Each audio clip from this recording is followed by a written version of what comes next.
Ooh, hi. Hi, everyone. Good evening. Welcome in. Hi. Hi. Hi. Hi. Hi.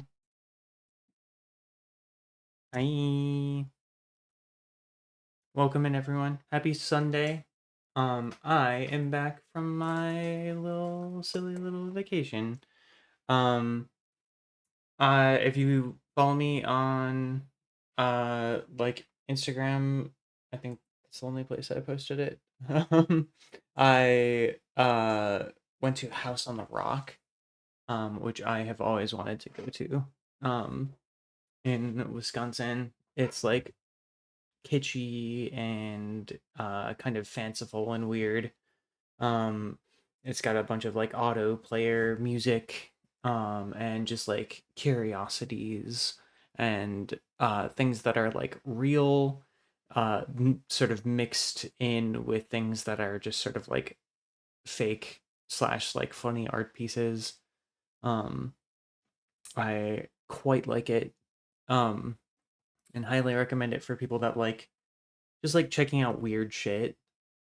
Um, I also had the chance to check out what is it called? Um Dr. Evermore's art park. It's like a junk sculpture place. Um but all of the sculptures are very much like there's like a lore to all of them, and all of them have like very detailed explanations of like what they are and what they do. um the main sort of like focal point is this like massive device called the Forevertron. Let me see if I like didn't upload my, I believe forevertron.com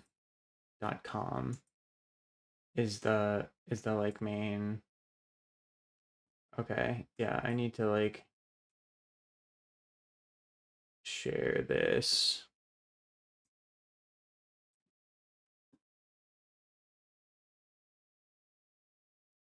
Of course, it's on TripAdvisor. All right. So, this thing is like a device that, in the like canon of the art, like junk sculpture stuff, um, sends people through space and time. And everything on the site is like this is a work in progress, even though the guy like that was working on it died in the 2000s. Um, and this like egg is um the capsule that they send people through space and time with, which is like it's a level of like commitment and like delightfulness that is just like very pleasing, you know. um Let me see if they have other, yeah, they've got just like a bunch of just like good shit. Like this telescope that they have here looks like it could actually be a telescope, but it's made of stuff. They have all these like birds. This is actually made by another artist. This is a like a celestial map of just like incredibly intricate, just like rusted metal. Um um if you are a freak like me that, there's just a guy. Did people just upload? Oh, it's TripAdvisor, so yeah, that makes sense. Um, if you're a freak like me, there's a geocache there, um, which is very fun to sort of like suss out where it is. Um, this device is actually newer. It was like one of the last ones he added. in the like late 90s, early 2000s.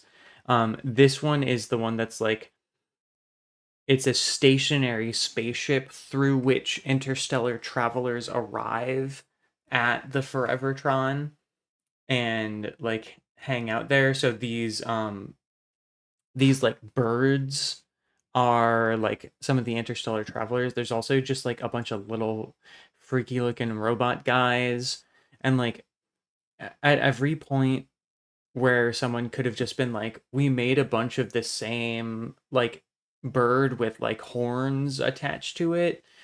They have each one has like an immense amount of character, and just like thought and attention to detail put into everything.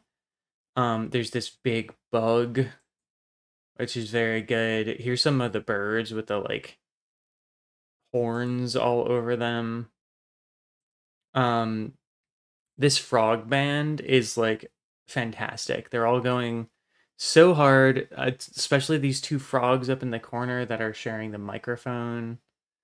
Yeah, incredible. 10 out of 10. Would visit again. I also stayed in a bed and breakfast called the Steampunk Manor, which was fantastic. They were just like incredibly cool people who have like very big like Ren Fair energy. Um, there was like um fantastic food. Uh, they do these like incredibly elaborate breakfasts with like three courses. Uh, Very vegetarian friendly. Um, and the whole place is just like expertly arranged cluttercore, um, steampunk related paraphernalia, just like a great and incredible vibe. There is a cat who is like a light orange cat. She was like they described her coloring as like creamsicle, which I think was very accurate. Her name is Mustard. Um, she was a wonderful delight to hang out with. Um, and yeah, all around wholeheartedly recommend if you're visiting House on the Rock. um, but yeah, I had a great couple of days. Sorry there were no streams while that was happening. But I did manage to get a comic update out. Um, let me. I don't know why I don't do this in the website.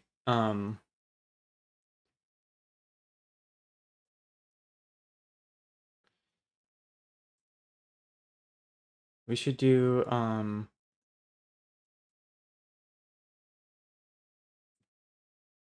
We should just do it this way rather than me posting the or me pulling up the picture. So new chapter went up in the wee hours of this morning, um slash yesterday, if you don't consider it like that. Um I believe I was sketching this on Sunday right before we did the like peak collab stream. But we've introduced Gunky, who I adore. Gunky is this like cat mechanic. Um, and our heroes sort of like walk in, confirm they're in the right location. And when Gunky is like, yeah, you can like chill in the shop, Kayla and Arlen immediately start fucking about and looking at things and being generally unnerving for visitors to a mechanic shop, and are told they can wait outside, um, because you can't take them anywhere. So that's where we're gonna pick up for today. You know what? I'm realizing I still have a shit ton of um ASEN pictures to go through. I've got a pretty fat stack right here. Um we can do a bit of an art share, I think. Look at that. Look at that. This baby can fit so many art. Um Traditional ASEN. Oh hey, I automatically opened up to me. um oh man, I like some of these are very good. Um but yeah. If I finish the script, which I assume I will, something's gone terribly wrong if we go several hours and I haven't finished the script for the next page. I'll switch over to that. But yeah, we can do some co-working while I'm working on this. You can enjoy me vibing and looking up various reference photos for what I wanna do with the next page. We're sort of in a little like quiet zone before the actual like action of the chapter picks up. We've set the stage a little bit, um, but we're just sort of easing in to what's gonna be the sort of main focal point of the chapter. So yeah. I got excited. There's some new Yorushka music out. We so it's just sort of like going on radio from them.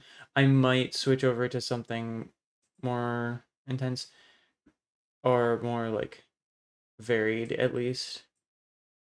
If at some point if we get enough like active folks, we could easily do like a Spotify jam, which would be pretty chill. Um So yeah, but let me. We'll keep it on. I love Rain Cappuccino, which is on right now. So we'll keep that there. But you are subject to change. I want to make sure that I might dip out for a little bit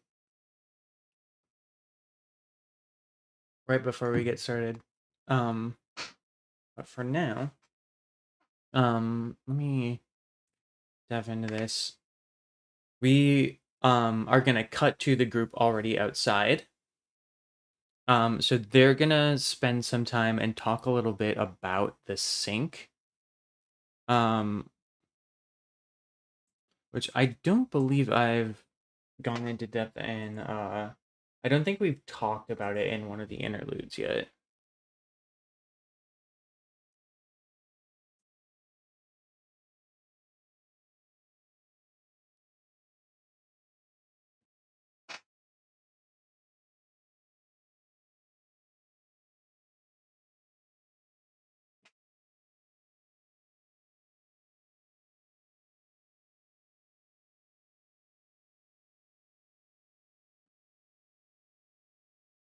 Yeah, we've done just like generic like terms for magic, um, Ethereal Witch, Stitch, Dara, Shem, magic, comms, the grid, hackers, swear words, corporations.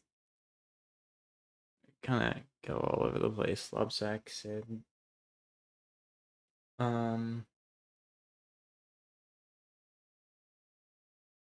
GSP, Thrashed, um, Skit. Yeah, I need to use Skit more.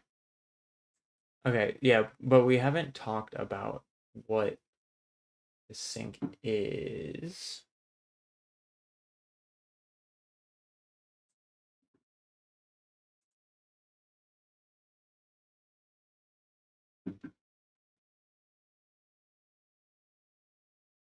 Sink. Uh, um.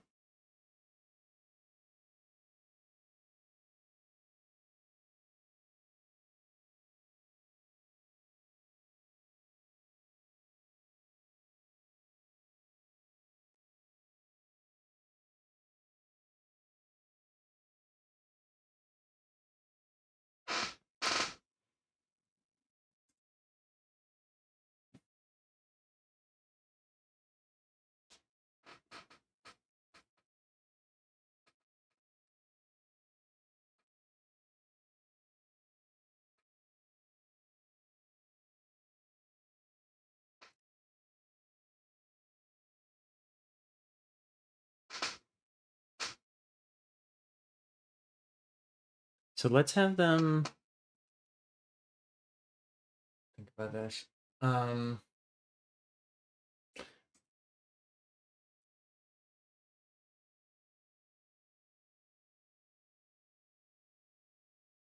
I want them to sort of like um be walking towards the edge. There can be like a little like cafe or something nearby. We'll have a bunch of like additional market stalls. Um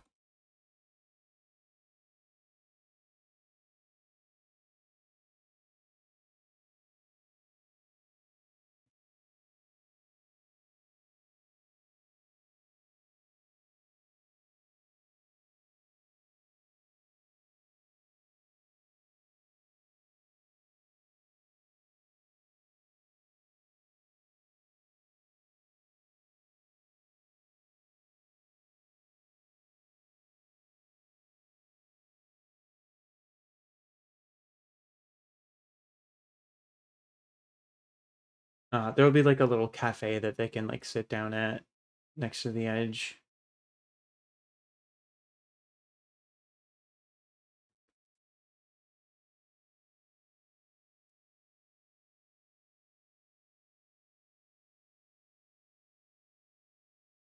Then Arlen point out that he's never actually been down here.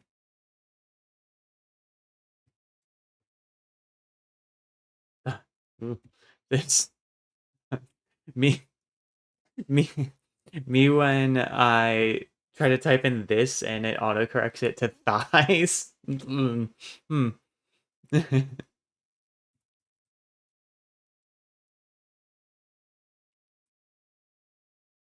me say I think this is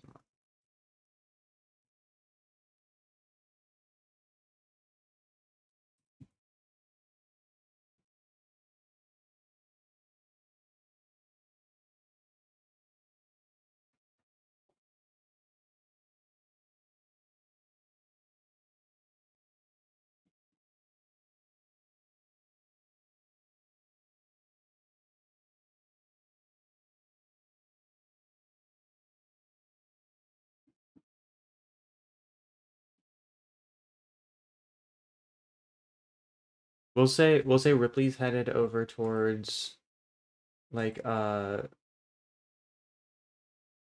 of the chairs.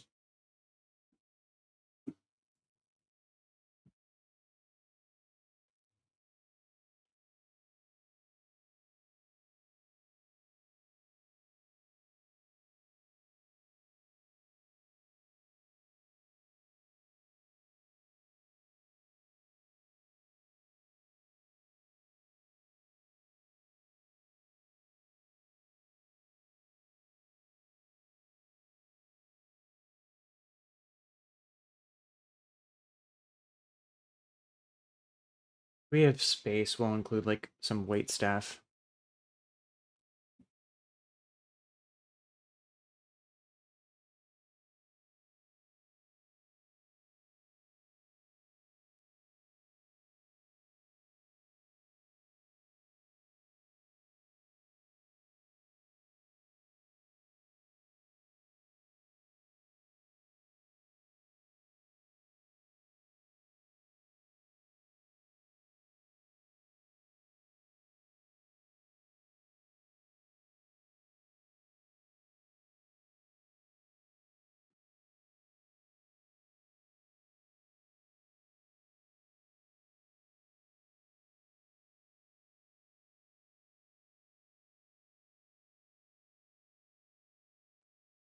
All right, we're gonna take a quick little break. We'll be right back.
Right, we're back. Um,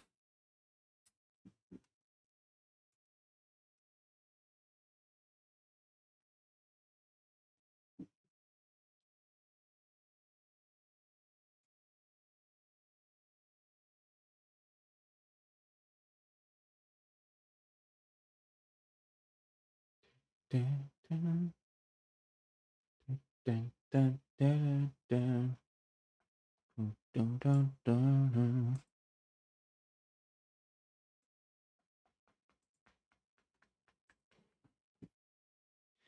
I want her to say like something along the lines of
I want her to say something like "Not a lot of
what like what did I put?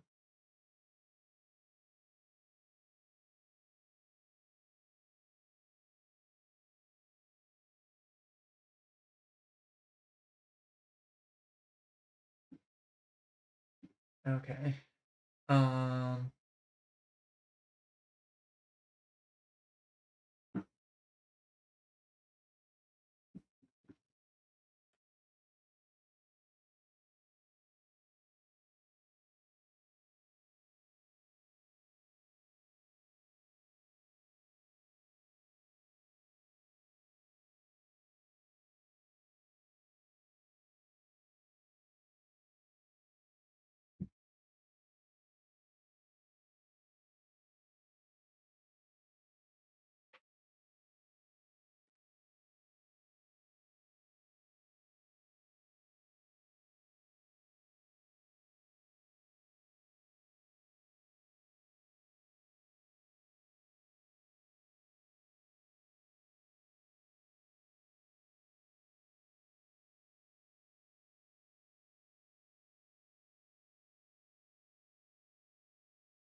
oh man, I'm surprised that got through. I'm gonna have to update the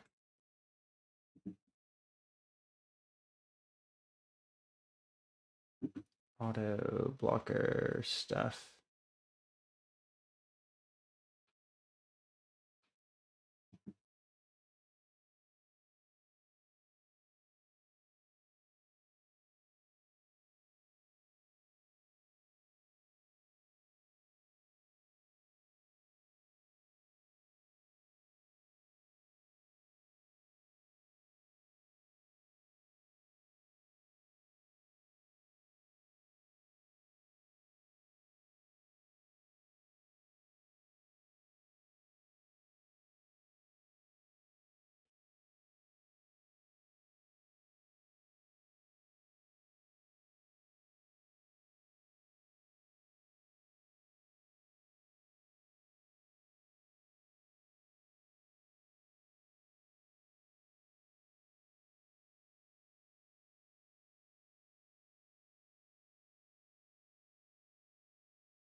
Oh yeah. Okay. Um.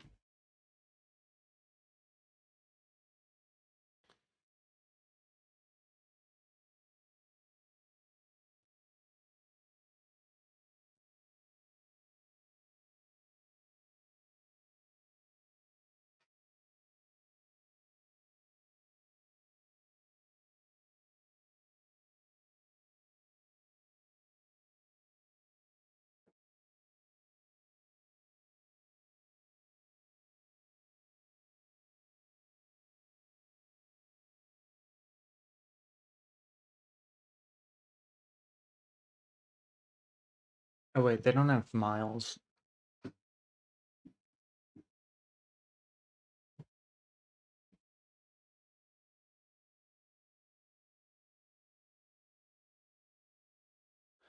Um.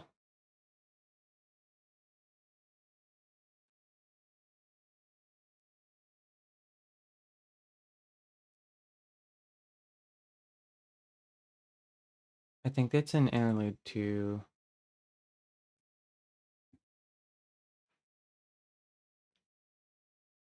Taba.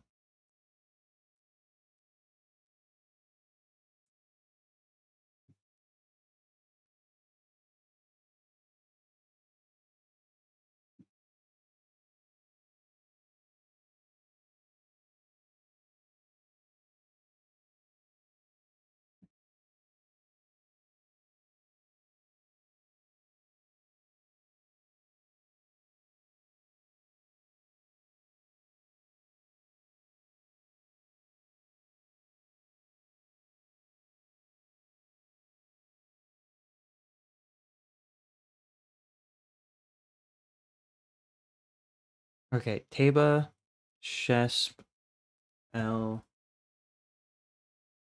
Sealy. Taba is the smallest.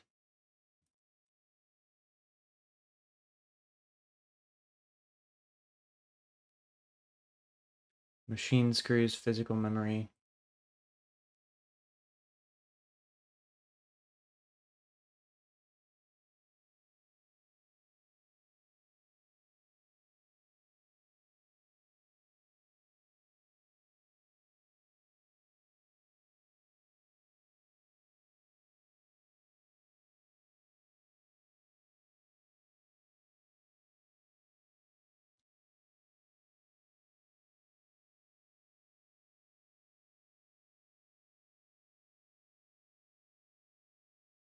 Six Taba is like a small drink can.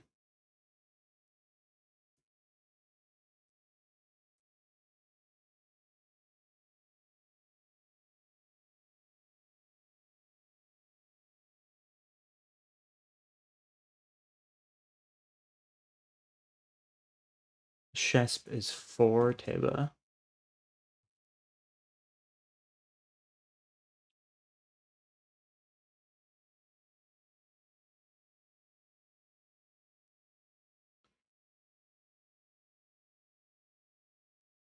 And one half L.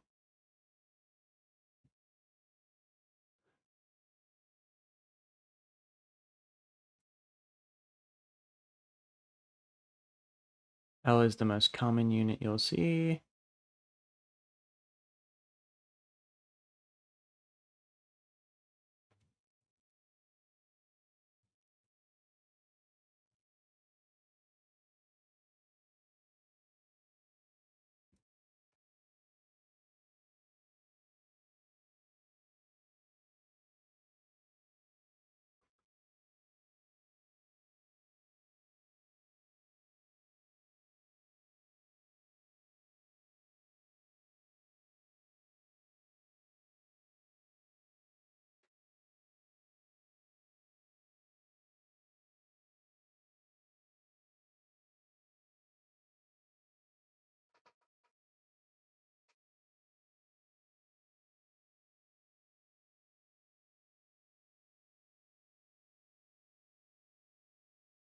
And it's common for one L to be the size of a, that's the like default size of a display screen.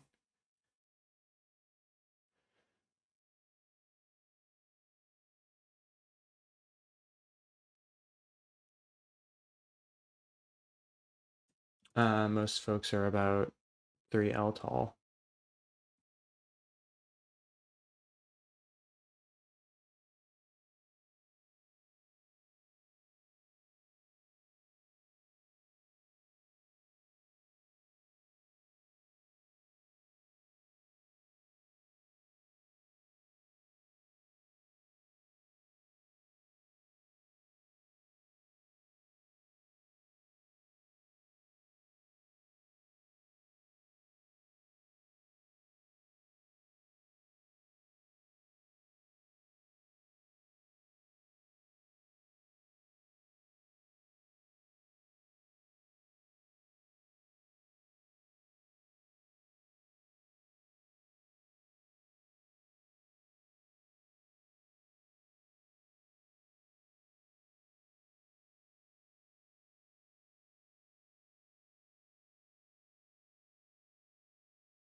And then Sealy is the largest. It is 1024L.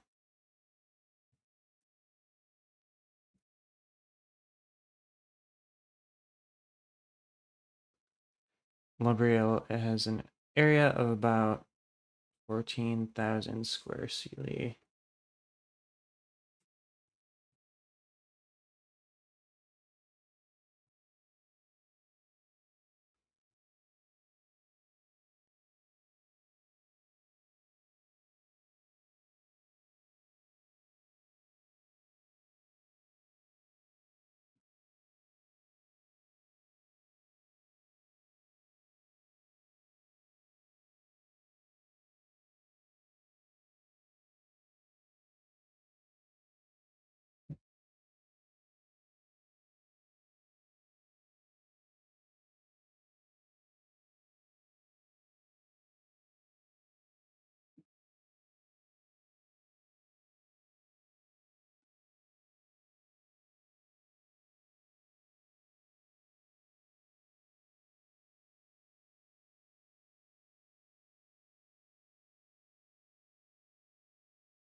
Okay.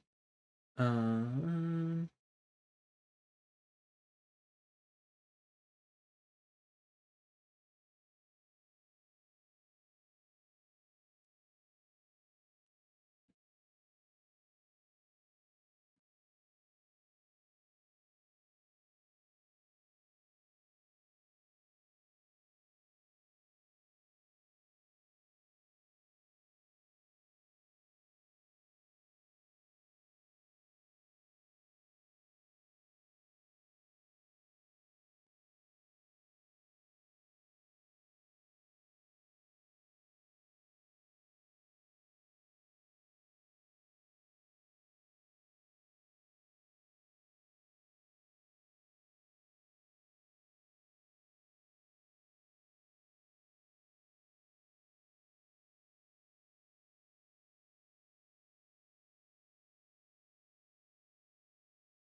Wait, if 4,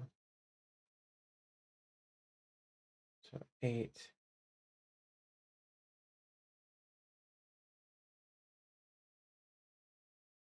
times 3 is 24.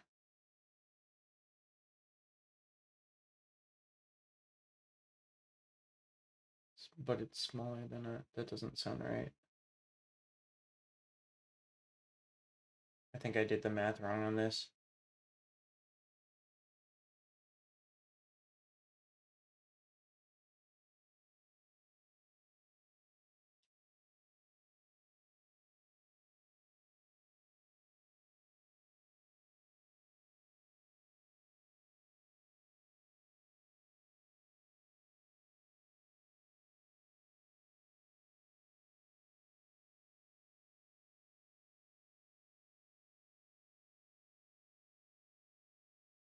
Chesp is 4 teba.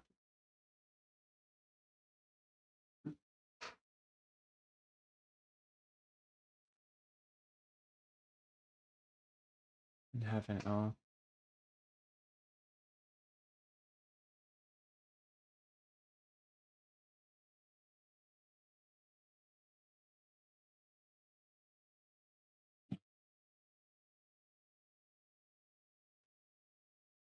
Eight teba.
Oh,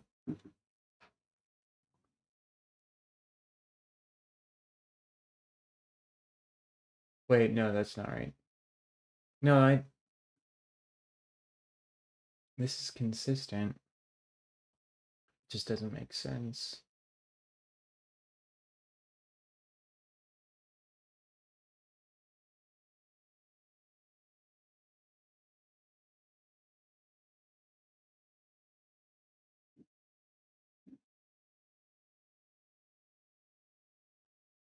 I think it really changes depending on what size a small drink can is. I think a 16-ounce.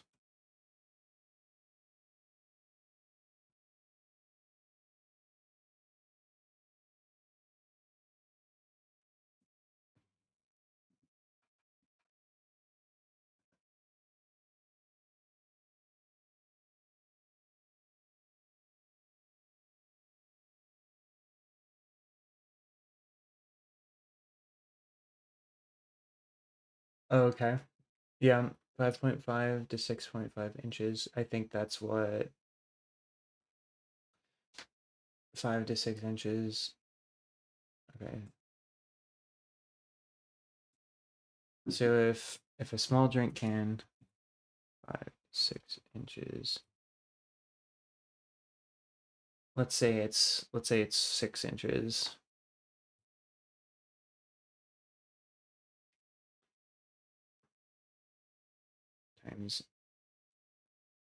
times 8. Wait, hold on.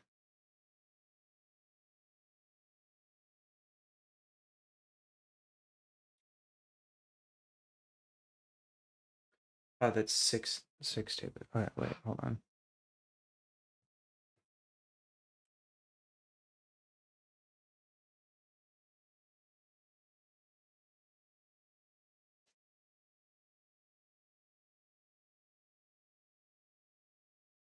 Actually, if that's true, a table is about an inch.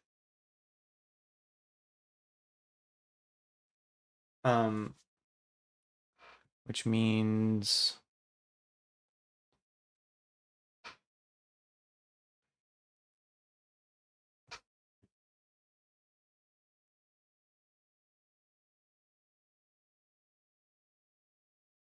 what is the average human height overall?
I need to remember to not use my numpad. Okay. 64, 65 inches.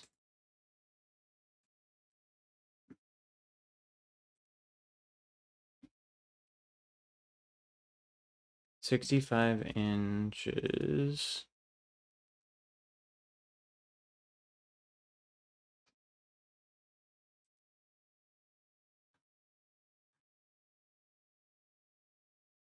Hi, Effie. Welcome, welcome. Hi.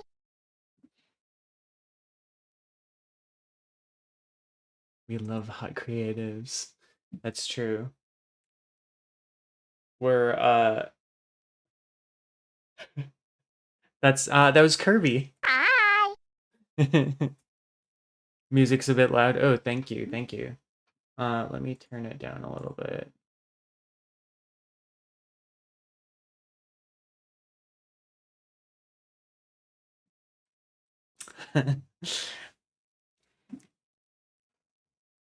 We can yeah, we've got I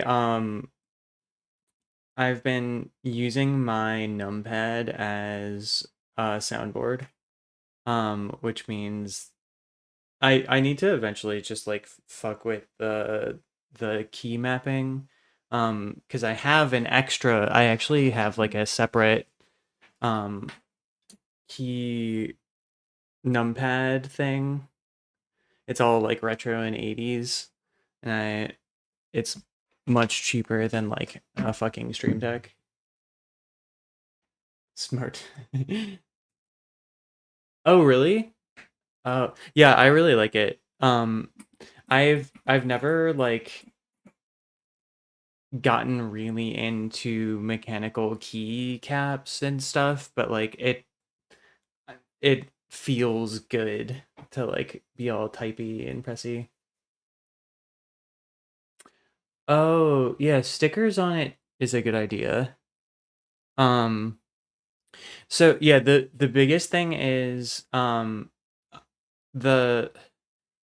if I like type numpad 1, it's the same on like an external keyboard as it is on the main keyboard, but like getting the computer to recognize them differently is like really tricky. So I'm currently looking into extra software.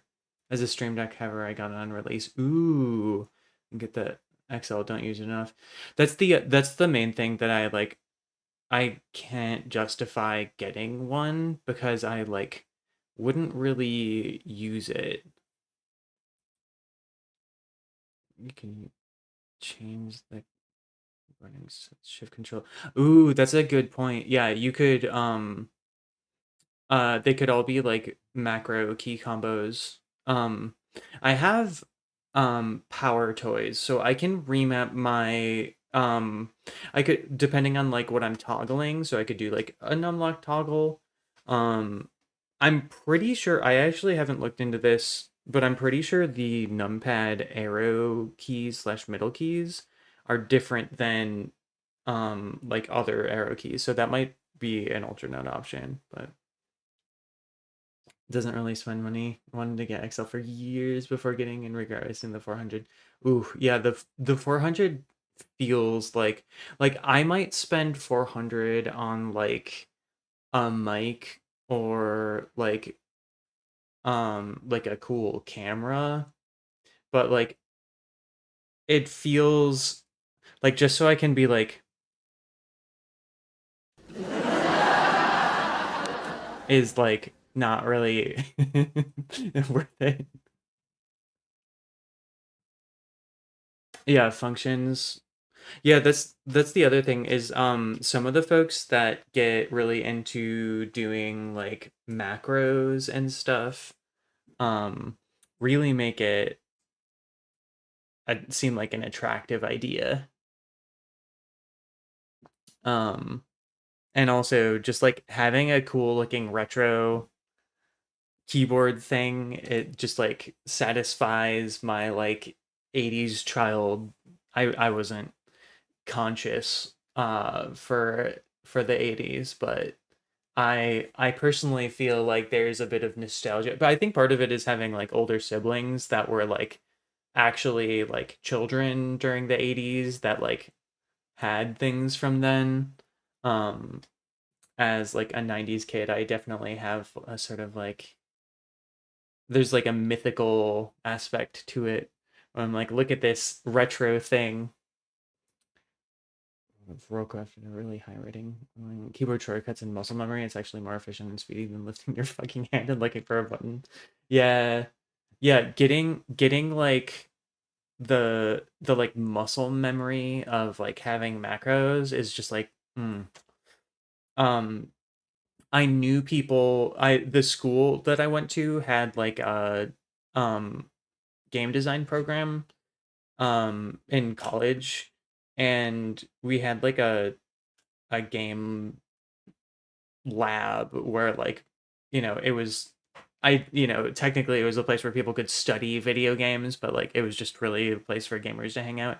And some of the folks that were there were like really hardcore into like real-time strategy games like MOBAs, and I think like the original Warcraft, and like Total Annihilation and stuff like that. And they would be like, yeah, my micro is like the what makes me such a great game player. And like people would get really intense about like how fast they could do keyboard shortcuts. um Q shift plus Q alt Q control Q binds, yeah, love that. Yeah, it's like, it's really cute when people are like really proud of a very niche skill that they've like honed, because it's like, it's cool to like care about something that much, because like passion being passionate about a thing is like what makes like it worth being alive. Yeah, exactly, yeah. And I feel like the idea of like that not conforming to like popular culture, and the ebb and flow of like what is in with popular culture, so, and people just being like, no, you can't be, you're not cool. Yeah, yeah, being able to earn it back. um yeah, you're like, and also I think part of it is like a sort of like fuck you to the like system or like popular culture, where you're just like, I don't care, I love this thing, I'm gonna get like crazy good at it. And like the people in the community that also care about this thing will like respect that. I'm insane at art, oh thank you. Wow. In spite of the idiots. Yeah, exactly. But I appreciate that. I'm mostly ready for the like big art festival that's happening next weekend. I've been like wrapping up all my my like prints and comics and stuff. Yeah, I'm excited. I'm like I've got a cool new like this it's this wooden display thing where I can put all my stickers on it. So I'm gonna entice everyone to purchase my wares. Um I think I've mentioned this before. I put my business card on bookmarks. So when people are like, you know, when people have want something to take away, they're like free. Um and they don't like just sort of like put it in a garbage pile immediately. Wellington Zine Fest and seeing how different people put their stuff up. Yeah, that's I'm like always on swivel for like um folks that have cool displays. That's one of my favorite things when going in like artist alleys and stuff and just seeing like people will have like almost like a little cave of their like art around them and they're like hanging out in the middle like hello. um but yeah, I I'm always looking for like cool new things that I can set up. I have I got a tablecloth a few years ago that's this like old-timey world map um to give sort of um like an antique vibe. This one person at Zine Fest table because I kid you not, I'd love to have her still as art in my home. That's awesome. Yeah, when like the presentation itself is like such a big part of it because it really is like an artwork unto itself. Is like I that's why people in like art galleries specialize in, you know, curation and like staging the art. It is like absolutely just as much an art by itself.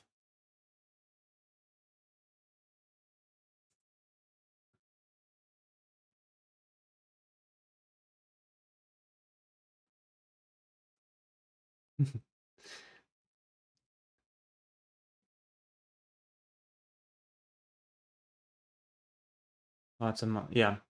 Yeah, just like hold the things. Absolutely. Um, I'm really lucky to have like basement storage now. And I can just stack up all the prints and extra comics. I find I actually got down to around 30 copies of my like first comic issue from the original 100 I purchased in 2023. So I ordered another stack of them, which I'm based on how I did at the festival last year. I'm gonna run out of the 30 that I have. So I'm like yes, it's appropriate for me to purchase a new round of prints of these. um, and I need to do another round of the like local comic shops in Chicago that do they have like a local artist section where they'll do consignment for like small comic artists. I need to do another round where I like deliver stuff to them. So the thing that won't sell, the thing that sells out every time. Yeah, absolutely. Yeah, you never know what will do really well. Um Do you know what? I don't know if this is a thing everywhere. Are you aware of what a wug is?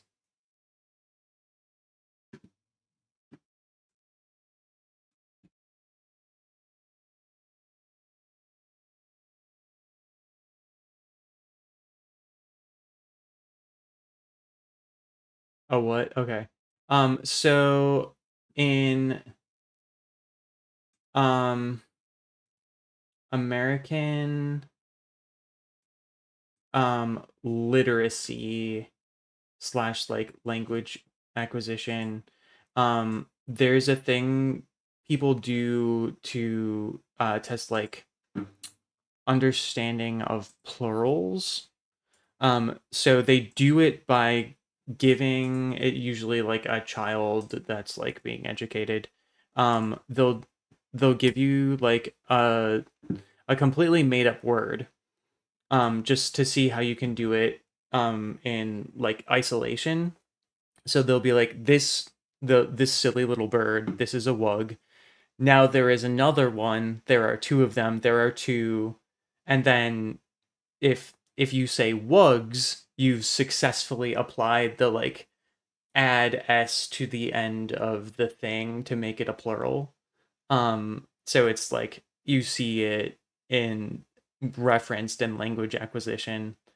Um, so um, I thought I could be clever and make something sort of based on that. I've always been really into uh like postmodernist stuff. This is like a really weird Venn diagram uh to to cover. So I have a book, one of my bookmark designs is Si ce n'est pas un wug. Um like the treachery of images, the like French picture that's like Si ce n'est pas un pipe. The this is not a pipe, it's a picture of a pipe, which is like very like yes, postmodernism. So one of my designs says "Ceci n'est pas un wug." This is not a wug. um, and people went crazy for it. Um, I did not. I was just like, this is just like a little throwaway like linguistics slash uh like modern art joke. And I think people like the like kind of crudely drawn little bird. I think it's like very engaging. Um if I had to guess why, that's probably what's going on. Um but yeah, the I like I think like the first day that I was like tabling last year, um everything with this design in it was like immediately gone. So this year I made a sticker of it, which I'm neuros, yeah, absolutely. There's so many like neurospicy folks that I get to like meet up with and share our like weird thoughts about it. But um I speaking of me and my silly neurospicy ideas, I made the smart decision in my comic to invent units of measurement, um because I don't know why I made this decision. I thought it would be fun, I guess. But I I put it in one of the comics that these like things that these measurements are like equal to, and I'm pretty sure I like messed up how they relate to each other. So here, let me paste it into um thing here. I'm trying to the characters are like in front of a like big um basically um like depression in the middle of the city, and they're trying to figure out how far down it goes. And it goes down for miles until it's like water. And so I'm trying to have them describe it, and then I was like, wait, no, I need to use the language that I set up for myself. Um, so we've got Taba, that's not spelled right. Shesp, L, and Sealy. Taba is the smallest. It is equal to the size of machine screws and physical memory sticks. 6 Taba is like a small drink can. So I want to make sure I know what that is like. So what I'm doing is what I'm doing right now is I'm auditing my like measurement system because I'm pretty sure I fucked it up. Because if the average like height of a medium-sized person is 3L, I think that's too short, but I need to, I mean, I as much as something can be made up, you know. Um that is subjective. Yeah. That's what I mean is like I want to it's honestly not that surprising, but I want the average overall human height, not restricted by gender, not restricted by location. Um and as this is not at all clean science, but I believe we're looking at, where's my history of my calculator? Um I believe it's around 165 centimeters. Um which is around 65 inches. Yeah, that okay. That doesn't sound right. I need to find like actual scientific data somewhere.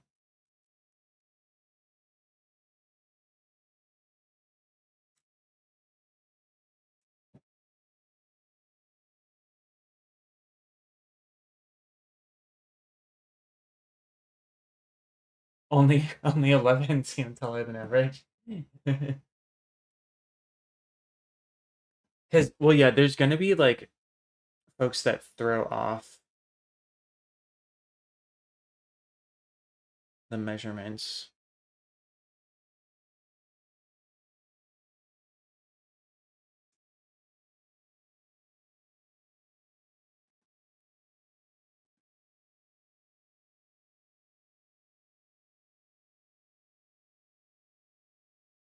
It also seems like the average human height has changed over time. Um in the 18th and 19th century. Okay. Um in the US it's slightly over 177 centimeters. Oh, but that's for assigned male at birth, folks. Um, I want like, okay, here we go. Worldwide, the average height for like assigned male at birth is 170, and assigned female at birth is 160. So if I, okay, so 165 is like right in between that. So if we stick it right in the middle of that, when is this article from?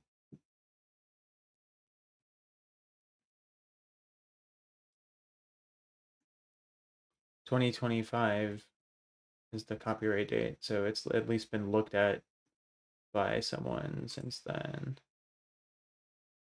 Yeah, articles do often have biases too.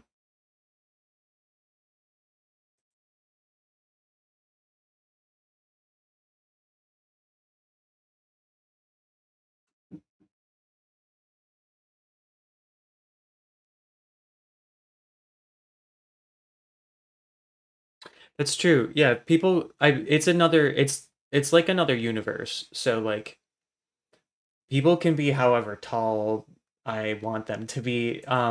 That's the other thing is that we're also dealing with in the world of Larch Spinney. There are short folks um, that are they can be the folks that look like humans are called March. They're characterized by the fact that they have round ears and they don't have like animal ears or like fur or anything like that. And they are either short or they're medium, which is medium is like around average human height. Um then there's like Verdra, which are they're kind of like elves, orcs, goblins, um uh but also there's like creatures that are a little bit more like anthropomorphic. Yeah, I love orcs too. I thought it would be interesting to make like, oh, that's a good point. They are kind of cow adjacent. Um there's also folks that are like so it's the world is loosely based off of like Shadowrun stuff. um yeah, kind of pig too. Sometimes they have like upturned noses. But I wanted to be a little bit more loose with it and sort of like have a society where like the lines between what is a a certain type of person is less descriptive. So like oh, it's a tabletop game.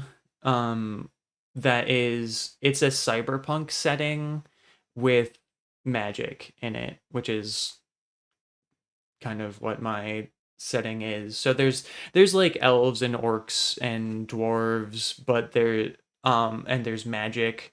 Yeah, it's dystopian, and like there's mega corporations and hacking and stuff.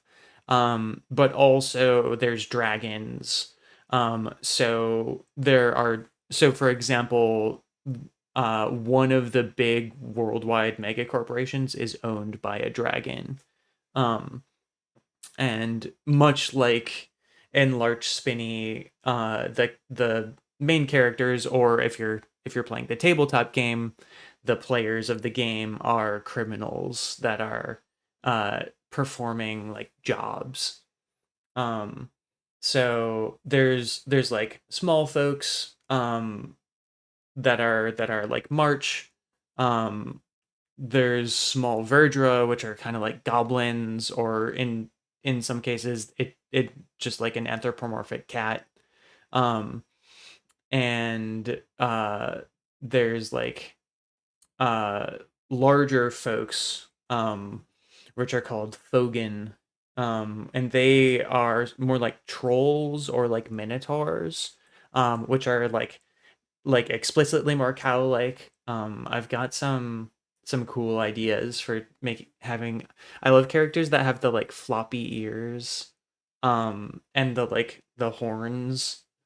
Um I have There's one character who's like, I want to see if I have a good picture of her. I love drawing her because she's like kind of chill and has like big horns and is like um she controls like drones and stuff. Where's my picture of Trigger?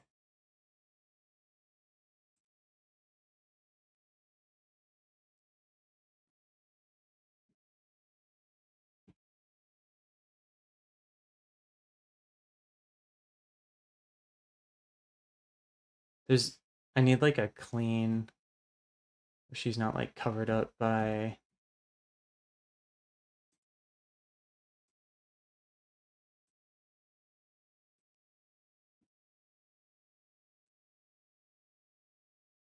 But yeah, um trying to describe like what average height is doesn't work when there's like um like three different size categories of people. Um but and honestly that's just for my own reference to figure out. And I don't have a good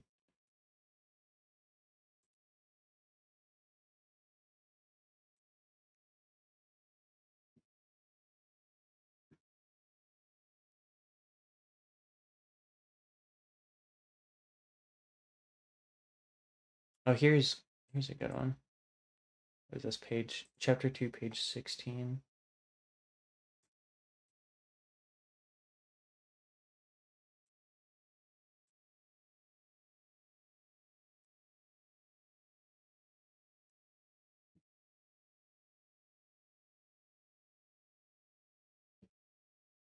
This character in the middle here.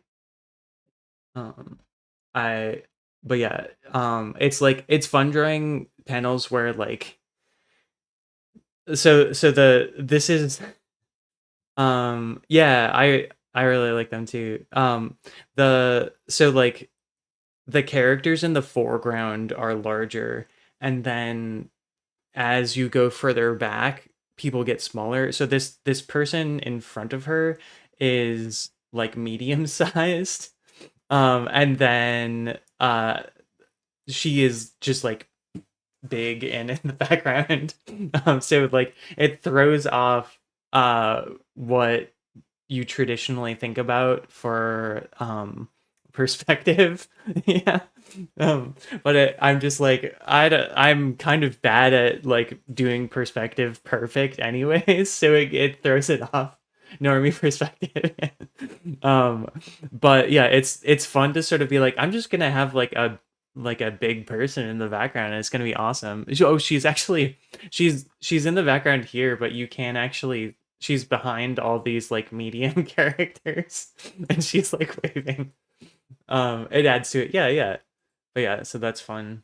Um so I think um if we go with my very shitty math, the tiny one peeking, yeah. Yeah, actually these are all the uh main character's love interest. This character in the front, her name is Nat. She's the leader of this gang called the Black Stars. And they're all sort of like present at this like party. So they're all just sort of like showing up here. And Trolley is the little guy behind her. Um, yeah, loads of love interests. Right now, the main character only has one, but yeah, maybe Charlie. Yeah, I enjoyed coming up with that. The since the characters are all sort of like in they're like gangsters slash like hackers.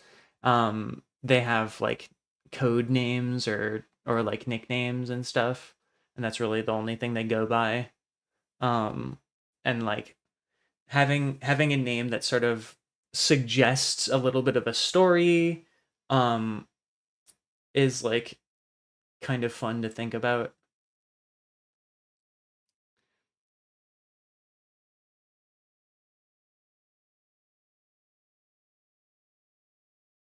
Ripley is in my possible name list. Ooh, that's very cool.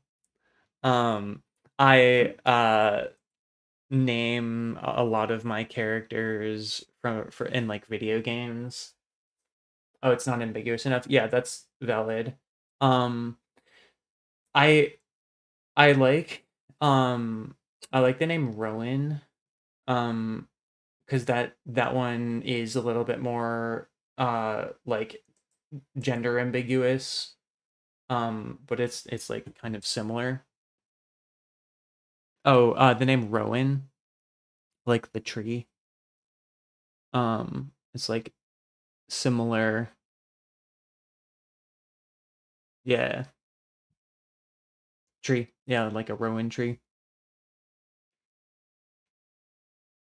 It's also kind of, I think because it's named after all the Rowans I've met are cis men. That's funny. Yeah, maybe it depends on where you are. Um, I know several like AFAB Rowans. Everyone has their experience. Yeah, true. Well, I think your experience should, because it's like your decision. So it should, your experience should come first. But um yeah, I like the sort of like witchy vibes of things that are like naturey. Jade. Yeah. Yeah, I've met I think mostly femme folks that were named Jade, but I've seen people use it that were like mask. Yeah, it depends on who you know, really. It's like always interesting to see. Have you seen the like data on names that have switched like since like the 1800s, like um people sort of switching which like gender assign like a name is associated with, just based on like, but yeah, similar things you hear and you know the person will be shit. Yeah, I sometimes it's like I'll be like, oh, it's a fine name, but just because of the history, um I'll just be like, I there's so much baggage in my mind. I think I've mentioned this before, but I've dated like multiple Beths in my life. So when I like meet people that are named Beth, I'm just like, I don't know. I don't know about you. Um but like I understand that that doesn't mean anything for that's just my own baggage. People are like, I have no idea what gender this person is. Yeah, yeah, confusing people and making them question the very nature of what gender is. You thought of that snitching in high school. Uh yeah. Yeah. Blow blow people's minds, make them be like, oh my god, gender isn't real. It's just something that society hallucinates as a whole. If your name can do that, that is the ideal. Uh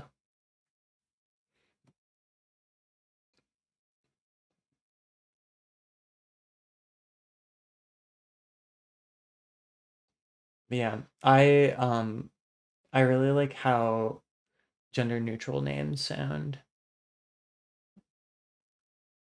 before the end of the year. Don't regret. Does it does it is there like a lot of like red tape and stuff to in order to get it changed? Or like could you find something that you're like, I kind of like this, but then like you can change it later? No, there's not. Okay. That's good. Just loads of admin. Okay. I got it. So it is a little bit of work to get it, but like no, you don't want to do that. Okay, that's fair. You want to find the right one and then do it. Oh, last names. Yeah. Fair. Too much writing. Yeah. And like the I mean even if it's like a chill like experience, it's like so much like emotional labor to like go do that and like interact with people in like an official context, so that's incredibly valid.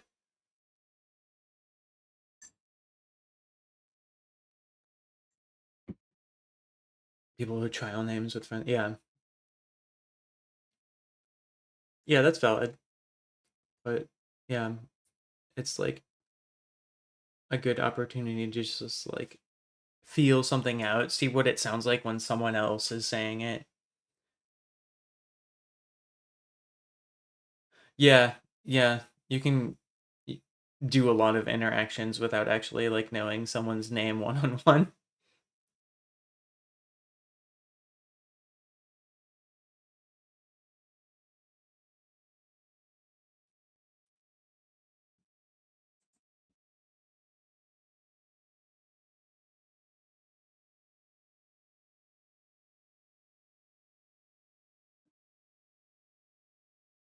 Do timers for focus.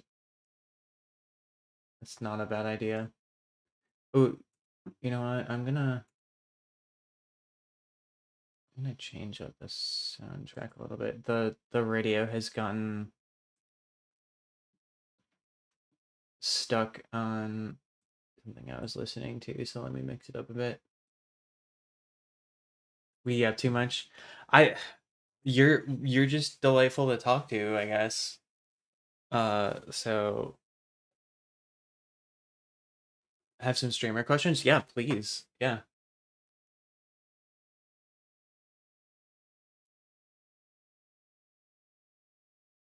I I'm actively learning a lot of streamer stuff. So the music thing is actually I stole it from Lisa.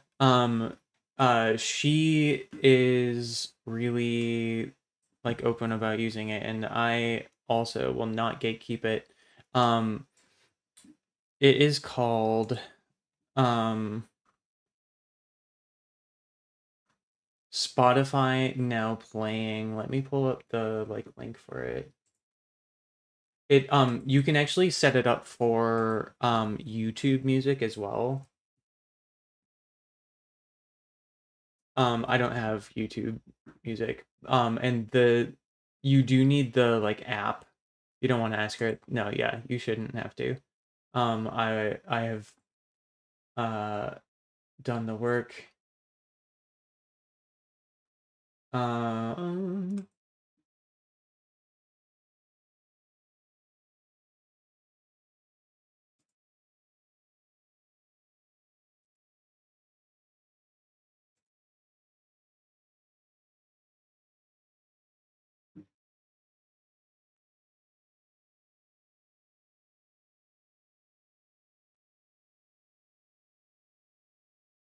all right, let me put the link in here.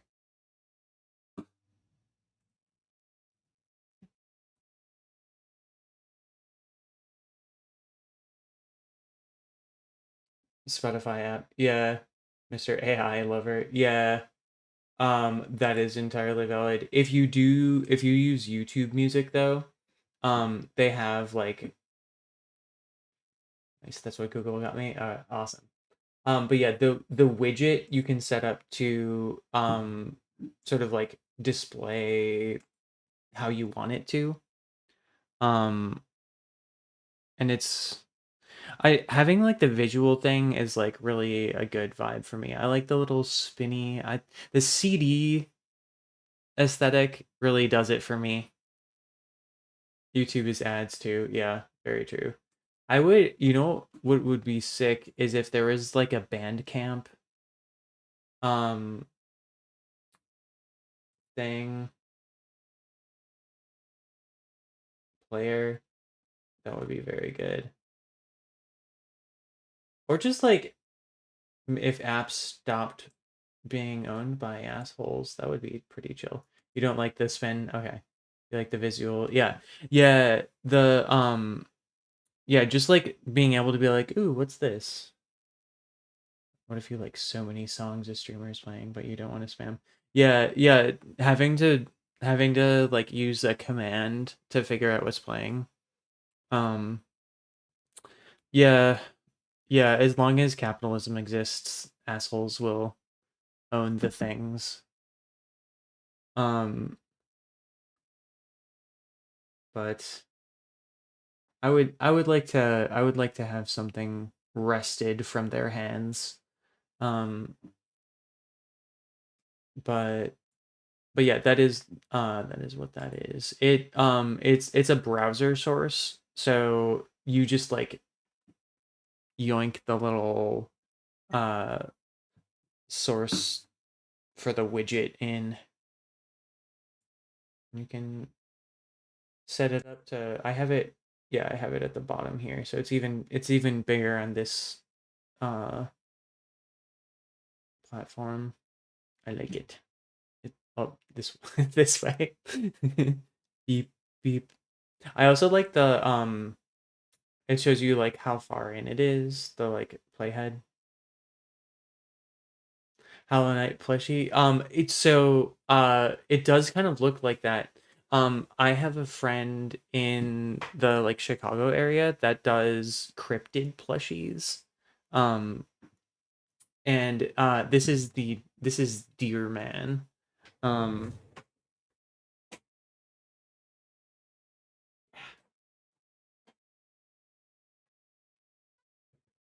he is uh he is known to roam the woods and bite. And he's got a skull head. He absolutely looks like he could be a Hollow Knight character though, and he has hearts on for his like paw prints. Yeah, she makes like incredible stuff. She has like a Mothman one. I let me take the website.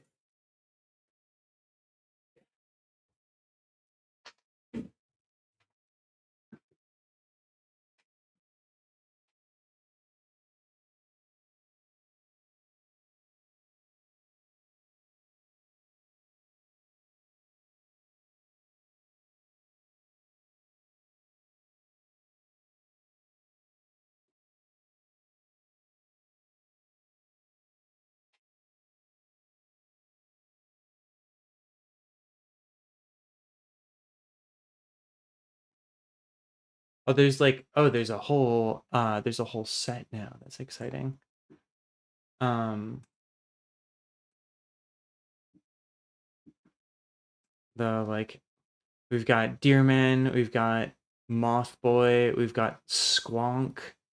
Um and she's like thinking about making more cryptid designs. I think there was a Whooper Tiger one.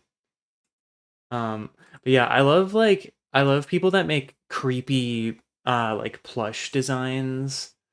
The pig tag, yeah, yeah, absolutely. It's just, I like alternative slash spooky stuff is like just a magnificent aesthetic.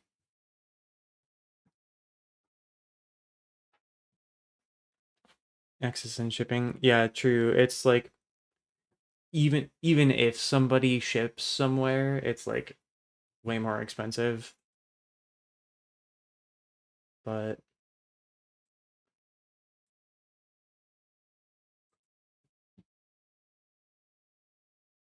I always like seeing folks that make cool stuff like that. That's another one of my favorite things to see at like art fairs and things is like people that craft stuff. Um One of my best friends is a seamstress and makes a bunch of like costume and fursuit type stuff. Um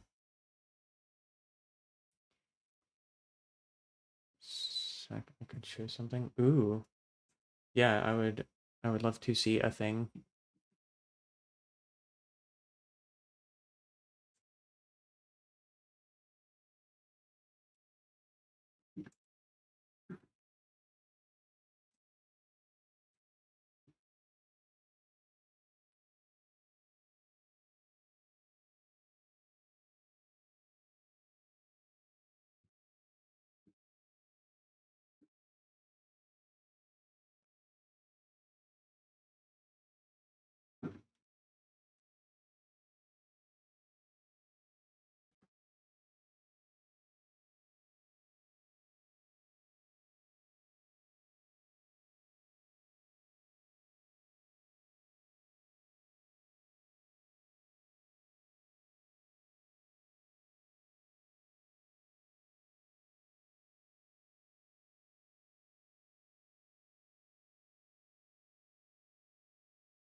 God damn it.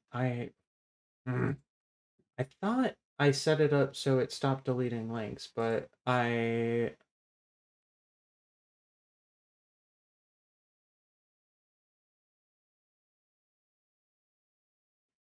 Buh. Let me make sure that Mix It Up is not deleting it.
So weird. I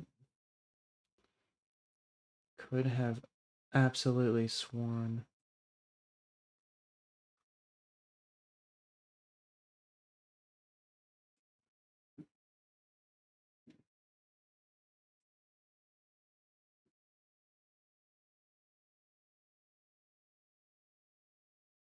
Oh, oh, it wasn't in Mix It Up. It was in Twitch. All right, try that. Can I see that link one more time?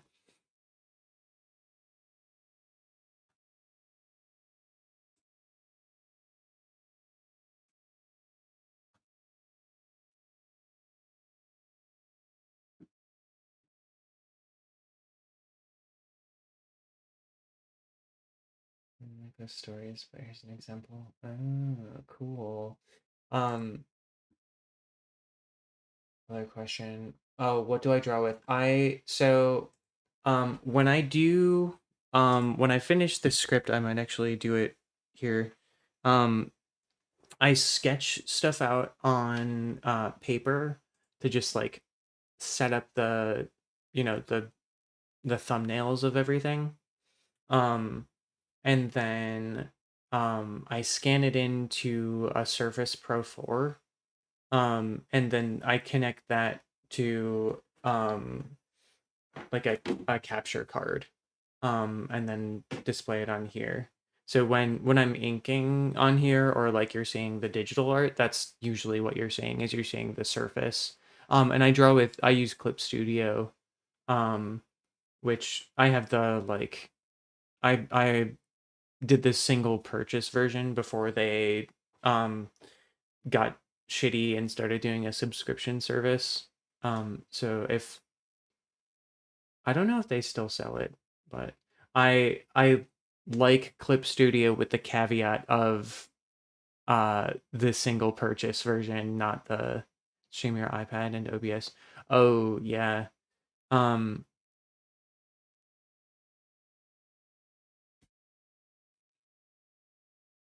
yeah, I my guess would be a capture card would still be the best way to do that.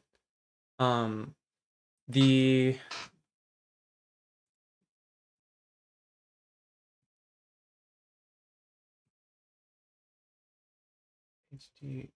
60 S plus.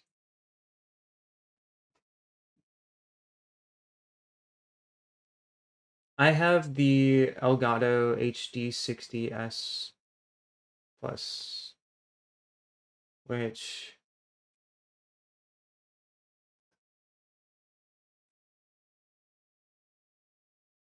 um is currently around 180 US. I don't know how that goes to, which I don't think it doesn't. I'm pretty sure it's around the same price that it was when I got it. So yeah, it's not. It's do, Effie, don't you play? You've played. Have you played Switch games before? No one in NC sells it. God damn it.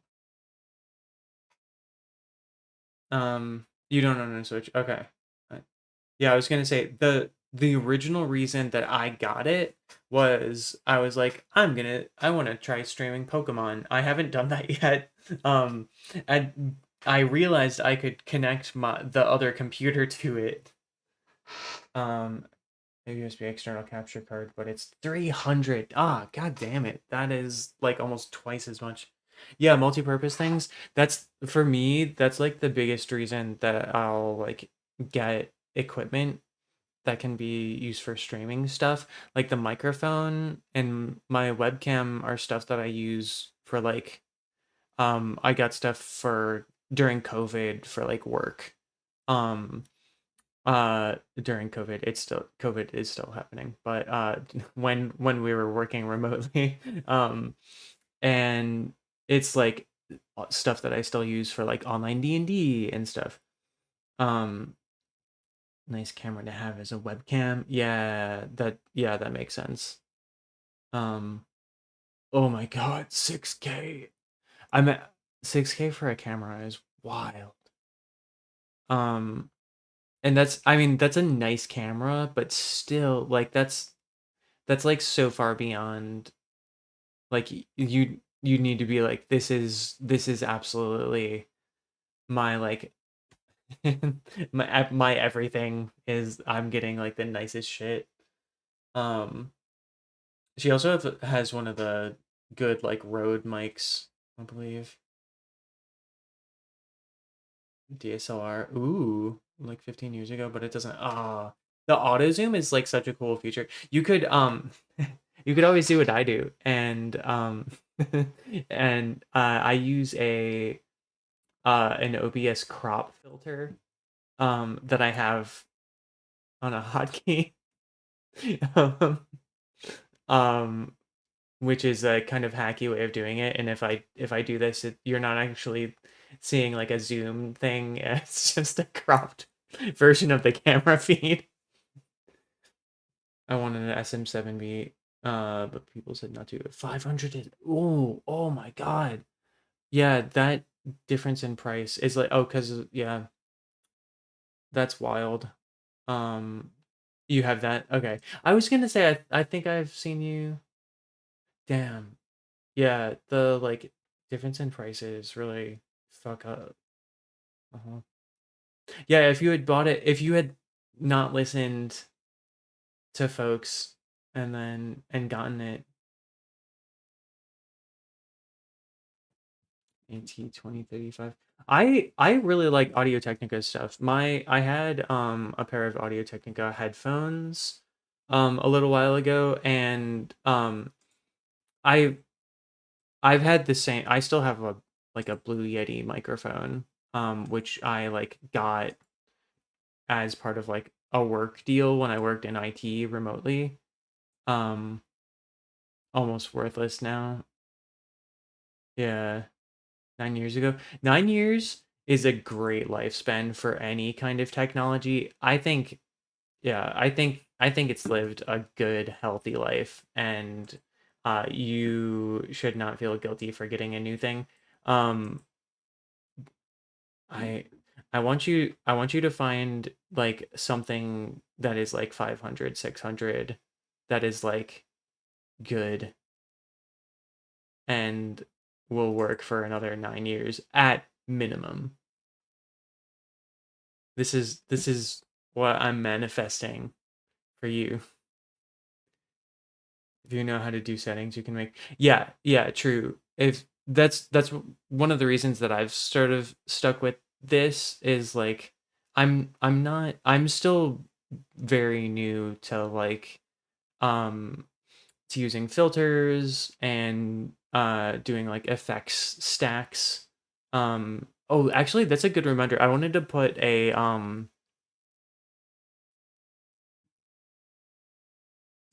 what did I found a new um I'm gonna make a note to myself.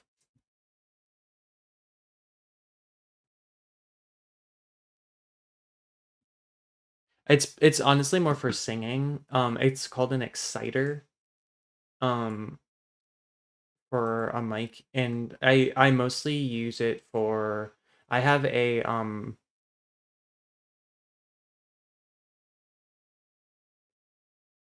blink blink blink I a sure, it's the like basic mic that you find in like concert halls or like assembly rooms or things like that, where it's like a studio. I think it's like SB 530 or something. I don't remember the name of it. But it's like it's a pretty basic studio microphone. But it can sound kind of flat. So an exciter is like a really good way to sort of like enhance the midtones, combined with like, existing EQ and stuff like that. But like figuring out like what um um Rode Pod mic to buy a new audio mixer, but when I built my new PC. Oh, dude, yeah, spending like several $100s on top of an existing um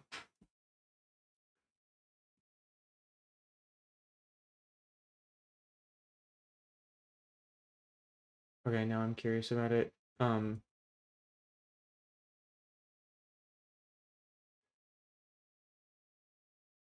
uh so the mic that I use to record my voice for singing is a and I also use it occasionally to do I have used it to do acoustic guitar, which I've only owned an acoustic guitar for like a little bit over a year. Um so I haven't recorded a whole lot, but a Shure SM58 is like a good like studio microphone that's like a normal thing. Um but I like the way that they have stuff. And yeah, like you said, if you know what your voice sounds like and you're willing to like listen to it and make adjustments and develop your ear, you can make it sound really good. Um so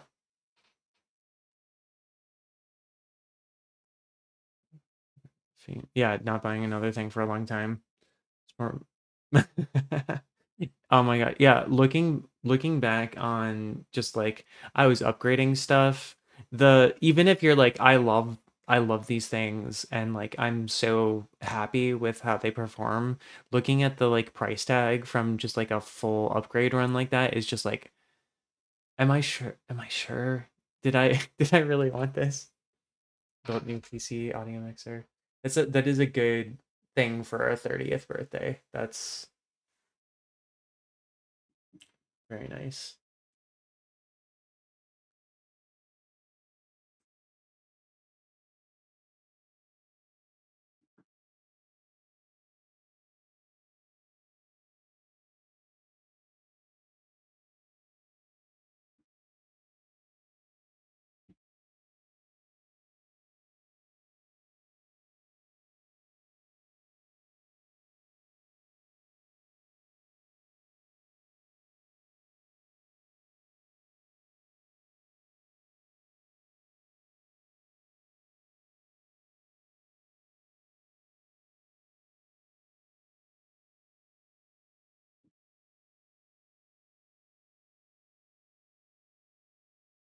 So glad I let myself build a new PC so I could start streaming again.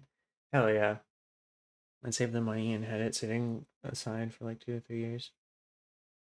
Oh, thank you. I'm just like making typey noises. Co-work. I'm co-working, I promise. Um, yeah. The having the option to like do a thing like streaming is so much easier when you're just like, yeah, I can just like do the like giving yourself that is a way that I like to hack my own procrastination is I won't pressure myself to do a thing. I'll just be like, I made it really easy. All I gotta do is fire up the stuff. I've got it all set up. No sweat. You can just slide into OBS. And then I'm much more likely to keep up a consistent schedule. Yes, we community and stream regularly. It made me so happy, so I'm trying to get back there. Hell yeah. That there's nothing better than like just like a little community of like just like fellow weirdos online. Nothing makes me more happier than like just like chatting with folks on the other side of the world um that are just like, yeah, we're just some little internet freaks and that uh yeah. Yeah, absolutely. Fighting for some happiness is like I was saying earlier, like that's being passionate about stuff, just like having some just like a little bit of happiness. The world sucks and we can like get through it by just like being weird on the internet together. And it's safe, yeah. You can be a freak online and feel safe like you never could in person. Yeah. Yeah, absolutely. And like the fact that so many people can like you just like find folks that like you can be a freak with. That's that's an incredible aspect of human existence. Take shit for granted. Yeah, absolutely.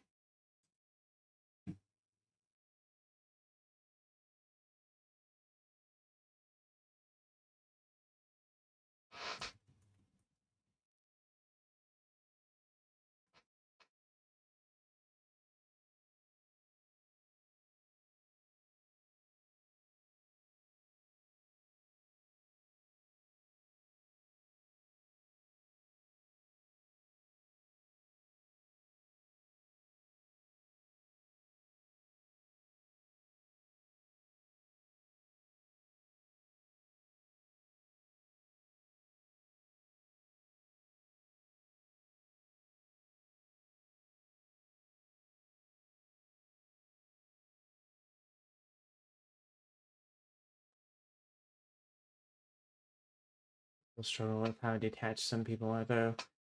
Like online friends are less than people you see physically. Yeah, yeah, absolutely. Like a friend is a friend regardless of like where you interact with them. Physical ones can punch you. um, but be respectful of online friends the same. Our time matters too. Yeah, I'm gonna get stuck into the things I need to do for a bit. Let you do the same. Check back in soon. Hell yeah. I very very much support your focus. My IRL friends. Is this not fucking real life? Yeah, yeah. The term like in real life is kind of like a weird. There's like interesting baggage that's like kind of judgmental with that like I feel like I don't think about that much when I think about like using the phrase IRL. We'll sometimes say we'll borrow this from like Shadowrun actually is we'll just call it meat space. Um, but as opposed to the internet, but because yeah, like the people that you talk with are real. Um, and online is real life too. Yeah, yeah, you have some issues if you but yeah, if you don't consider that real life, I feel like that's you're like dehumanizing the people that you like interact with, and like that's something that you should remember is it's like just as real, and the people that are there are just as real. Yeah, yeah, it's like conditioned and requires unlearning or like careful consideration of like how the way that we use the phrase like affects our idea of it. Hard to break the habit. Yeah, absolutely. Well, that's why I like using something that's kind of silly or like has a funny ring to it because it makes it more fun to like start practicing a new term. Literally dehumanize people online and not in the horridest ways, but like we make plans and someone IRL asks them to hang and they cancel on me or just show. I'm like, bitch, I said no to IRL plans for this because we had plans. Yeah, yeah, absolutely. There's like one isn't necessarily better than the other. Or people will be like, oh, I'm like I like if you make plans with someone uh like who you made plans with first should be your like priority rather than like whether or not you know them because you see them at work or because you can walk to their place.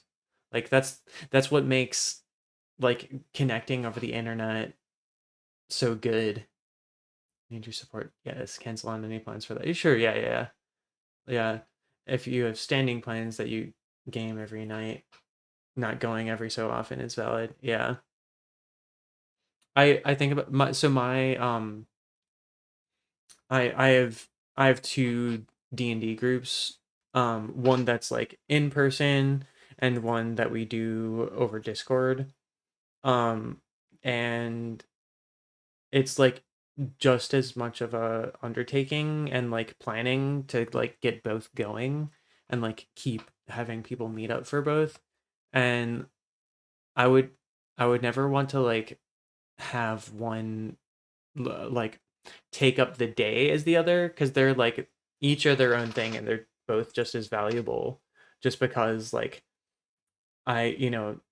some of the people in the online one live further from me. Logistical nightmares, yeah. I thankfully like I and my like friend circle both online and also like in person are like mostly 30 somethings that don't have children. We're like able to like schedule D&D pretty easily. Because it's one of our main ways of like having a standing thing. Yeah, absolutely. I I adore being an uncle. Um and like my like a little bit further out friend circle acquaintances that have children, they're lovely. I don't I'm not interested in in having that be my life. Um it is a grieving process, yeah. Um but yeah. Um it's like it's definitely a privileged position to be able to be like I'm I'm able to like meet up with the same like 7 to 10 people for when things sort of quiet down, your friend group can sort of remain relatively the same size. Occasionally there will be there's a falling out, um or something happens with one of the people in my like in-person D&D group. Two of the members of it were a married couple, and one of the members we like no longer speak to anymore after the married couple got divorced. um and that sort of like upheaval can really sort of like destabilize a friend group, especially if you've all been friends for like more than 10 years. But I I feel like that sort of thing makes us a little bit stronger. And sorry to lose people in a group. Yeah, absolutely. And I mean, and that can happen in any type of group. That's just like part of getting people together. So,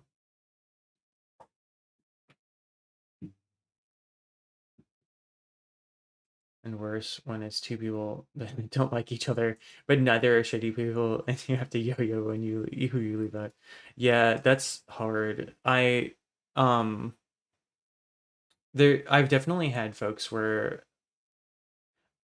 you try to leave your feelings out of it, or you try not to like weigh someone else's feelings more than someone else than the other person, but like it's hard when there's like clashing. um COVID kind of fucked me having new and long-term friendships. Yeah. Yeah. I I've always considered myself an extrovert. Um but and part of this is just like I'm getting older, and uh I think I'm more aware of when my social battery has been spent. Um so that's part of it, but also like I really don't have the same like longevity for being out in public and like using my energy on like talking to strangers. um if you have both people come to things that add too much uncomfortable energy, yeah. Yeah, it can mess with the vibe if people are like squabbling over something and you're like, I actually don't want you to be making the function weird. So like I will, if you're gonna be weird, we're leaving one of you out. Um Need people to be sane. That is, yeah, I feel very seen by that. I feel like I can recharge by hanging out with people. So the being in lockdown really fucked with that for me. And that is one of the reasons that I started doing more like online stuff. Um, Sit down and talk this shit out. Yeah. Yeah, when you know you have a good like friend dynamic when you can like sit down and have like honest communication about like shit that needs to be talked about. That is like a good life is lockdown for me. Yeah. Yeah, absolutely. That makes sense. Or like yeah, anytime someone in the friend group is like immunocompromised or like um friends with someone I can't breathe. Yeah. Yeah, yeah. Oh, wait. I can't be friends with someone if we because then we're not friends. We're just people who spend time together. Interesting.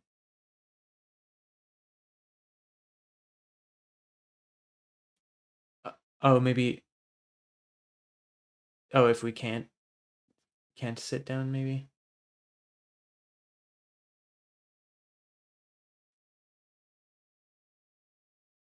But yeah, it's nice to be able to like hash stuff out. Oh yeah. Okay. Cool. Cool. No. No. No. You're fine. um. Oh, let me look at. You sent me this Instagram link like a million. Ooh. Oh, these are cute.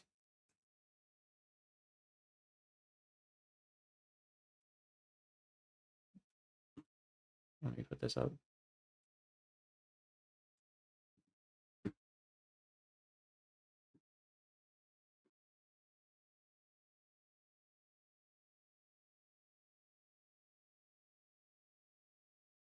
That's so good. Oh my god. Look at this creature. The apples for scale is so good. Oh, and the tail. This little it's like a little alien cow. I love him. Graphic design. It's so good. uh this is awesome. This is reminding me, I have an art I want to do. Your sigil code it. Yeah. Yeah, this is 100% my shit. Um, yeah. Yeah, it's like very, very, yeah, solid. Yeah, I'm gonna, I need to decide what, the group are gonna order. They're at like a cafe. What's the idea I wanted to share?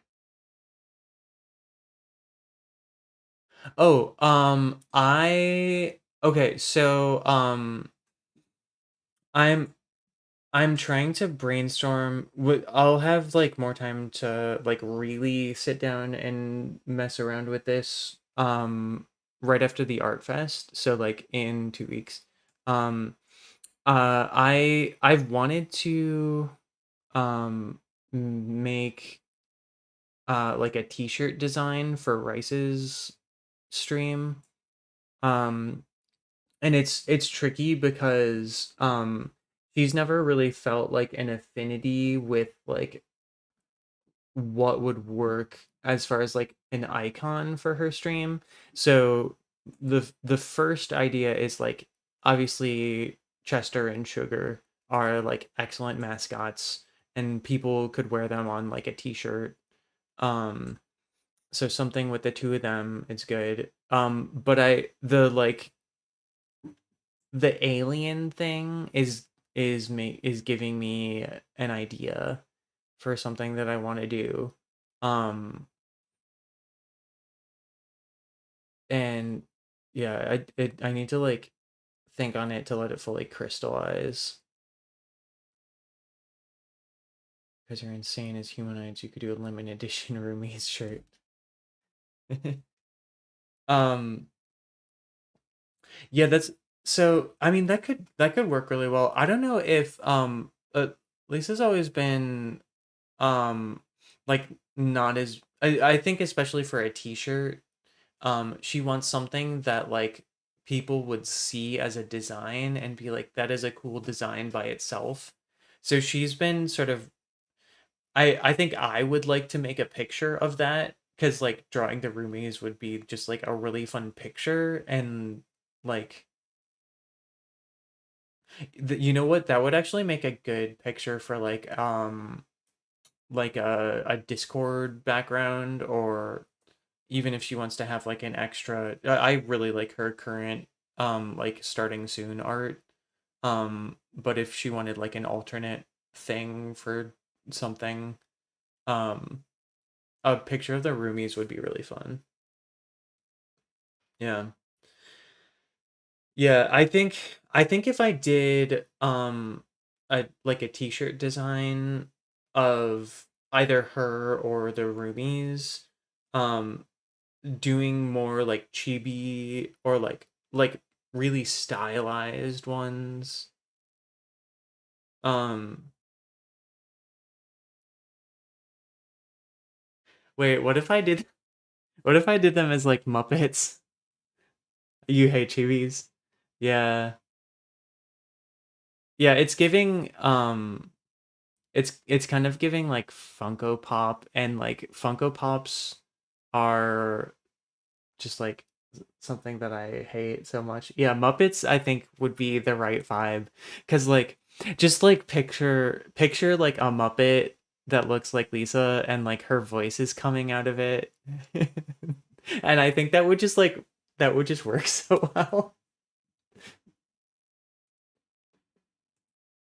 Um especially especially if uh like Rice and Hammer together, and like yeah, the Roomie squad as Muppets is a very strong idea.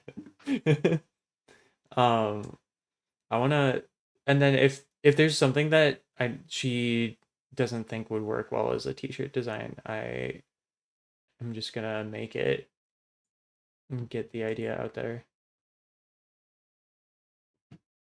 because that's the best way to fight artist block, is just like, I'm just gonna draw this weird idea I had.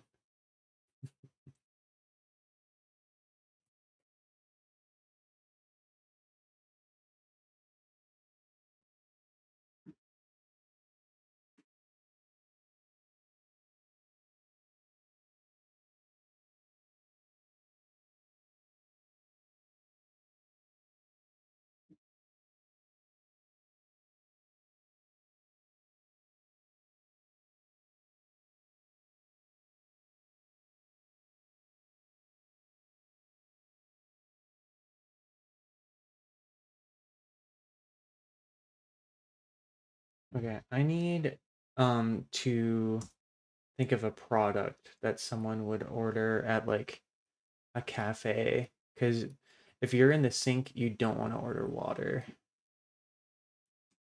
Merch is really hard. Yeah, yeah, absolutely. Wanting it to be someone anyone would like. Yeah, exactly. Well, because like if it's like merch for the store, not just a Cruel Rice Lisa. Yeah, yeah, absolutely. If I'm like I want to wear like a Cruel Rice t-shirt. I want to be able to walk around at like a con, and like if I see someone else in public, um if you're sinking, you don't want to. No, that's true. Yeah. No, but that's absolutely what, like if you're at the cafe in the sink, you don't want water. And it really, yeah, it really works on all levels. um, um, but yeah, I also want people to like see my Cruel Rice shirt and be like, "What is that? That looks cool. I want that." Um, and it's not necessarily like an inside joke that like only people that have seen it get. But yeah, so you really have to thread that needle. And I think as even as like a designer, that's like something, yeah, loads of options, just because like everyone will sort of have something different that like appeals to them. And like as an artist, you can, it might differ in like how you can execute it. I have the niche inside joke shirt, but make more of the cool stuff. Yeah. Yeah, I mean, I feel like, I own several niche inside joke t-shirts from other communities. But like I think especially if you don't have like one that is just like, this is my like basic, like this is the sort of like core encapsulation of my community as like one image. Getting that right is like really really something you have to work at. So I think, and it can sort of be collaborative, like not like several artists can try to execute it, but you might not find the right thing right away. Only two groups. They're both YouTube. Oh, okay. I have a bunch of VTuber shit. Um, and that stuff ends up being very like um oriented towards either the like VTuber model, or they'll have a like a mascot character. VTuber. Ooh. Um um where's my I have my this guy. He's this is an example of like a mascot character. Um this is an Ichi. Uh mine is a he's like a little plant guy. Um so he by default he looks like this, but my special version of them is a sunflower. So I have this little hat that was made for dogs. And then the knife is made by the person that makes the cryptid plushie. Um this is it's got like a little elastic band on it, and you can give it to any plushie. So yeah, I having like a little plush with knife makes me very happy. Um yeah, but yeah, this is a good example of like having something that is has like appeal outside of the stream. Whereas like anyone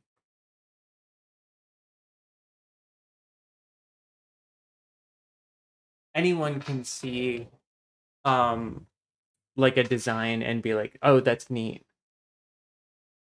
I want to constantly evolve as me, so I don't want to waste time having me related shit made.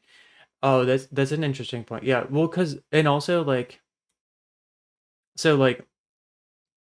Rice as like a character of her stream. So like a lot of the older drawings that we've done, and you know this better than even better than me, because you've seen like multiple evolutions where like the bangs weren't always a thing, and her hair used to be a lot more red for a while, and then she cut her hair short. So like how do you when you're like, I'm figuring out what my style is, I'm figuring out how I want to look at, how do you balance that with like you your character as a brand, so you can't like cement it. Valkyrie talked about seeing someone in her merch, so she went up to them to surprise them, and they had no fucking idea who she was. No, because they got it oh my god, that would have been devastating to me if I was like, you're wearing my stuff, and they're like, who the fuck are you? Oh my god. um yeah, consistently glowing the fuck up is absolutely, yeah, early 20s. I mean, yeah. I mean, imagine how fucking awesome Lisa will be in her 30s. Um I when I was 24, um I was I barely had my shit together. I was like, I want to look like a professional. Um, don't want to imagine. Uh, yeah. Well, we as 40 somethings will I think will be rocking. Um, I'm excited to be in my 40s. I can make it. I think I can make it pretty pretty sick. Um, I just as long as like skinny jeans don't come back in style, I'll be fine with that. At the rate we're going, we're headed for 2010s nostalgia. um don't uh you like skinny jeans? I like straight leg jeans, and I like not jeans, but like when they're just like stretchy material, I don't like that. I like there to be like a where they're like giving the pressure of it and they show your butt off really well. But I like there to be a little bit of a its own shape, especially when it comes to where my like ankle meets my shoe. All pants show my butt off. I'm caked up. Hell yeah. Hell yeah. You're like, I don't need the jeans help.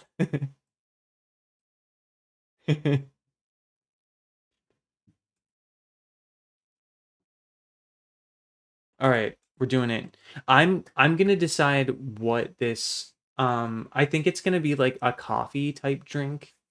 But I want like a fun brand name for it. So I need to invent a new brand name for this product because part of doing a comic in a cyberpunk world is I have to constantly be inventing new brands. Fuck coffee. That's what you were saying that about earlier. I remember reading that now, and now I know what you're talking about. Matcha adjacent is a really awesome idea. I think you're onto something. Um,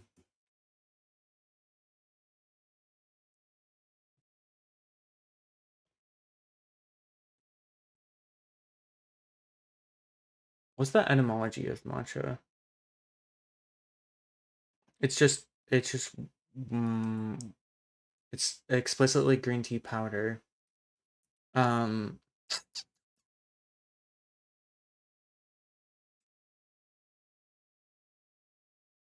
Trying all the matcha in Wellington City. I made a Google sheet. Oh, that's cool. Are you doing like a tier list or like a ranking system? Not even city region? Hell yeah. You could make uh like a traveler's guide. You could make like a little map with all the different like you could make like a heat map of how good the matcha is. Um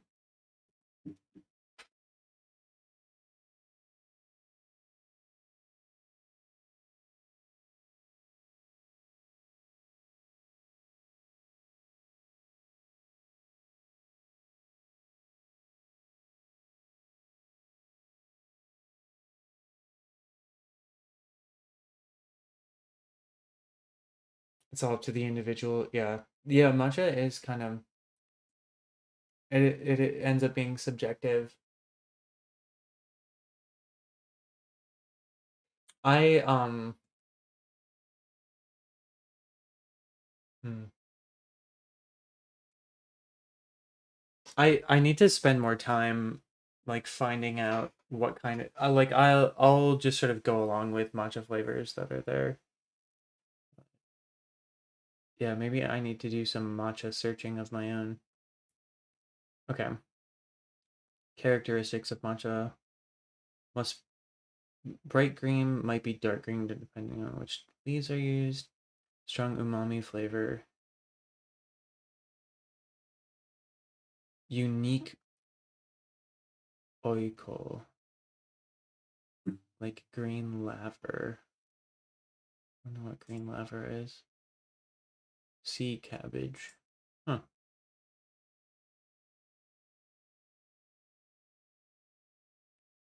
Increased chloroplasts that the plants need to collect more light in the shade. The flavor is from amino acids.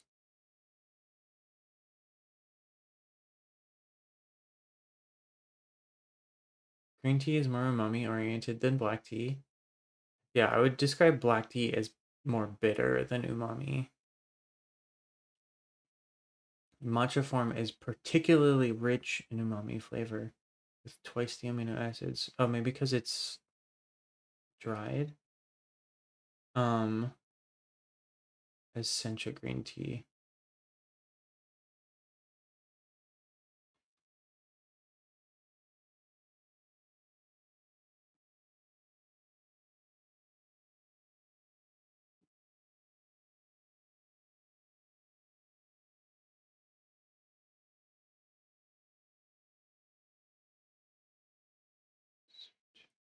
Matcha is where the name matcha comes from. Better for the environment because it makes less waste than coffee and tea. Ooh. Which is that would also make sense why people would want to focus on making it in a more futuristic setting.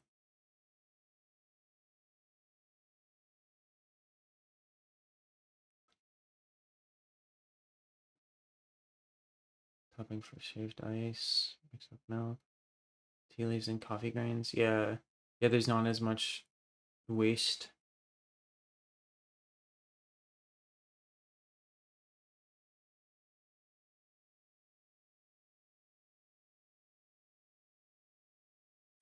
Oh no, I doing matcha research is showing me a bunch of matcha ice cream and cakes. And now I really want matcha. um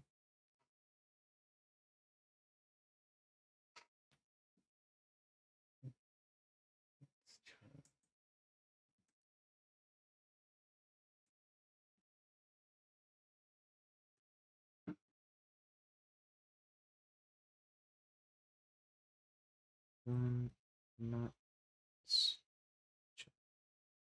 Cha is tea. Hunmatsu.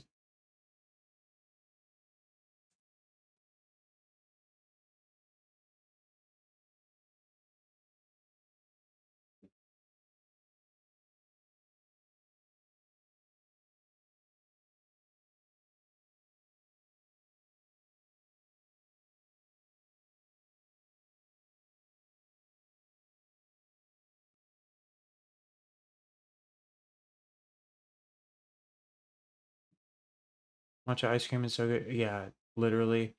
I think I forget if I was mentioning this to you. I learned to make the Korean market that's only like 20 uh it's like a 20-minute trip away. Um has glutinous rice flour.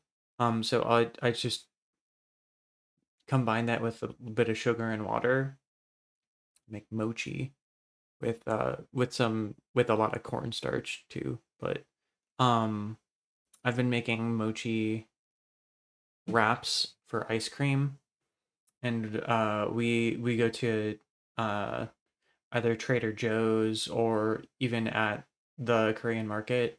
They'll have like some matcha ice cream. I got some ube ice cream as well. Just make a little ice cream matcha pouch, and then I've also been using it to make like daifuku. Um, so I can't make it. What I've been doing to make the mochi is I steam it. Where I do a double boil. It's actually really similar to how I melt chocolate for making like truffles. So I'll get a metal bowl with the that I'll put the like mochi mixture in. underneath the metal bowl, I have a pot that is like a little bit, it's smaller than the bowl, so the bowl sort of rests in the pot. The water boils, and then, oh, you double boil for your brownies, yeah, so you get it. And then the lid that goes on top of the bowl is like a frying pan lid, but I wrap it in like a towel, so no condensation from the lid drops into the mochi mixture. Um, and so it's like double boiler with a wrapped lid, and it's just like 15 minutes. Um, the thing with it is, as soon once it's done, you've actually, it's probably the same actually if you microwave it, where you roll it out as soon as it's like cool enough to touch, and then you refrigerate it, which, yeah, that must be what you do with it once you microwave it. um Ooh, if you double boil for your brownies, that means you use like good chocolate for it. That's got to be really good. Oh, I wanna make some. I wanna make. Mochi, I just spent too much money. Um, yeah, it is incredibly easy. I've also been using the rice flour for making like homemade gochujang. Um, send the recipe. The very good chocolate in USA. Yeah, we um getting going somewhere and that has good chocolate is such a good treat.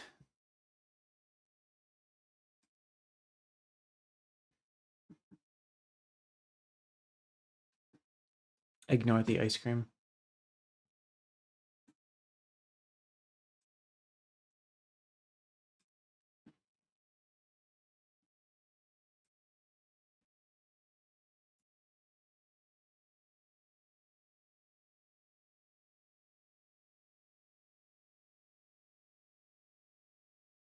I don't even like chocolate. These are just that good.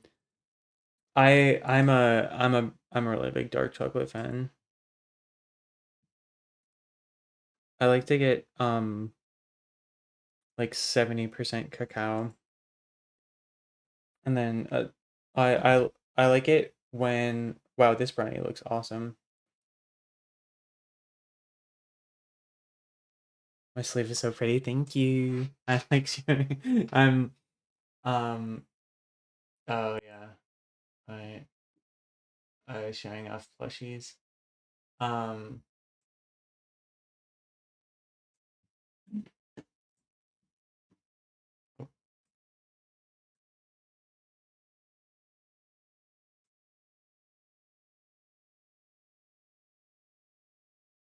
difficulty hard. Ooh, interesting. I've been I have uh when I was making kimchi, the like vegan kimchi, one of the ingredients for it is uh persimmon, like dried persimmon puree.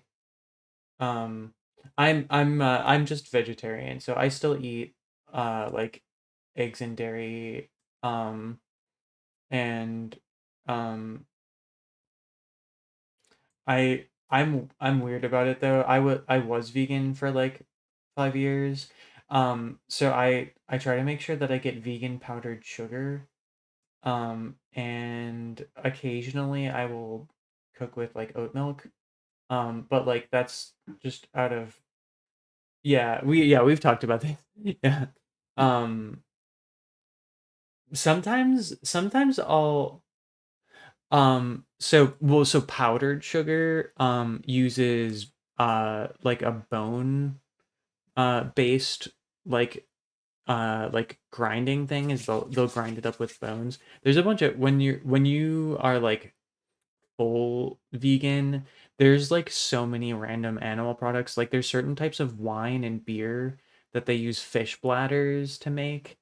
Um but I think, oh, okay, yeah, you get it. But there's constantly stuff like that where you're like, they use what? um but and a lot of the weird things. Yeah. Yeah, and it's like you never stop finding out about weird shit. Or like or sometimes even weirder is like the stuff that is vegan, like Oreos. Um, but this looks awesome. And I love I'm a really big egg fan, so I always have eggs on hand. Um, and getting a like brownies seem like a a simple recipe, but they're really Oreos unethical. Yeah, they're them and like a bunch of the other. Yeah, just if you're new here and you're like, ooh, I should eat Oreos because they're vegan. Do not do it. Do not um worry about being ethical first. You can make your own chocolate cookies without supporting mm, mega corporations and their murderous intentions and fucking war criminals. Um, vegan is about yeah, yeah, uh, yeah. If you are interested in like using your like purchasing and eating choices to like make the world better, like if you're vegan, you should care about uh, uh in my mind at least, like you're trying to encourage practices that make the world better for humans and animals. So thinking about like who you're supporting, a lot of vegans are performative. Yeah.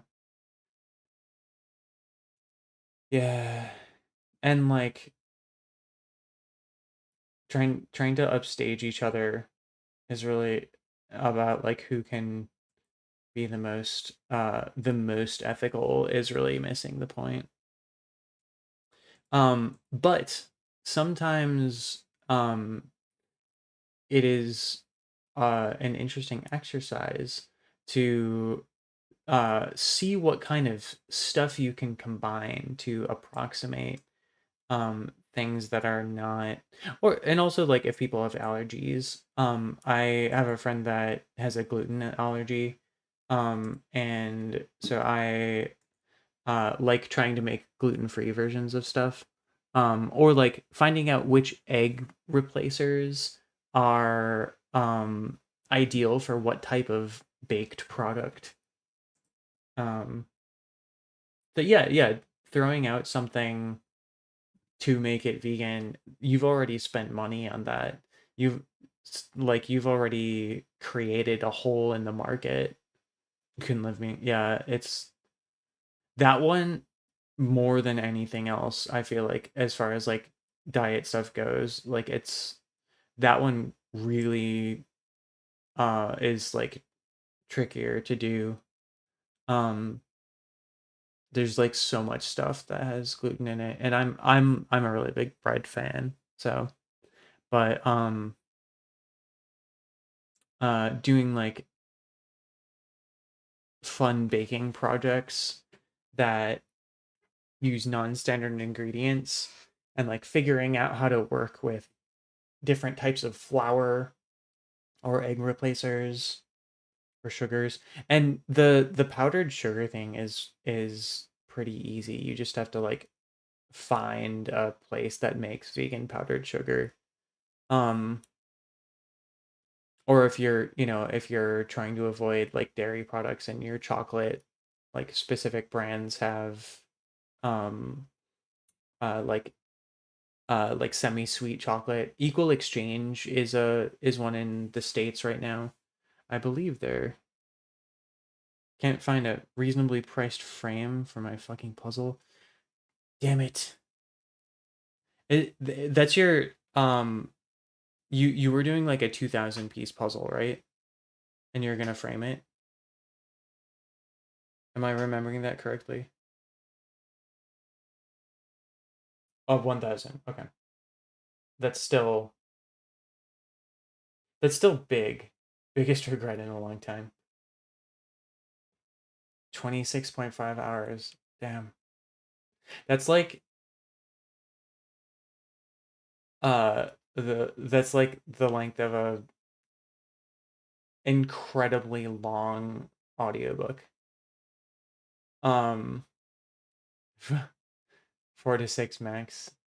And you did it by yourself, right? Not. I feel like if I have a puzzle, I need to have assistance with it, or I will literally never finish it. Yeah, on oh, you did it on stream? Oh my God. You're uh incredibly goated doing like multiple for minutes of visual. You hang trophies that you're proud of. I hang trophies that I'm ashamed of. We are not the same. I'm a one shot kind of person. God damn. That man. I I know you aren't a fan of that, but that's still that's like I did this incredibly intense physical that's like the folks that are like I climbed up Mount Everest and I'm never climbing another fucking mountain. But I did it. I need to remind myself to think and go like 5 seconds of research. How long does it take to do a 1,000 piece puzzle?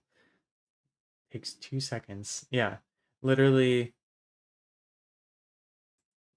we could have we could have made this easier on ourselves. Well, how big is and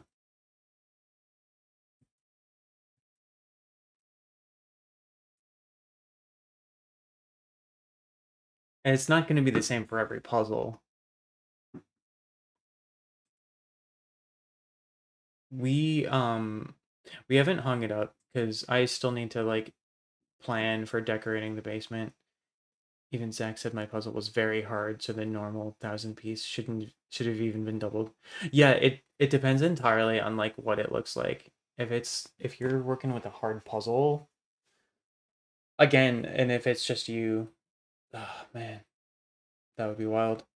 But yeah, we have a like a glued 2,000 piece puzzle that we're never gonna put this together again. It's I really like the aesthetic of like old maps.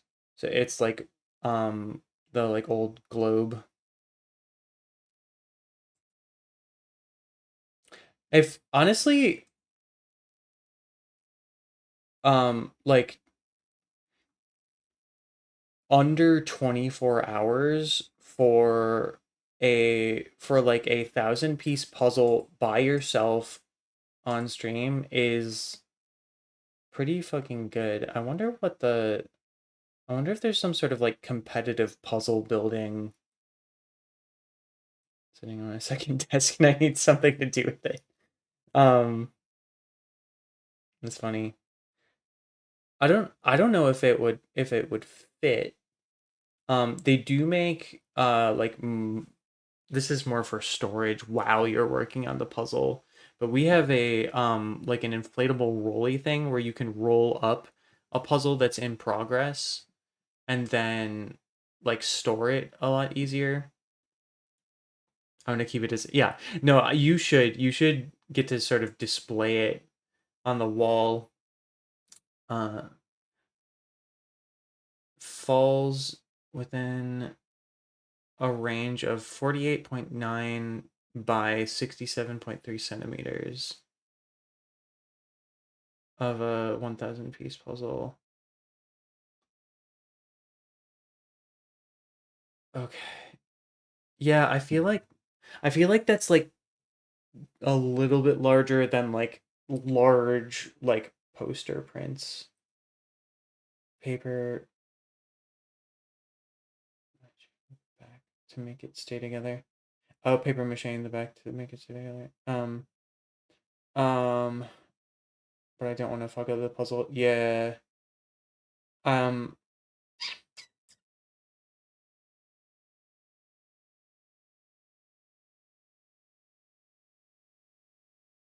82 centimeters away.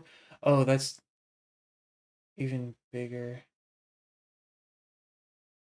That would be, damn, 43. Okay. So it's like, it's definitely wider.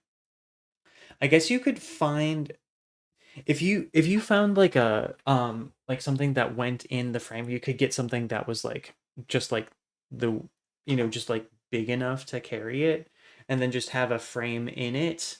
But then you would need to like have it like press it up against the glass in order for it to stay in position. You could take the frame off the puzzle, but I don't want to do that.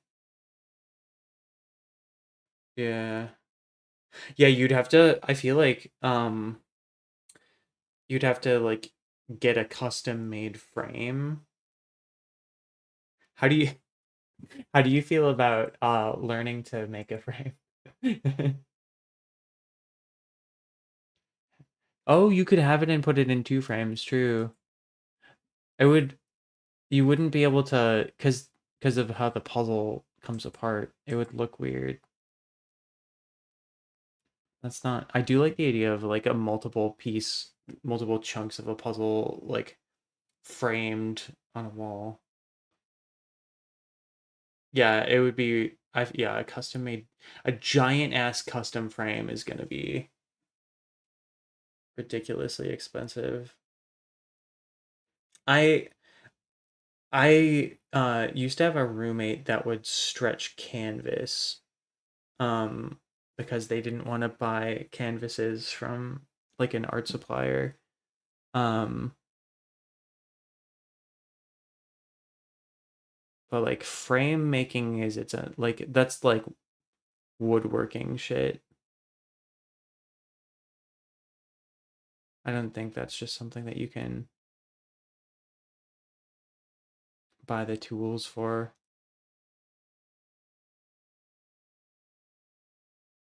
Although if you did learn frame making, made oversized frames,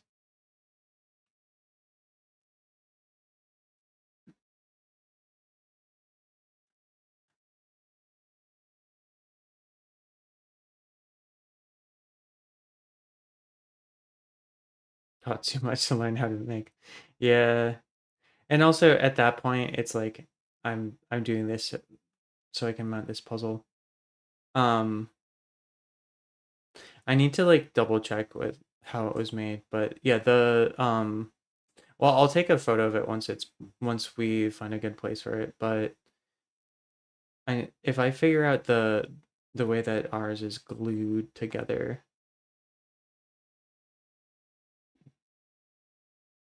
105 isn't bad. Oh, but the frame of the frame is too thick. Yeah, I especially if the puzzle is like or I mean this goes for like framing any image.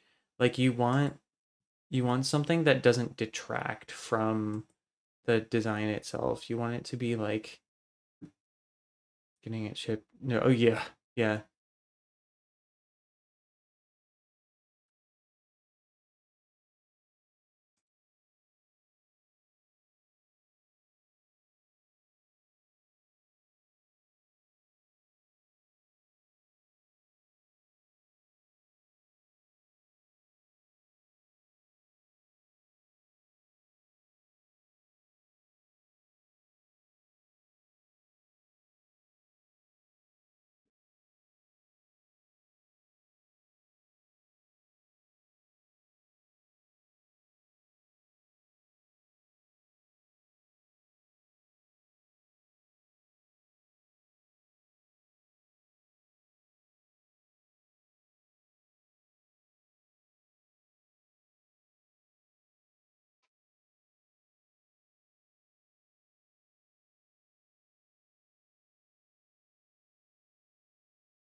Okay, you steam the tea leaves, form them into bricks.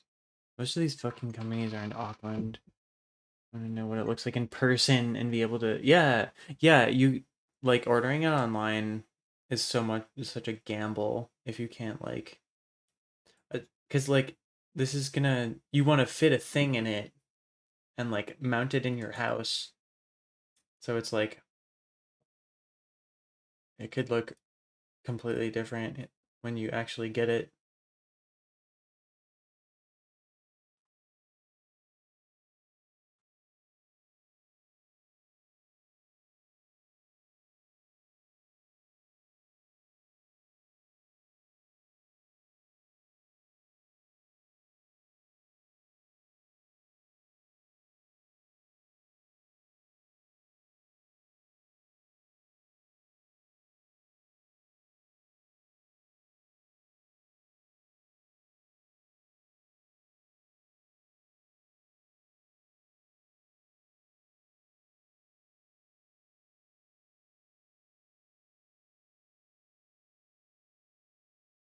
Also, like more gap on the top and bottom and the ends being snug will also look bad.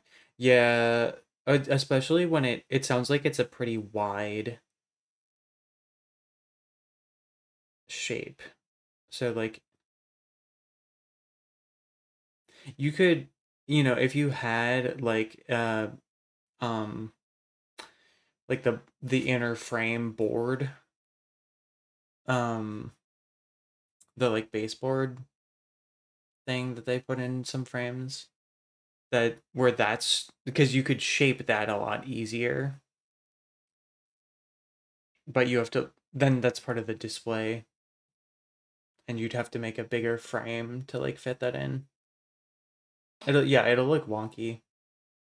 Um and like even if you are able to like press it so it like sits between if it's like perfectly in the middle, it'll still, have that empty space.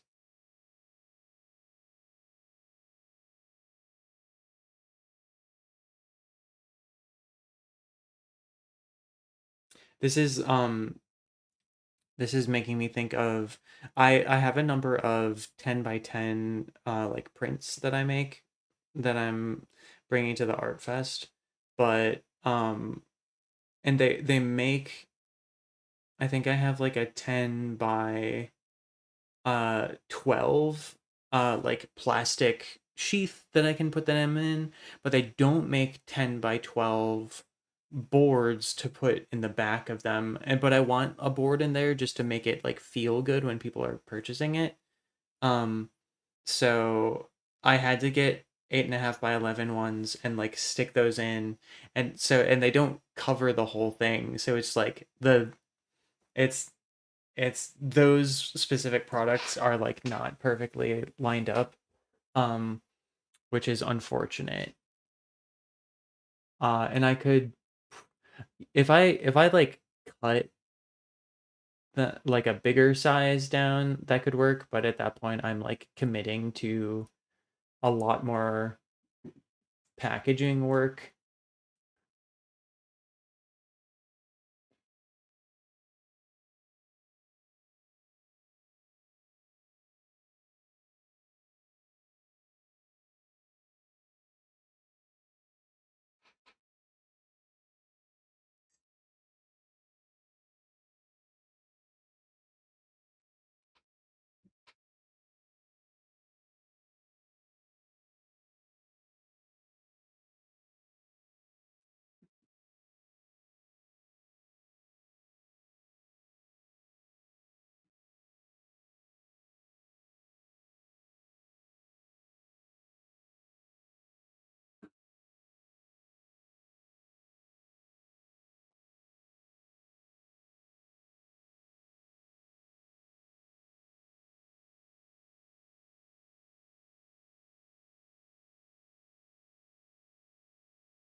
Need to make shopping list. Okay, good luck making shopping list.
All right, I think I'm gonna call this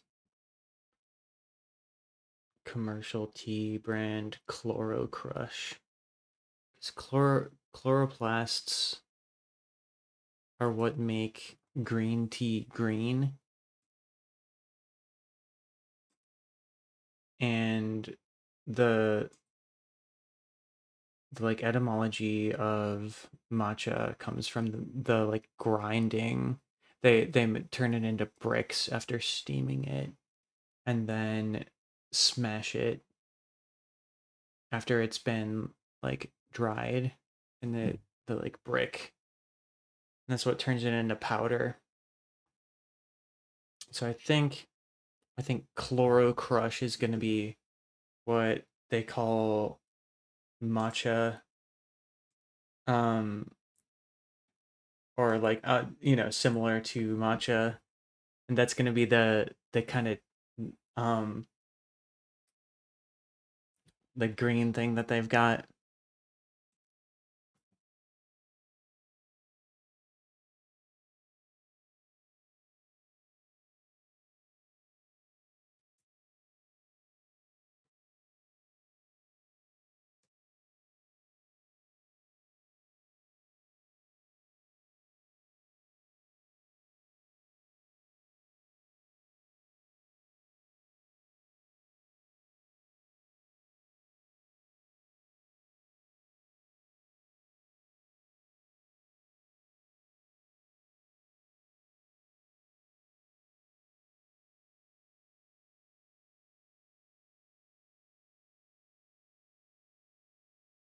We'll see if we can fit all that in. We're going to do a big shot of the market stalls and the chairs and like a little bit of over the edge. We'll do two below that. We could do, depending on how the page looks, we could do another one where the first panel sort of bleeds onto the rest of the page. Let me plan it out, because then we can do four more panels.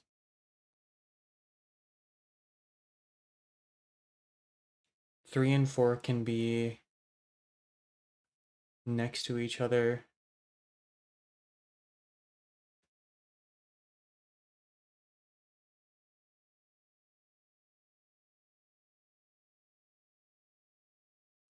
I don't need to have them making their individual orders. That's not important. Um,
Awesome. Okay, I think I feel good about that.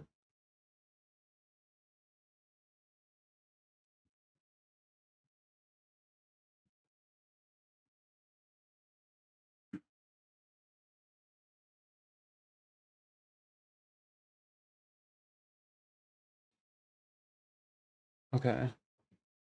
We've got our script set up the way that we want it. And I can start on the sketch. I promised the folks from ASEN that I would be sharing the art soon. So that means I have to scan it in. Exciting. Yeah. I'm hoping I'm gonna try and keep my schedule going even with setting up for the art fest. It shouldn't interfere with my schedule too much. Um we Effie, for your benefit, we do this thing at conventions. Um and we've only done it for two conventions in Chicago. But we stopped going to the like actual events of the convention other than like the artist alley, and we would just like sit down in the middle of the like convention center and just like draw, and people started like sitting with us, and they would leave art with us, and they would just be like, yeah, this is an art circle where, and so we started going back every year. We originally started doing this in 2008, and like one year a couple came to us and they were like, we started dating because we met at this like art group, it's so cool to see you there. There's folks that came when they were like, yeah, 2008. um uh and there's this one uh like kid that came one year when she was like 14, and then she like came back when she had like graduated college, and she was like, the art circle's still here, I like grew up with this circle." And we were like, that's amazing. You're like, um there's this one artist that makes amazing art, and he keeps coming back and just like dropping cool shit. There's like so many random amazing artists that I meet because we're there.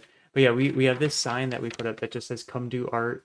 And since people started leaving things with us, we were like, I was 13. Nice. I was like a uh I was a June no, I was a sophomore in college. Um in undergrad. Um and we had been going to we really hadn't been going to it for that many years. I started going to ASEN, Anime Central, which is referring to like the central is in like the Midwest of the US. In high school. So this was I think the first year that I went was 2003. Um and so by 2008 we were like, we've seen everything here. We're tired of it. What? Oh yeah, no, you're so right. So I was a second year.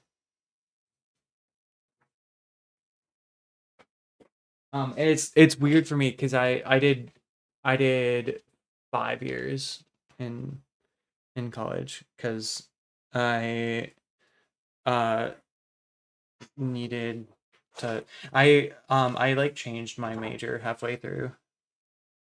But yeah, we do a bunch of stuff. Only 6 years older. Nice. Um um Hello, Juicy. Thank you so much for the follow. Hi. Welcome in, welcome in. Um I need to hello, welcome. Um they I need to fix my alert. That's not the normal alert. That's the like default ass alert. America just wants to take your money. Literally, yeah, absolutely. Uni is a 3 year thing for bachelor's. Yeah, yeah. It's typically 4 years, but a bunch of people that I went to school at the same time, we all took like 5 years because we were just like, when you're 19 through 23, you're just figuring out what you want to do. So if you like go to school and you're like, I want to see what game design is like. And they're like, how do you feel about calculus? And you're like, I don't know, let me try it. Oh, I'm terrible at calculus. um I changed my major twice. I'm going to take 5 years too. Yeah, absolutely. I absolutely did that. I went to school being like, maybe I'll be an artist. And then I would I I was briefly like, oh, I should study graphic arts because that's the only way I'll get a job. And then I was like, oh, but like game dev is really cool, and there's like a bunch of cool tools for it now, and like maybe I could make game art.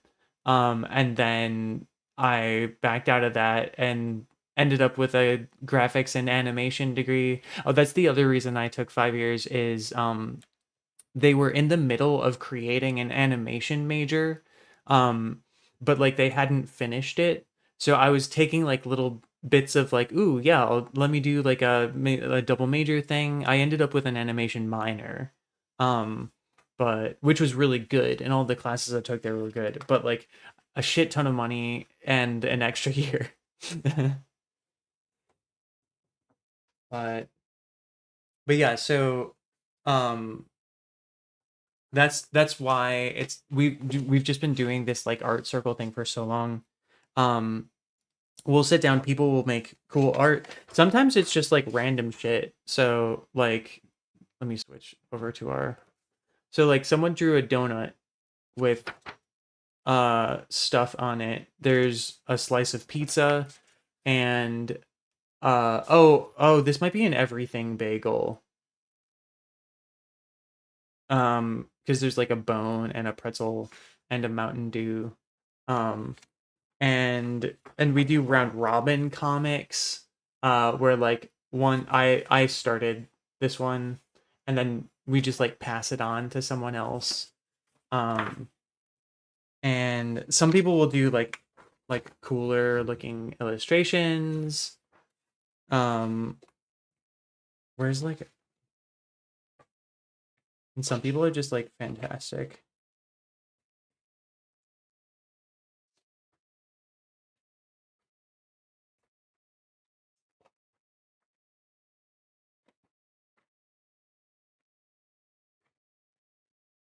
This is not okay. This is not fantastic.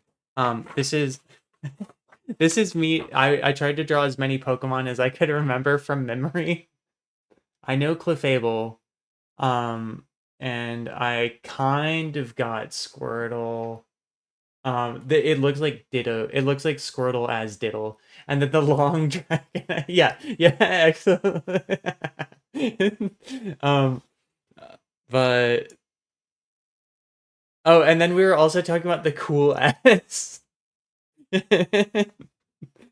From Yeah, drawing Pokemon from memory is one of my favorite things. And so like a bunch of other people were drawing cool S's, and and then, or like someone will draw, this is, look at this. I think, and then a fish. I think it's in like a scuba tank or something.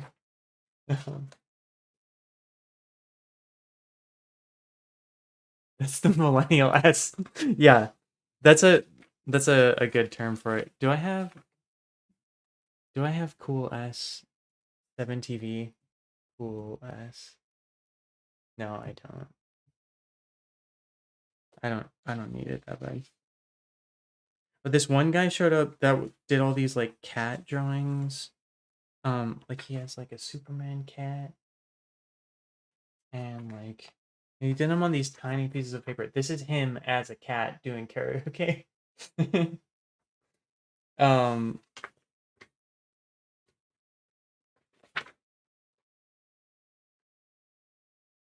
Oh, and so there's this like big statue in the middle of the convention center.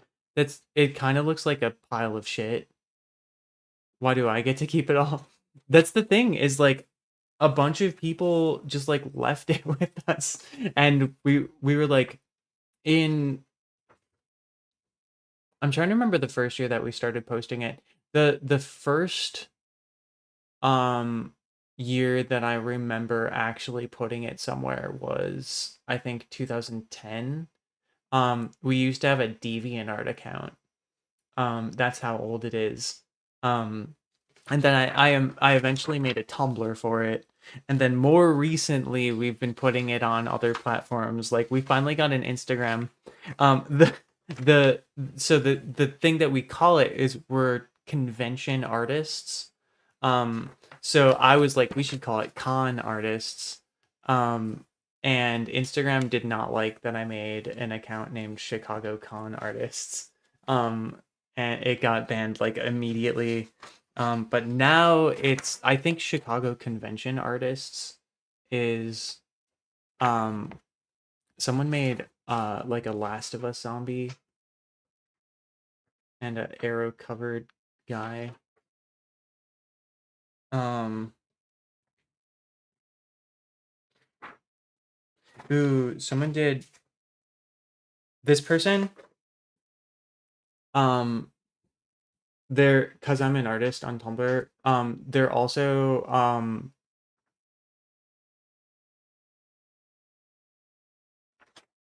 let me see if I have their they've come back like several times to the art circle. I adore their style so much. What is their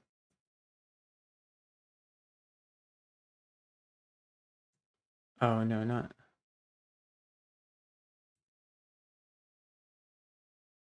Holland Meh on Instagram. Um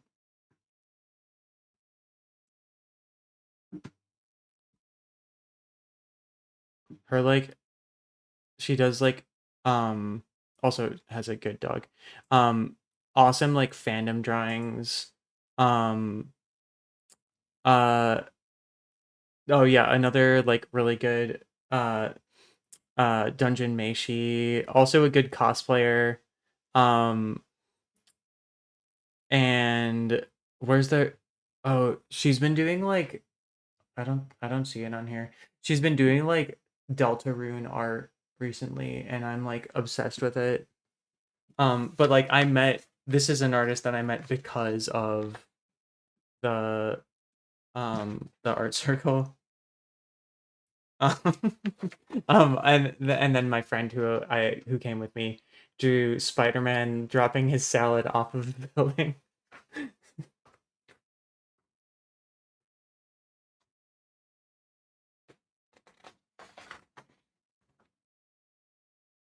But yeah, so I'm gonna try and I have to line all these up for the scanner.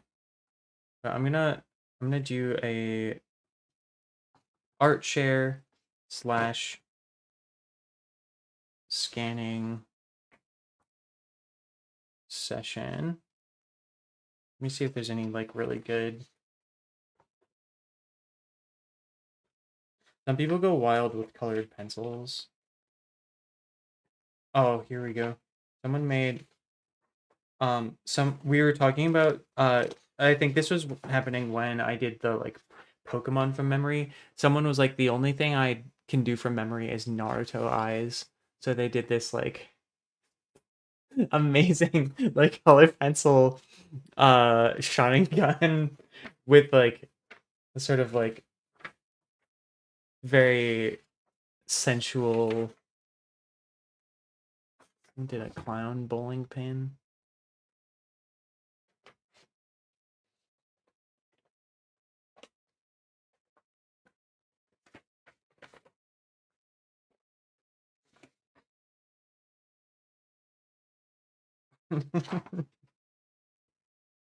We've got Don't Eat My Gabagool Christopher.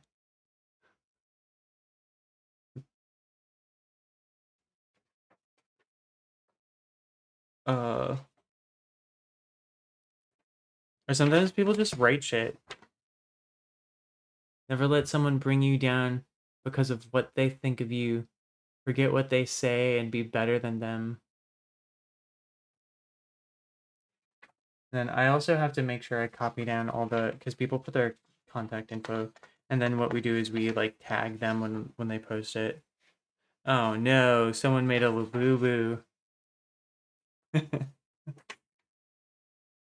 God damn it. NSFL, never safe from Labubu. There's a lot of like has been hotel stuff. Oh, this wasn't at ASEN this year. This was last year. But this was like in prime Baldur's Gate era. A let me see if I remember this correctly. So there's an Astarion, a um Karlach, and a um shit, what's the half elf girl? A Shadow Heart. The Shadow Heart had Goth IHOP t-shirt. The Astarion had Femboy Hooters t-shirt, and the Karlach had Lesbian Home Depot t-shirt. And they were a group, and they were excellent, and they like drew themselves. Oh, this person was like a this person is like an architect. They were like, yeah, I'm just gonna draw some like random, like really good, and also Mount Fuji, I think. Oh no, it's Vesuvius. Just like cool shit.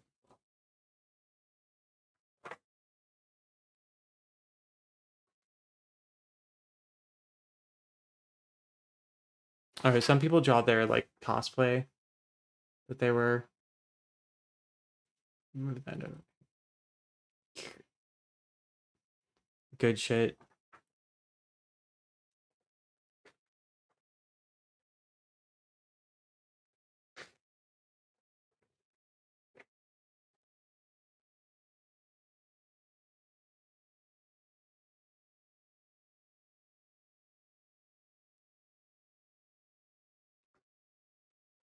Oh, yeah, this person is cool. They did the this was like much newer at the time. The Miku song Rotten Girl.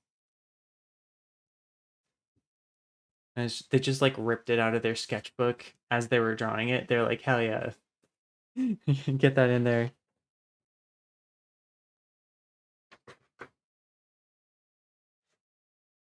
Oh, someone else was drawing Pokemon from memory. I think they did a much better job than I did. That's a pretty sick. The Espeon is like solid. Does Mudkip not have arms? And the Togepi. The fact that also they did the Millennial S on it too.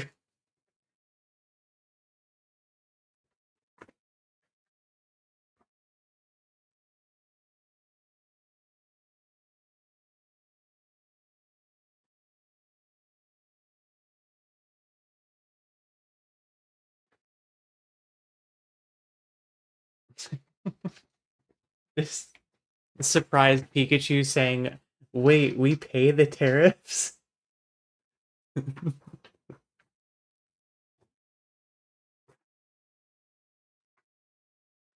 You can tell um which ones which ones I did because I'm the asshole that did that used actual sketchbook paper and not 8.5 by 11 printer paper to make.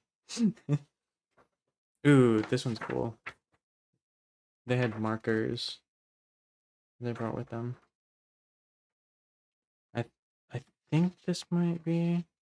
Oh, this is like a very different.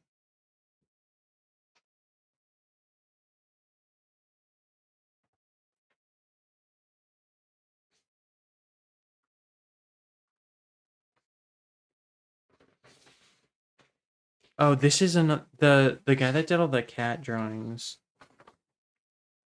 did this like really intense.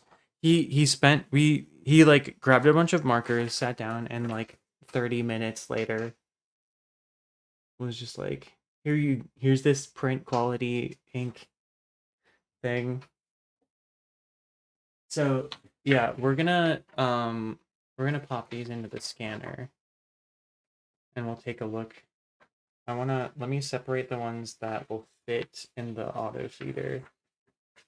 And if I do this correctly, this will be very easy.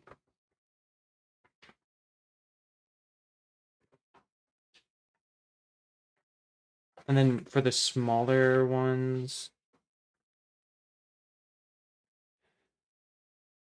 we'll scan them in the bed.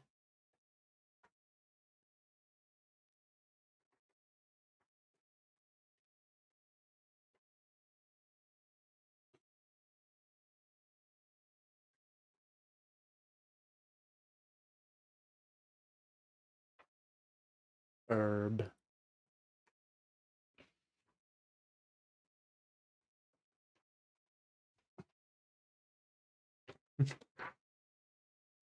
Some of them have stuff on the back that people like started and didn't finish.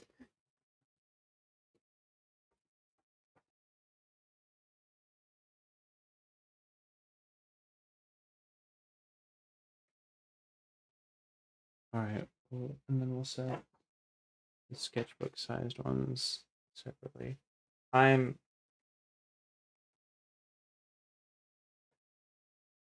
I'm okay being the asshole that made the different sized ones because I'm the one that has to pay for it. Oh, this one actually isn't me. This is Dr. Swiss Cheesy, who is one of the incredible artists that shows up.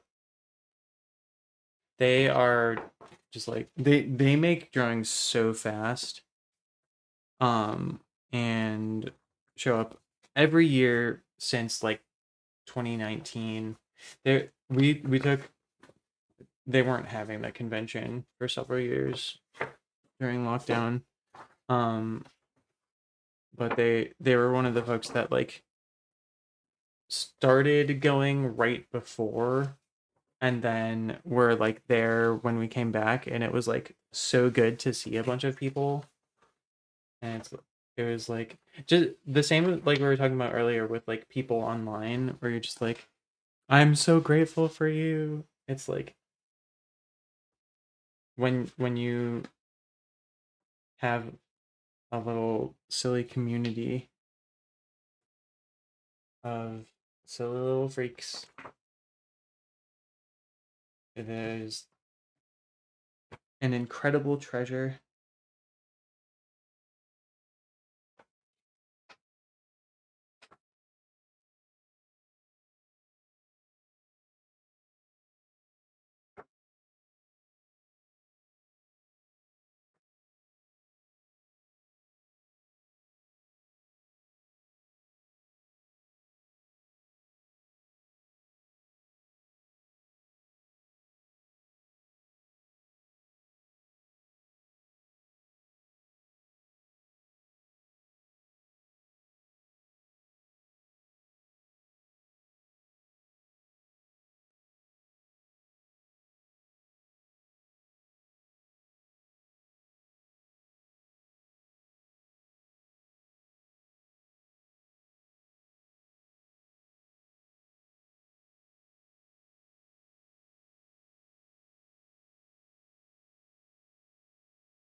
Oh yeah, we also made a prompt sheet that was if you have like dice, um it because people would sit down and they'd be like, I don't know what to draw.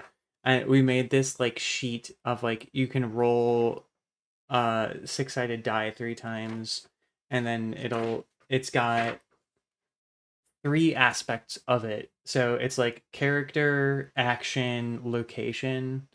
Um, so number it's your favorite animal, Goku, Hatsune Miku, a Pokemon, your bestie, the character you're cosplaying, and the actions are playing frisbee, eating pizza, raving, drawing, taking a nap, and going goblin mode. I feel like discussing going goblin mode was such a micro slice of time. Like that's such a 2004 thing. um and then number one at the Hyatt, which is the hotel where the convention was, underwater in Minecraft at the park in space on TV.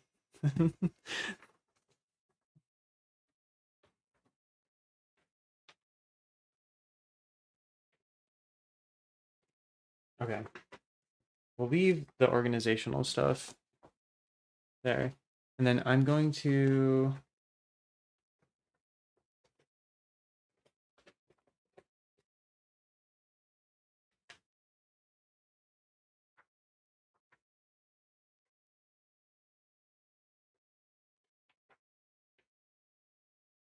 set these up here. All right. I'm gonna step into the other corner of the room. So I will be right around the corner. I'll be right back. But since I'm not going to be on screen, if you want to take a break soon, you may.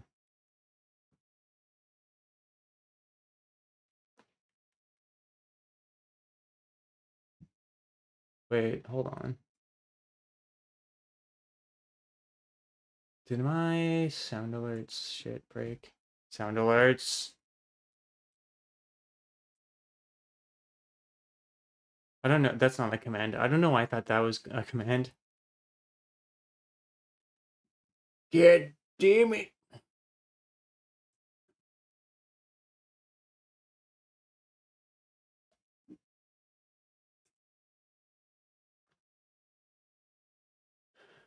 Oh, you know what?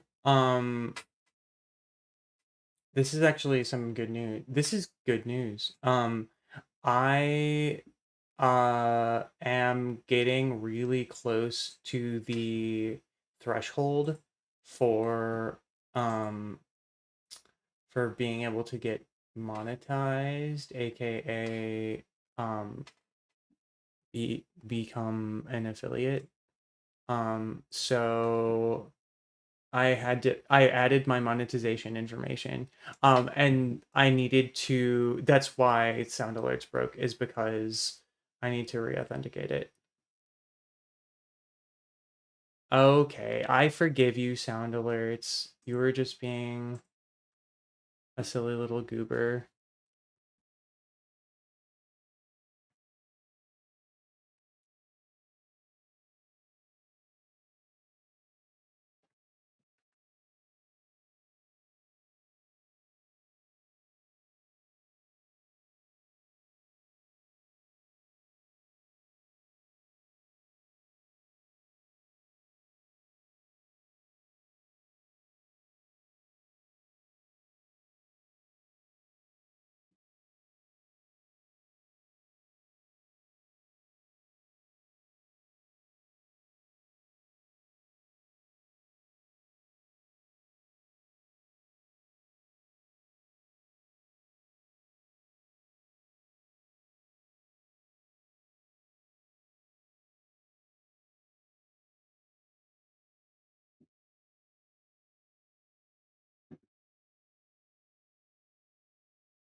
Does I might have to spend some time later figuring this out. Ooh, we should spend some time working on emotes for the channel actually.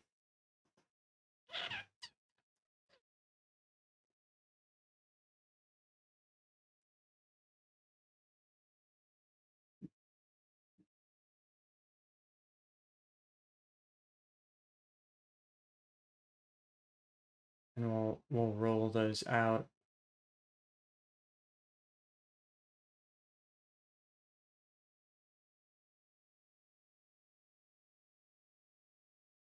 Is okay. What's a what's a good sound alert?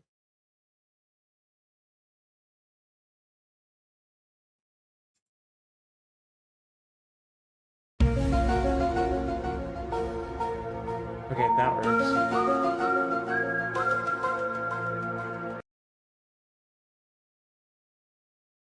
Damn it. Okay, I'm gonna have to spend some time later to make that work. Okay.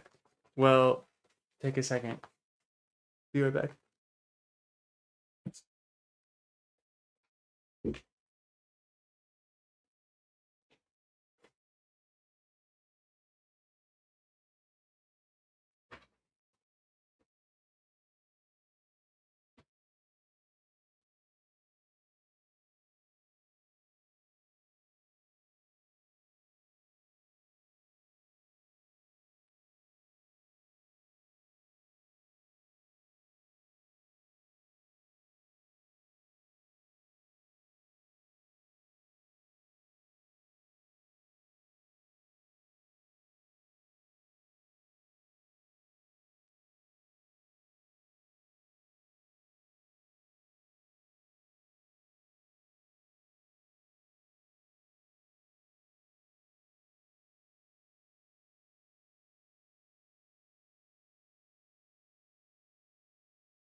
Okay, I actually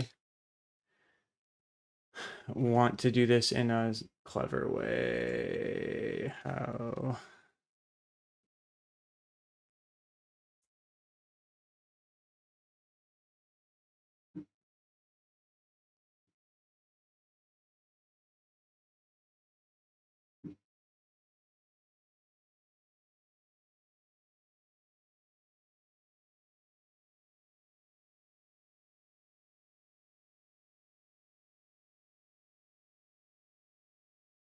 Clever?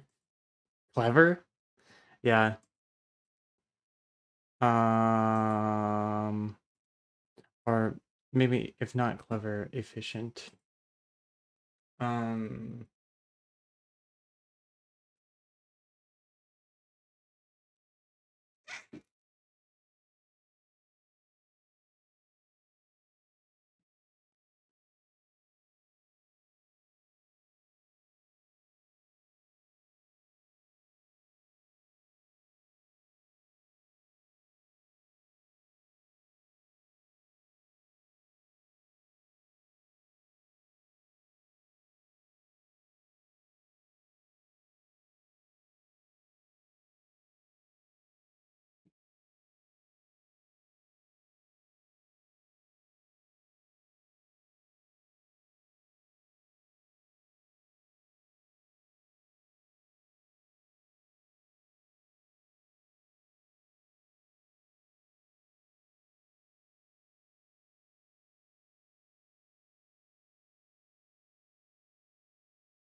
mm, no, that's not working.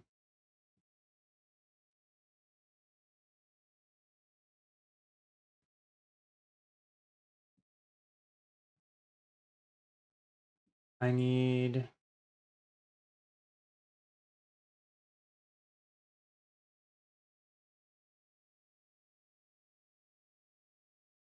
List of clients.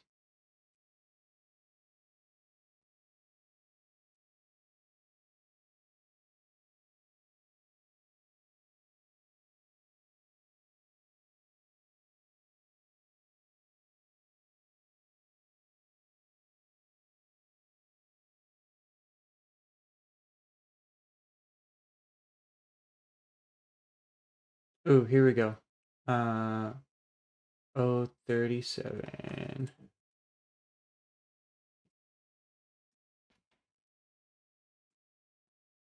All right, we log into our printer's web portal. Food shopping lists are so annoying, but I need to eat more yummy food. Yeah, absolutely. You should get more yummy treats. Loads of flavors that not just shin ramen or dumplings. Yeah, yeah.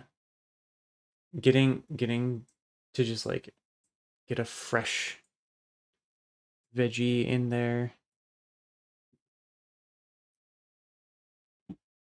I need to go to the grocery store tomorrow.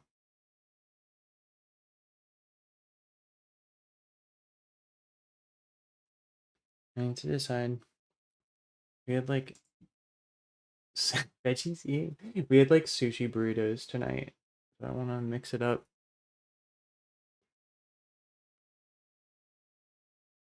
I might have it, Trevor. Is that to like to get yourself to have like a well-rounded?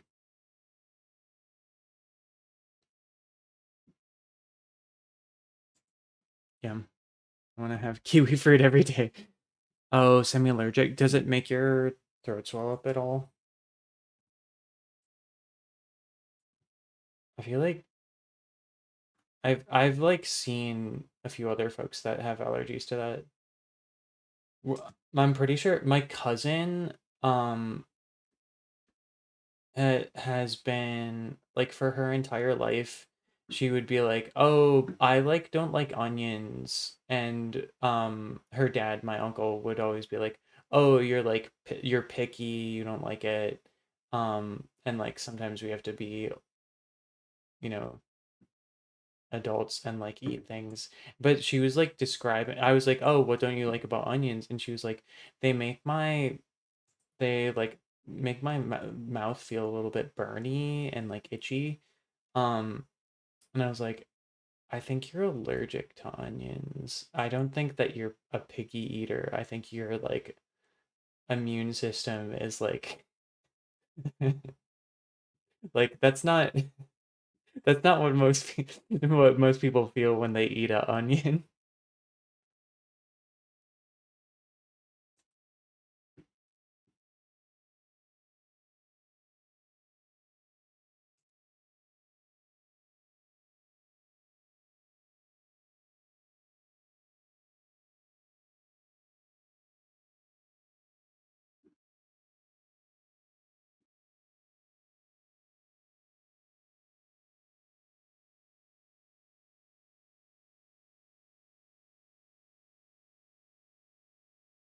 It just goes off so quick. Yeah, yeah, getting like a bunch of stuff. I've it's if you don't live really close to the store, or if you're like trying to be mindful about how often you leave the house because you're like worried about like getting infections, like you can't go to the grocery store every day, so you have to like plan that out. So you're if you're planning like multiple meals ahead of time and your like cilantro is going bad.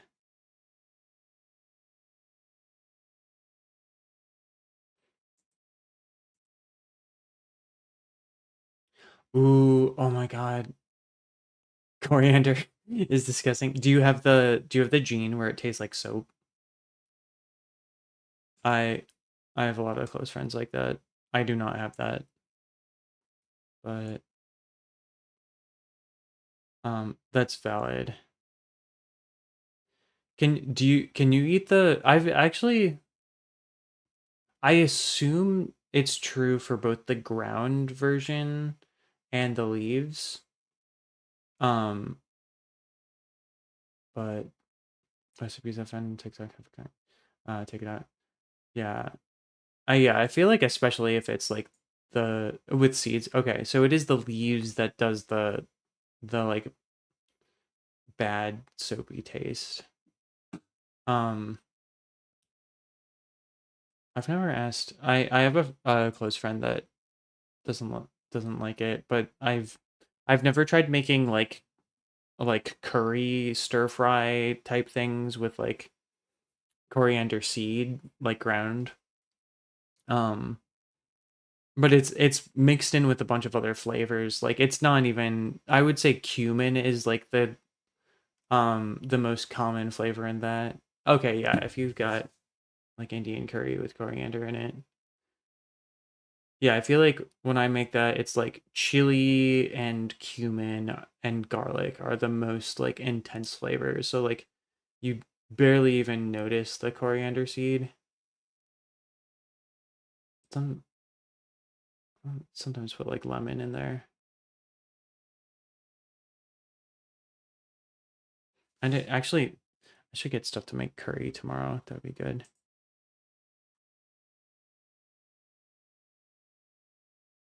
Some chickpeas,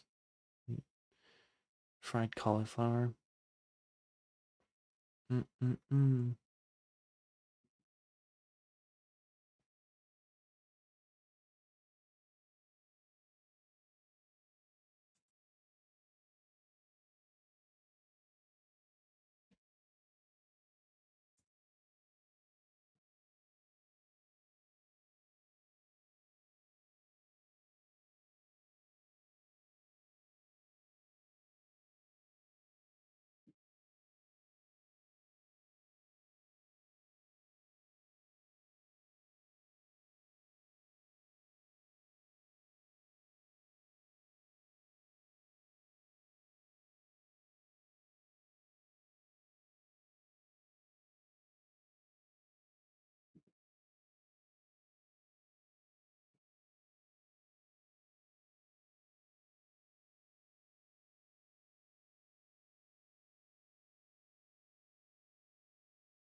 Need to work out to make my own hummus. Ooh, so what I like to do for hummus is um I get like a big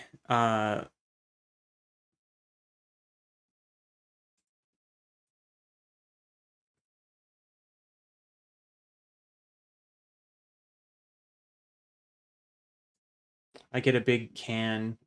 Um, do you have do you have milliliter? How do you measure your cans? It would be like 16 ounces, but I need uh milliliter. Okay, so like 473 milliliter chickpea container, and then save however much you make, even if it's a smaller amount. You keep half of the aquafaba, the like bean water from the chickpeas, and then put it in the blender with it to like mix it up until it's like a good consistency. And then add a little bit of olive oil, salt and pepper, if you're like a garlic liker, 3 cloves of garlic per like standard tin of like uh 200. Oh hell yeah. So I'm a garlic freak, so I put um like about 8 cloves in like a like what like a big thing of hummus. Um and then if you want to get wacky with it, you could do like garlic. Oh hell yeah. Yeah, the garlic is like such a good flavor for hummus. But yeah, it's just if you have a blender, it's much easier. When I first tried making it, I didn't have a blender. I just had a fork. So I was just like I'm just gonna mash it with the fork until it until it's smooth. Um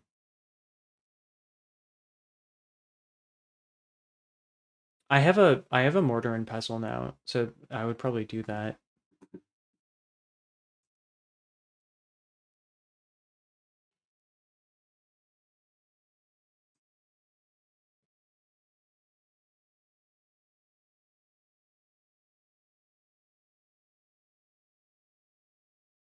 What I do so the the mortar and pestle that I have right now is it's like porous, so you build up sort of like a non it's similar to like a cast iron pan where you have like a seasoning on it. So I don't want to like mess with the seasoning too much, so I'll usually just rinse it and like dry it out and just let whatever thing that I'm working with like stay in there. If I want to like really like if it gets really fucked up, I crush like raw rice in it. Um so um I I haven't had that happen just yet.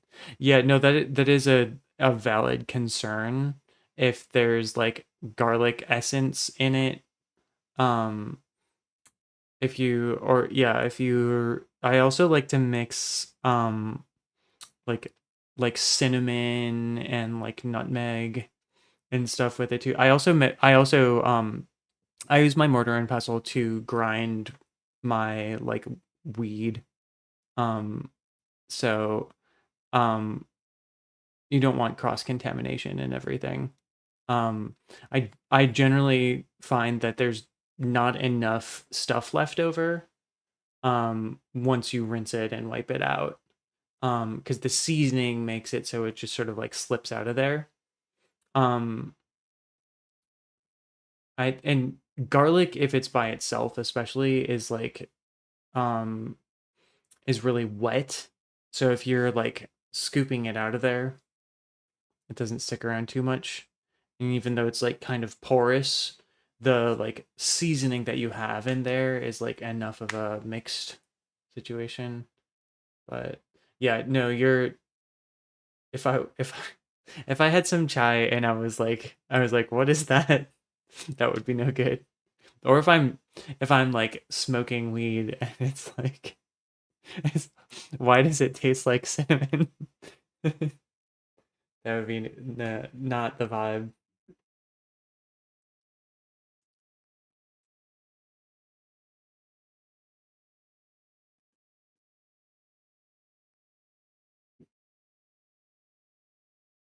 I do I do grind my weed in a mortar. I know that I could just buy like a regular. It's I like feeling like an old timey alchemist. I have yeah. That's like a regular person's thing to do is like use an actual weed grinder. It's also like a pain in the ass to like because I need to use a funnel to get it into either a storage container or my pipe. Um, so I'm adding steps, whereas like a grinder will usually just have like a little spout. You can pour it in.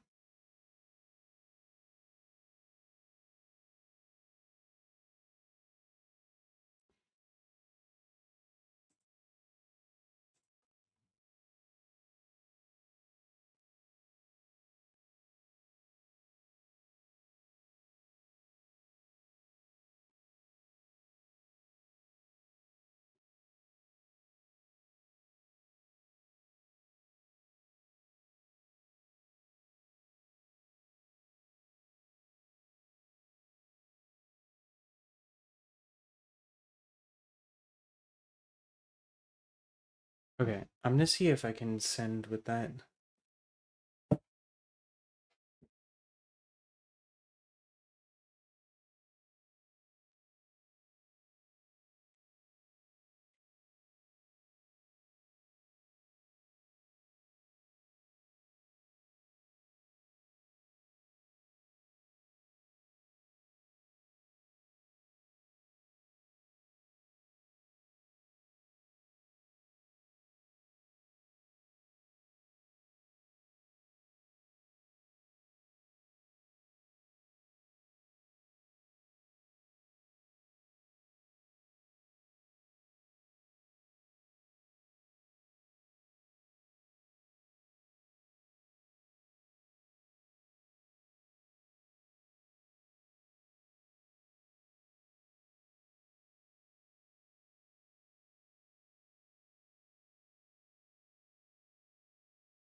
Okay, I've made a terrible mistake. I it is uh spilling the papers out on the floor. I think there's a thing I can do to extend it. Just look at this. This is embarrassing.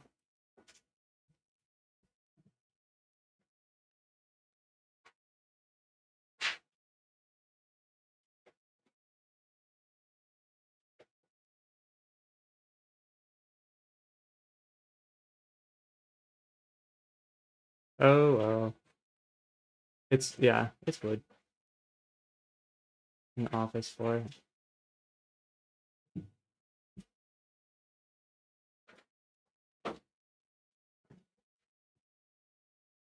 There you go.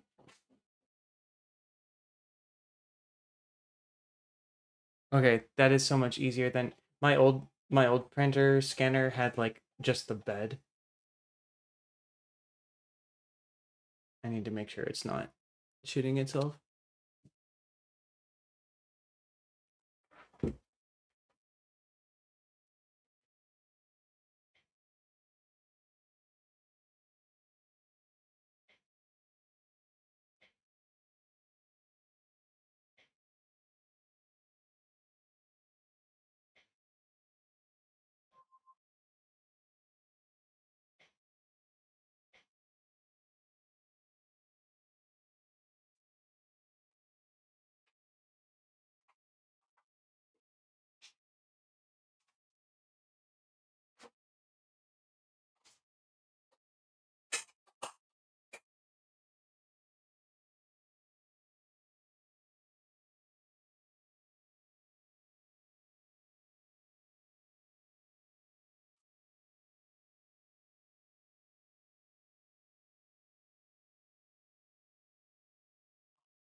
Okay. Let me check and see if I have correctly sent this.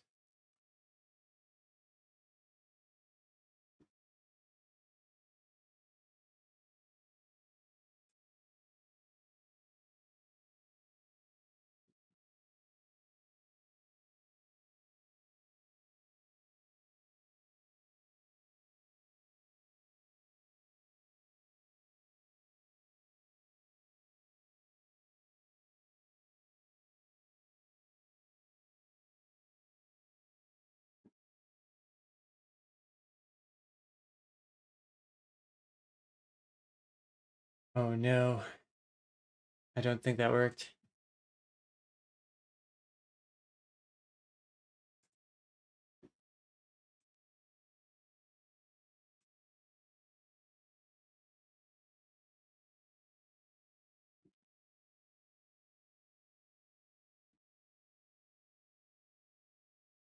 As someone who always works in admin, it makes it so easy. Uh, yeah, the top of the like auto feed tray.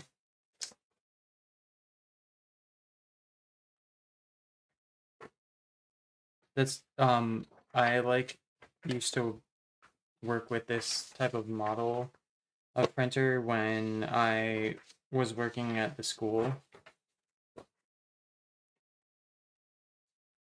The I would I forget if I've mentioned this. I used to do IT at a university from 2020 March until um June 2023. And so the I got used to working with those, and when it was time to get a new printer, I was like, I know what I want. I want a color laser printer.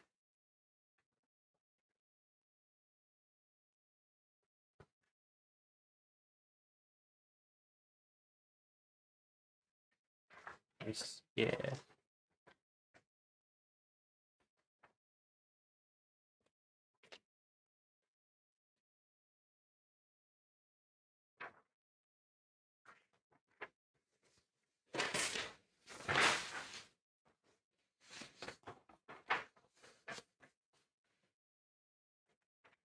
Scorched almonds. Um, I will toast most nuts, and I have a toaster oven. So I generally like almonds. No, what are scorched? Covered in chocolate? That's not bad. Yeah, I would like that.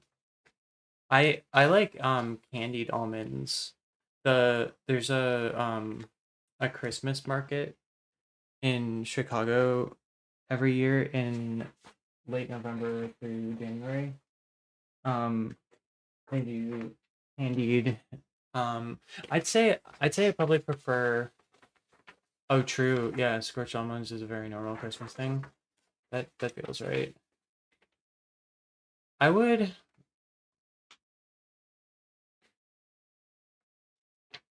I'm trying to think of almonds are a pretty good nut to put in chocolate. Um, I like pistachios a lot. I don't know if chocolate is a good place for them though. Um, pecans would be really good in chocolate. Yeah, I think I definitely like almonds a lot more than peanuts. Um, yeah, I think almonds would be one of the one of my personal favorites to put in chocolate. I love peanuts. I like peanut butter, especially I like chunky peanut butter.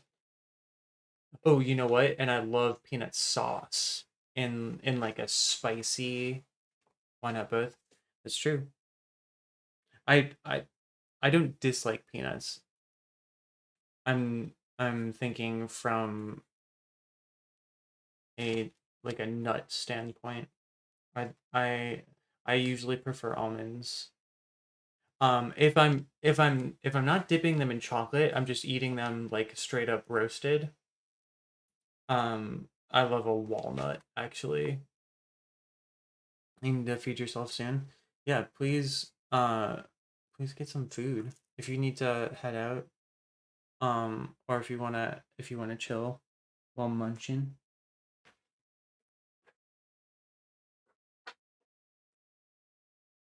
Walnuts are yummy. Yeah. Yeah, I love a walnut. Um, in the town where I grew up, there was a bunch of like really old, really gigantic black walnut trees, and every autumn they would drop their they come in these they drop these like green, they almost look like oranges, but they're green and they've got this like rough skin. You open it up and then inside is the like shell, and then the black walnut is inside. And my dad and I used to like pick them, and he would make this like black walnut pie, or a nut pie cake, black walnut cake with them, and you could like roast them, and just like little uh roasted walnuts is like very good. I love roasted walnuts in a salad, like mixing them with something more savory. It's good.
All right, I need.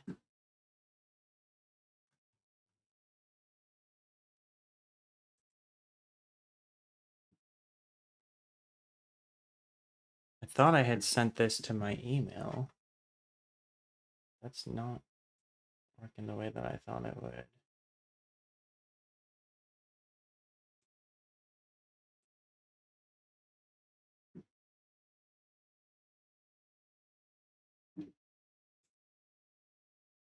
I'm buying for 2 meals and then top ups. So hopefully that.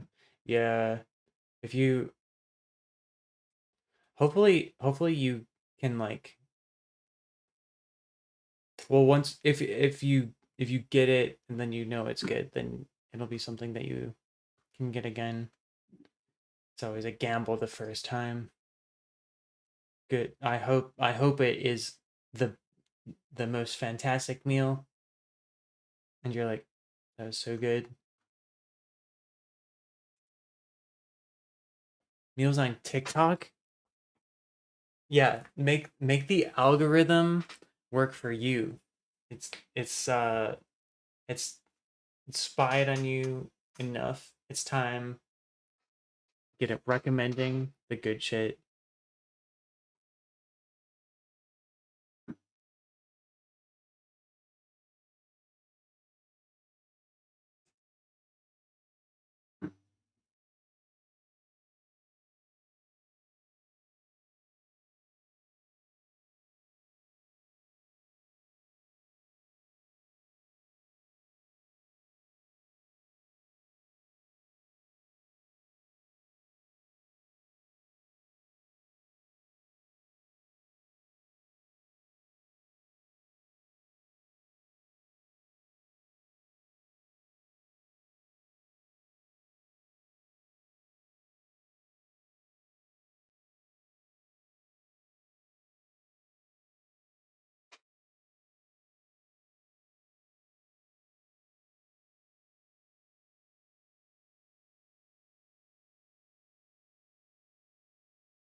I've uh okay, here's what I'm gonna do. I'm gonna get a flash drive and I'm gonna scan to the flash drive. I don't want to download the app for this because I hate proprietary printer apps.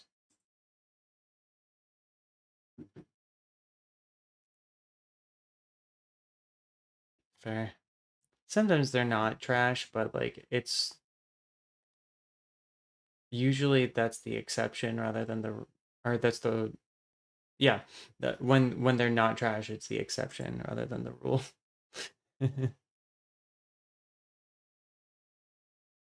I'm gonna okay, now we're gonna have a real break. I'm gonna be back in like 5 to 10 minutes. I need to refresh my tea and get a flash drive that I can scan this onto. And I'm setting up the little arm so it will catch the papers when it is done scanning them. Now, now we're clever. We're thinking with now we're thinking with printers.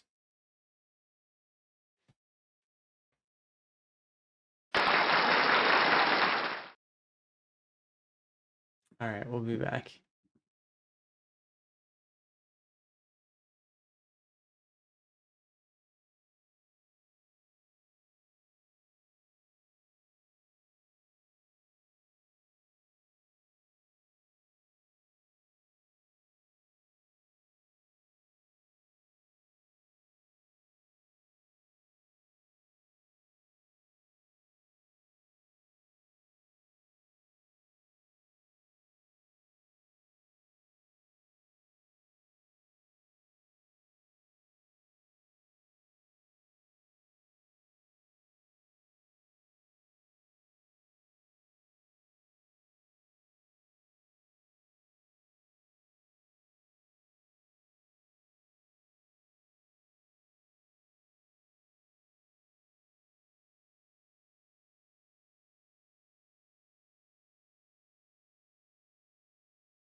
All right, we're back.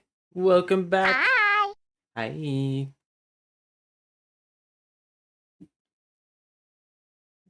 USB isn't working. So that was just a break for break reasons, not for functional reasons. Hi.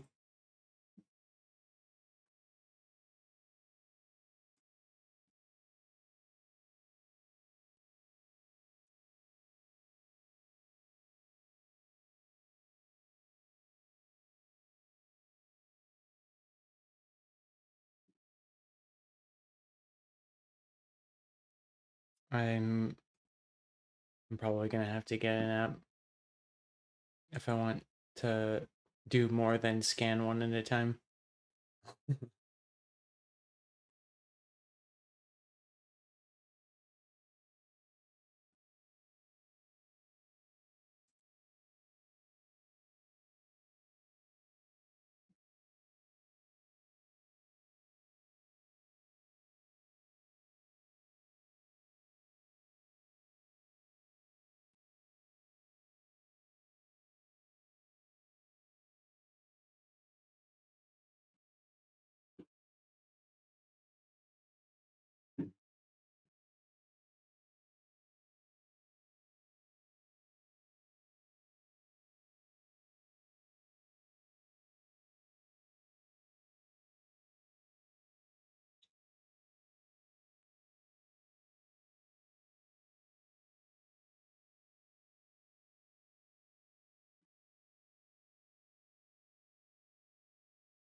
Did that work?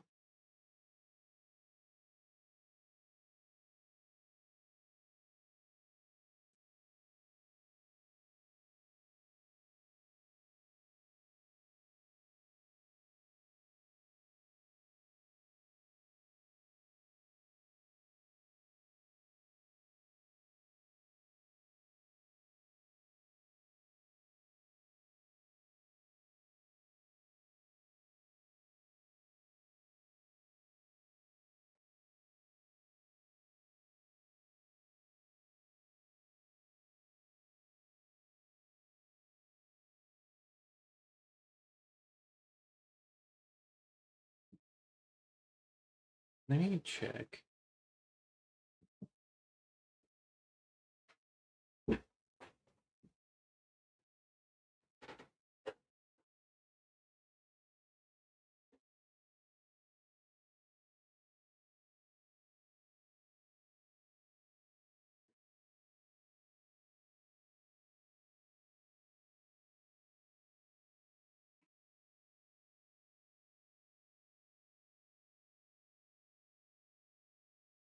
Okay, that didn't work. I I thought I could get away with just installing the individual USB driver.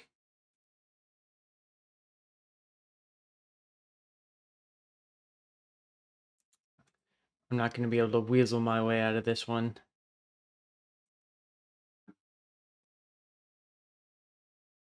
Ugh. All right, all right. If we don't like it, we'll uninstall the app.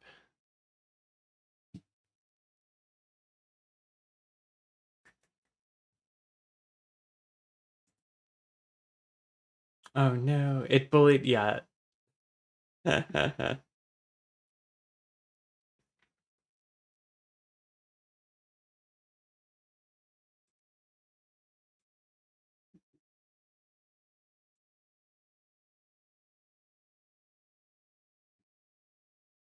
At some point, like, well, I could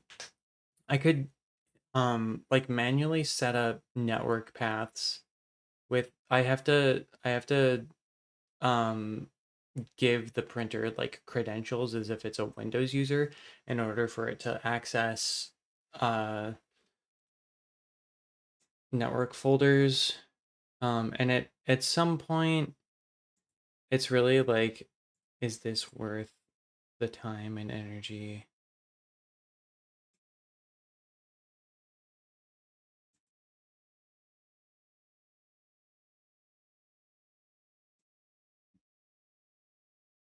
Yeah.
Sure, it's taking its sweet time.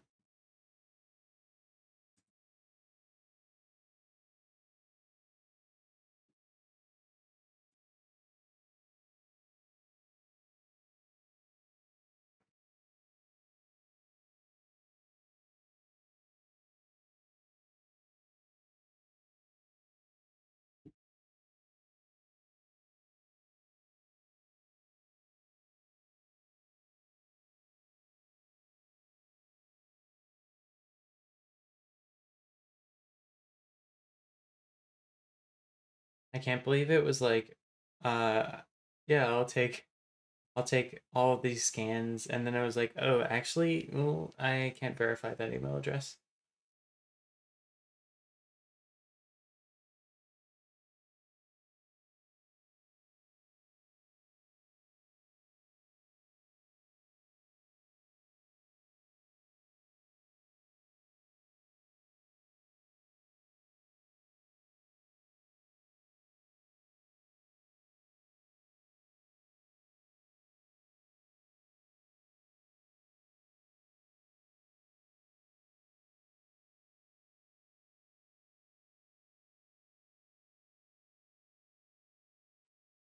Yes, there you are. I just had to ignore you.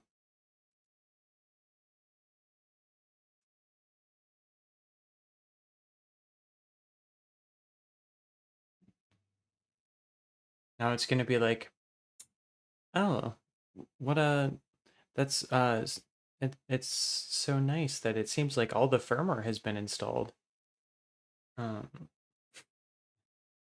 because I did that.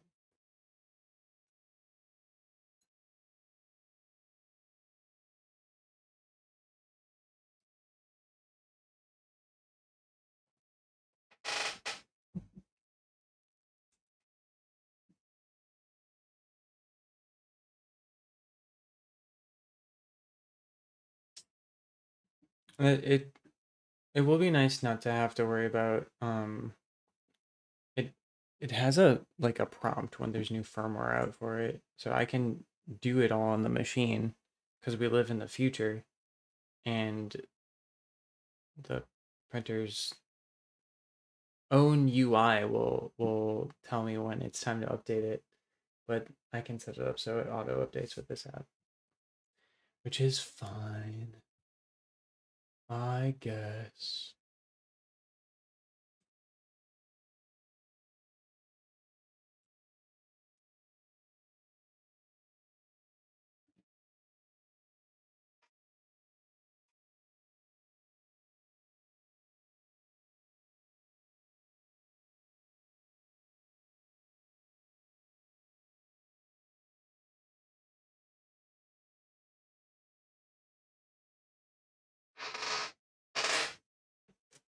And then and while I'm waiting for this to finish setting up, I can't help but think to myself, how far along in the scanning process would we be if we were doing them one at a time? How much time is this actually saving to set up all this extra stuff? I This will be useful later. So I'm doing future sigil a favor.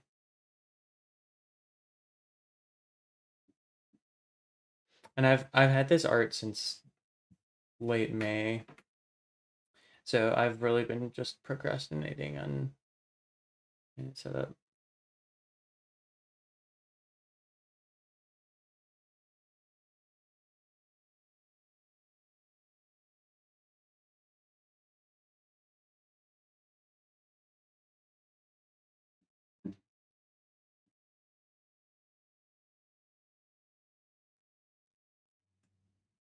Okay, it looks like the scanning software is actually really big,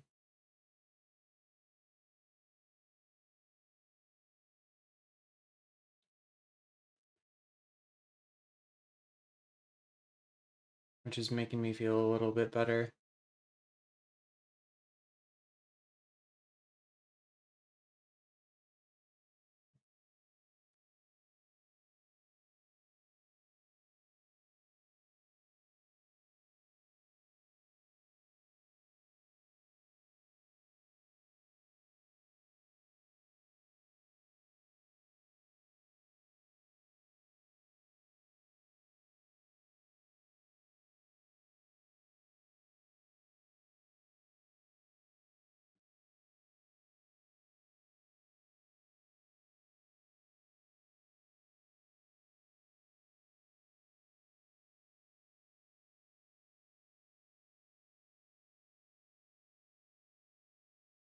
I wasn't ready for this co-working stream where I was mostly doing art-based stuff to turn into an IT co-working based stream.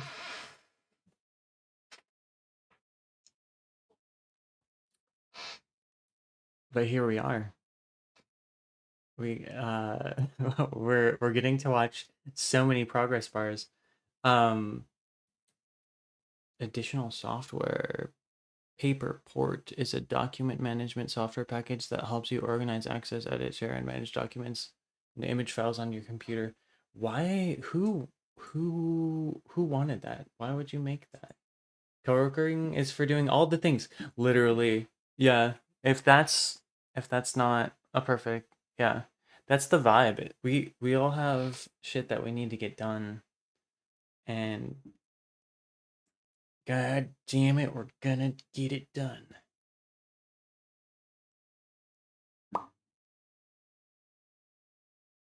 I think the default should be print once sorted. Um,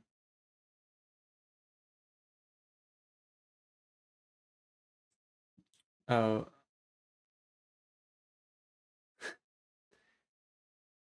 yeah, I'm not sharing the data.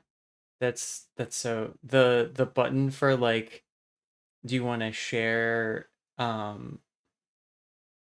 usage data for improvement of products and services. It says customize rather than disable. You sneaky fucks.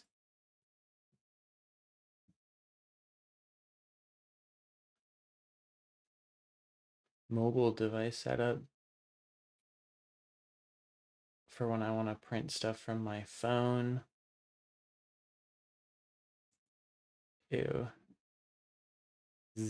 Yeah, literally. Honk shoe.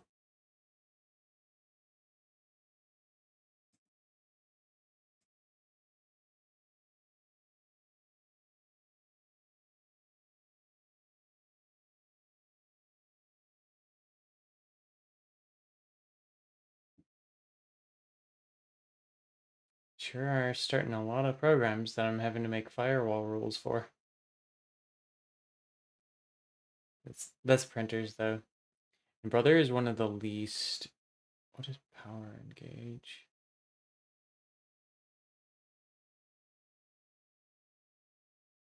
I'm gonna let you through for now, but if I see you doing anything suspicious, it's curtains. Lacy, gently wafting curtains.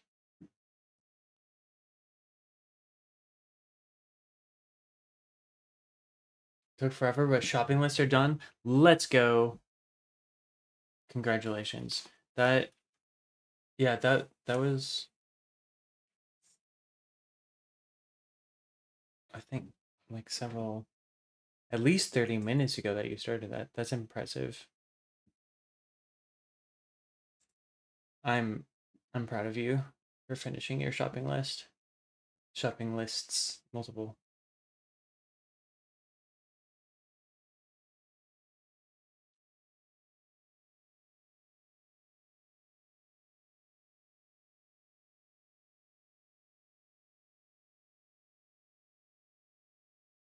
Register your device. Decline forever.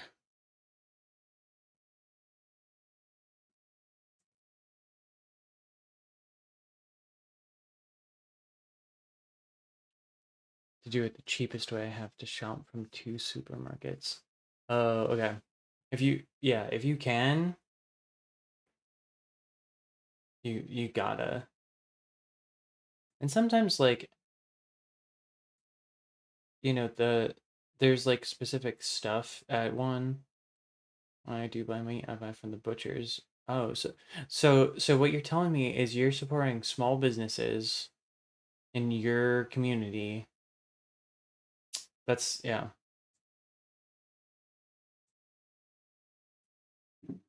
And if he's out here supporting society with their bare hands, they're across the road from each other, easy. The lose there is the shittiest one. That is very sad. Yeah. Yeah, that is you're investing in your community. We love to see it. Could go to the farmers markets on Saturday, but it's too late. Oh my god.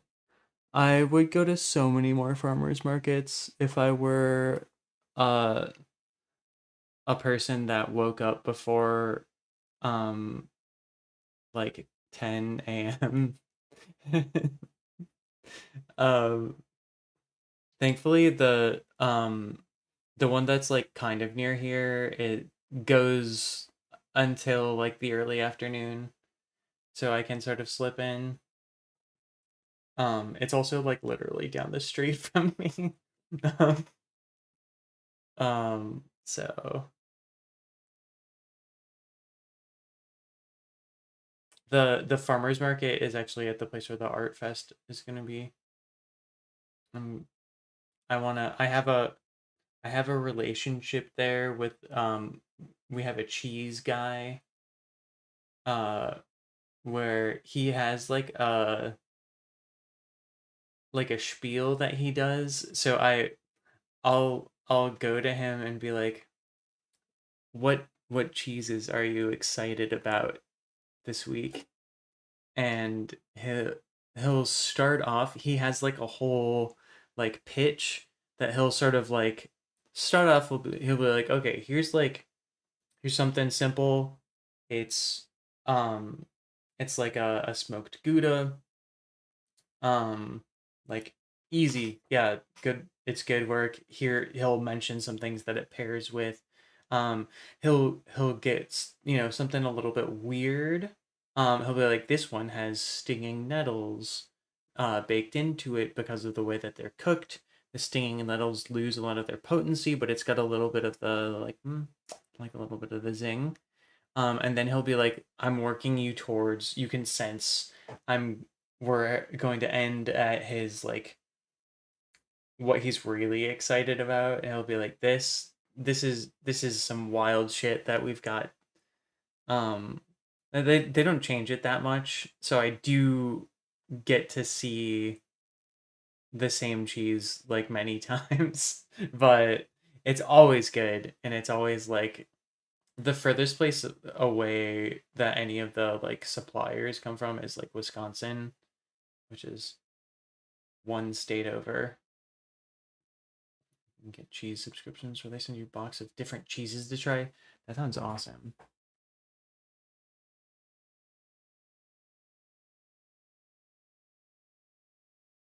I would sign up for a cheese subscription.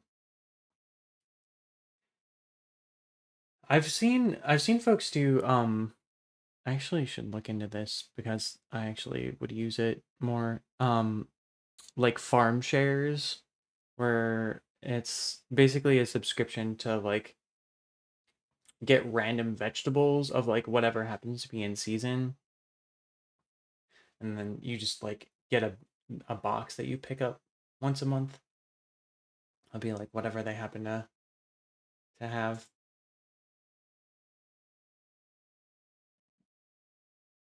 I would quite like that as a way of like sort of deciding. I'll be like, oh, they happen to have squash in season, and that that's something that I don't often make stuff with unless I'm like explicitly, when I have the spoons I want to make mapo tofu. Ooh, yeah.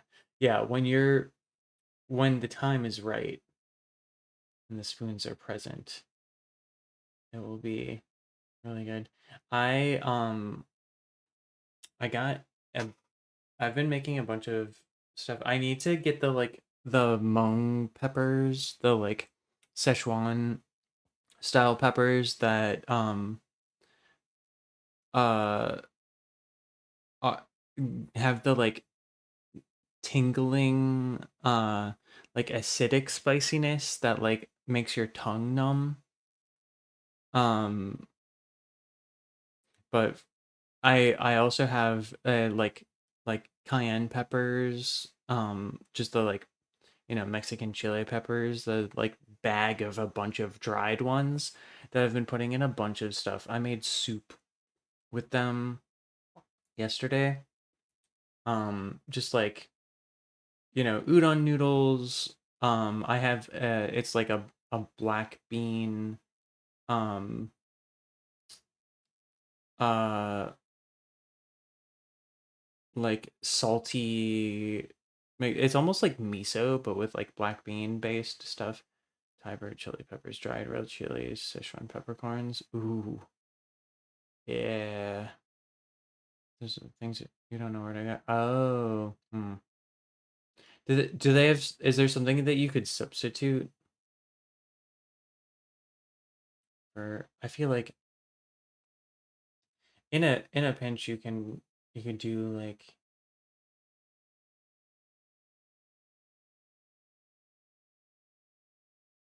other red kind of workout substitutes.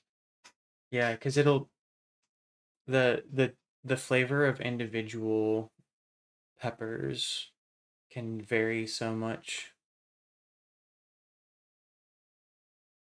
Like to do it exact the first time. That's a good point. Like you want to know it's like when you get food, you want to try it first, see what it tastes like before adding like extra things like sauces and stuff because you want to know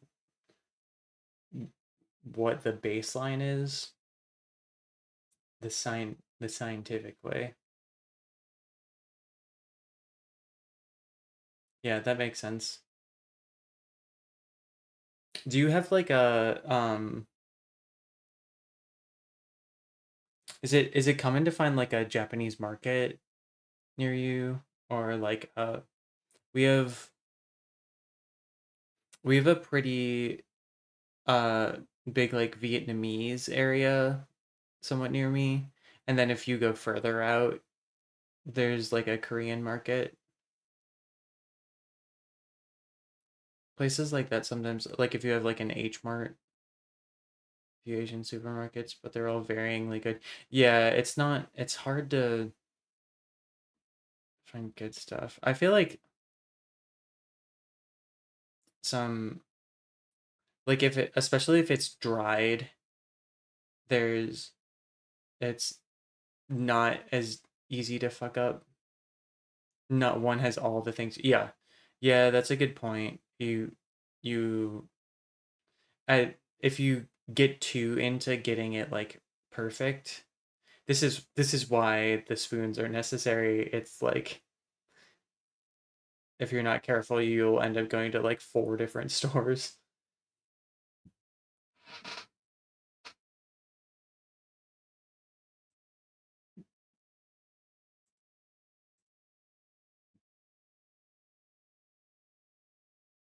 How often that done? Yeah, that's fair.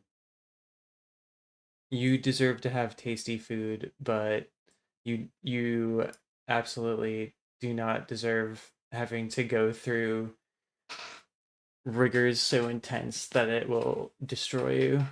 I'm strategic. That's yeah, you work smarter, not harder.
If you want to see something cool, absolutely, I want to see something cool.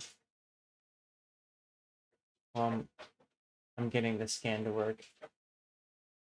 It is nice to do it on my computer. Thank you.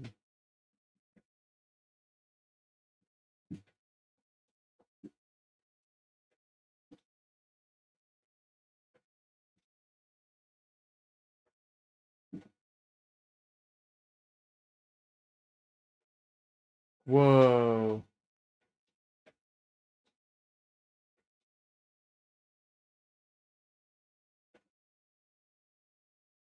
What am I looking at? Let me put this up um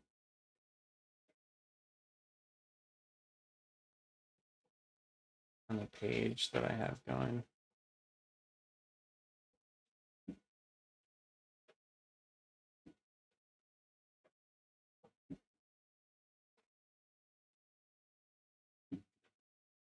Maglev M11. This is mesmerizing to look at. Does it glow in the dark?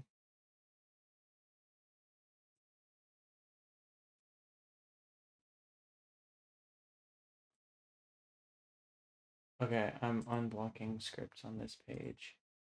So I can click on the things and possibly expose ourselves to dangerous ads. Look at that. Look at this little, like, wow. Is this no? So I actually saw a Rubik's Cube recently that had when it was all on like let me see if I can find um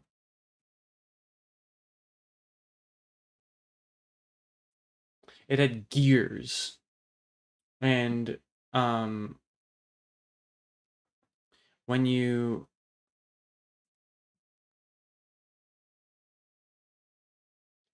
you would like turn each like section of it, the different faces and corners would rotate together.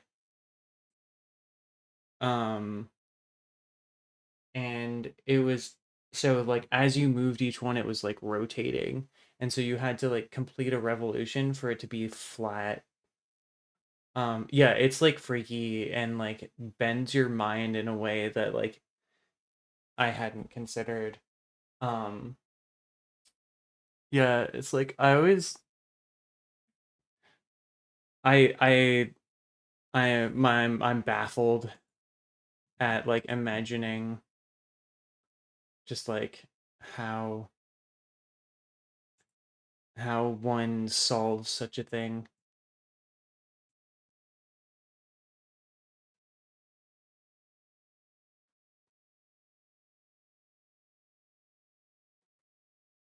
The glowing is what does it for me. The like absolutely. Oh, and they've got the one of the ones that's like five-sided.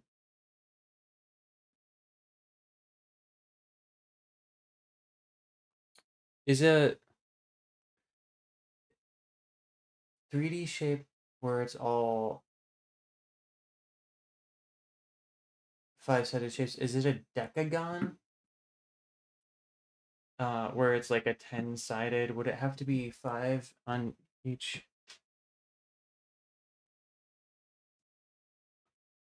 Need to make food. I'll be able to hear you from the kitchen, but won't be able to type. Okay. Good luck making food.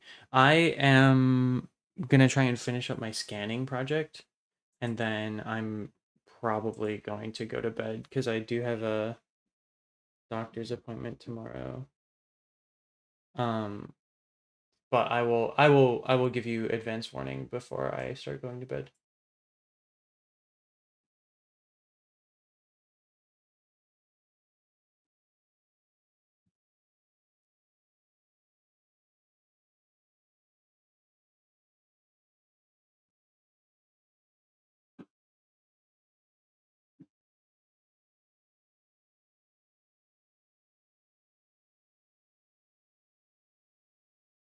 Ooh, okay.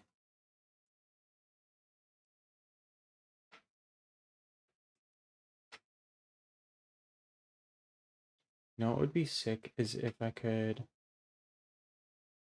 let me share my I don't think there's anything sensitive on here.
All right, I'm gonna show off beautiful arts.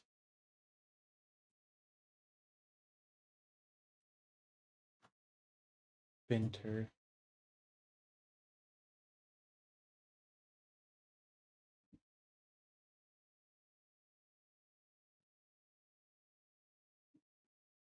Beautiful. All right, I'm gonna go through each one of these and rotate. I also wasn't paying attention to how I put them in. Some of these are oriented correctly. Some of them are not.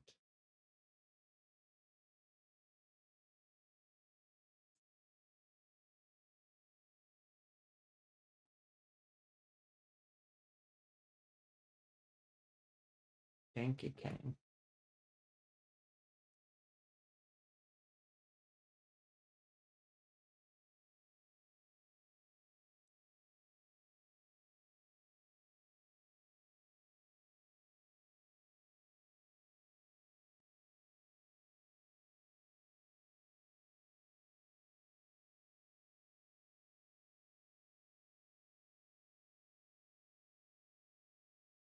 All right, I think that's right setup.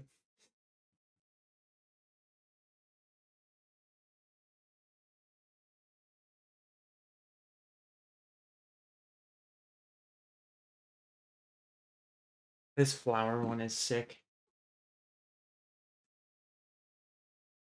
Oh, there's another one of those, the sculpture. Oh yeah, I was about to say the sculpture there, it looks like a pile of poop. Um, it's like very modern art, this like brown, sort of interestingly shaped obelisk. And there's a cosplayer that shows up every year that is dressed like the sculpture. So it's like little legs are just like popping out of the bottom. Which is fucking hilarious. All right. This is the best way to scan these documents. I'm glad I took the time to get this software.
All right.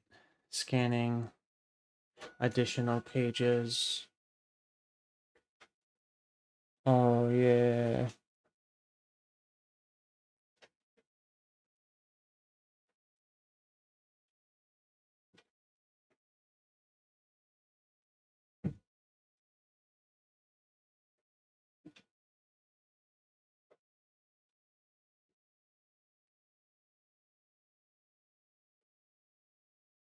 All right, we're at The first one was 30 pages exactly. Wow. And then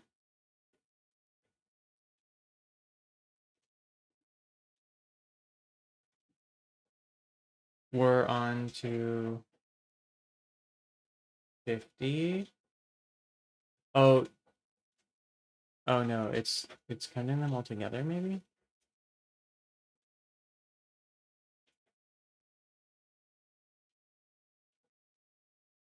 Yeah.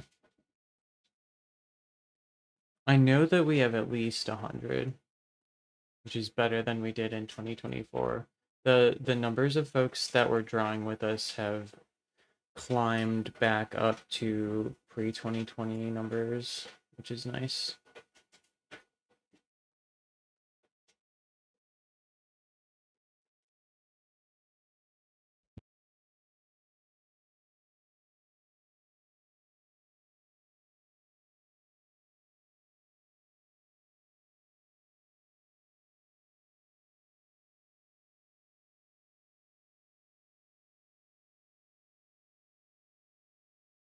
Close all these extra tabs. I'm saving this chocolate brownie recipe for cooking. Delicious. Mm, mm, mm.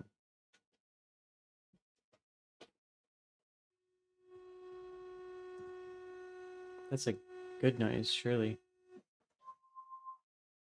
Oh no, that's not. That's absolutely not a good noise.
All right, crisis averted.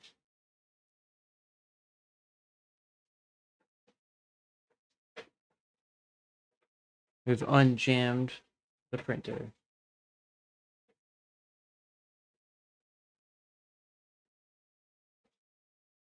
Oh, I really want some raspberry jam now.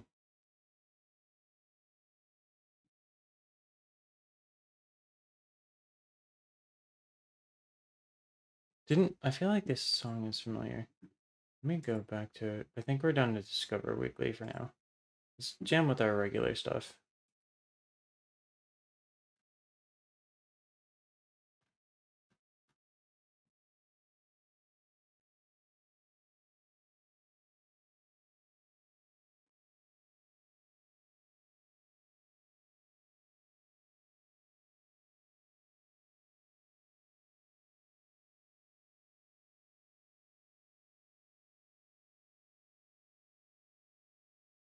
Hello?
I don't know where the rest of the skins went.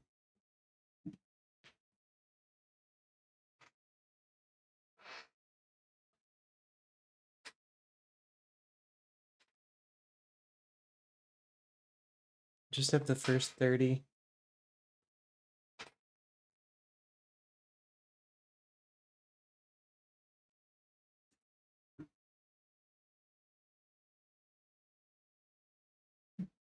Alright.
Okay, these images are looking crisp AF.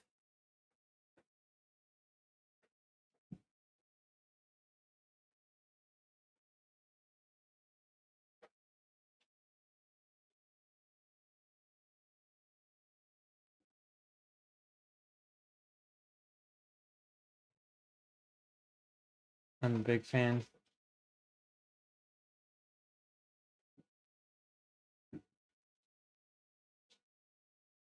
Ooh. Oh, we see. Look at this. If he's making some good looking eggs out of the pan without even breaking them. Now that's good work. The thing is, I don't care how many times I do it. I will always be impressed with myself when I like manage a fried egg without exploding it.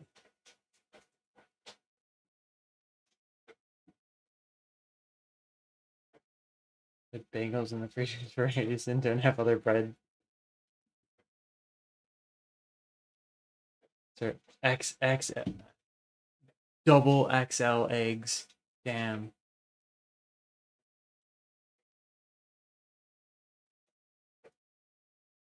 If he's out here making ostrich eggs, rare large chicken.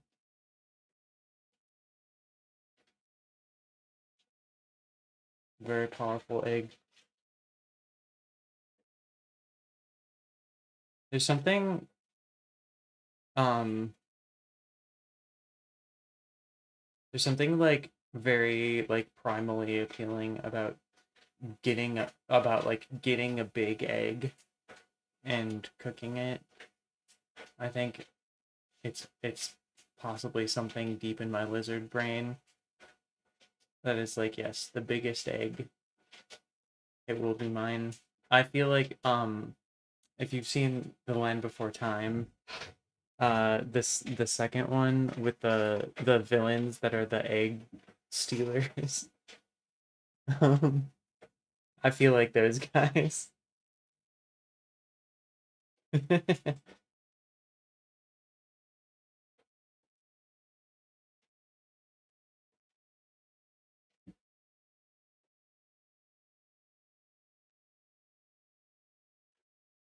Or like in Peak when you're in the second to last zone, the like lava zone, and you find an egg in a secreted away on a big nest in the lava mountains, and you say, this is my egg, and I'm going to cook it.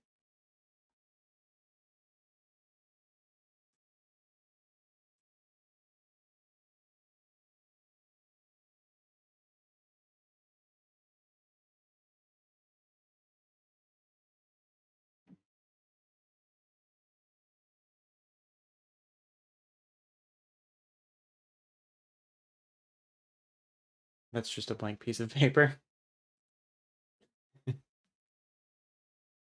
You finished Peak yesterday? Oh my god! Lava and volcano were the easiest. Damn, incredible. I need to train my my peaking abilities, and then we'll have another collab, and we'll peak so hard.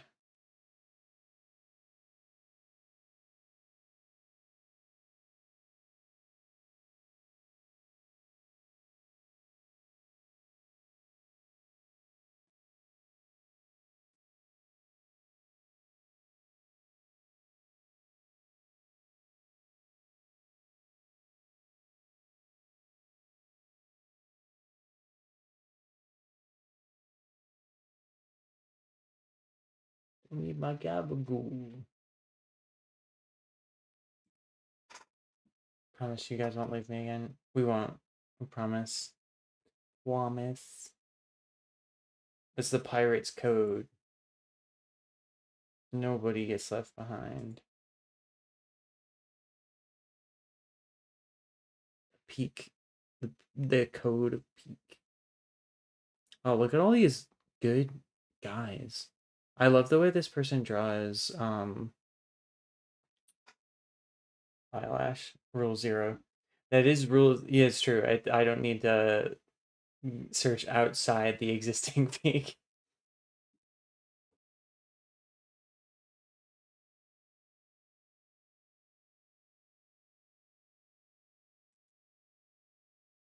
Me when I'm not sure if there's like a small amount of illustration on a thing or if it's like shit on my screen. There it's very faint. I need to possibly mess with the contrast of these. Ooh. I think this should be fine.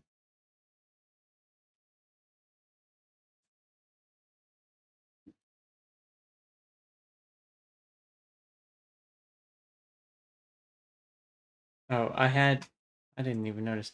There was 69 pages in that. Nice. Nice. Collection. Impressive collection. 354, 345. Ah, sex number.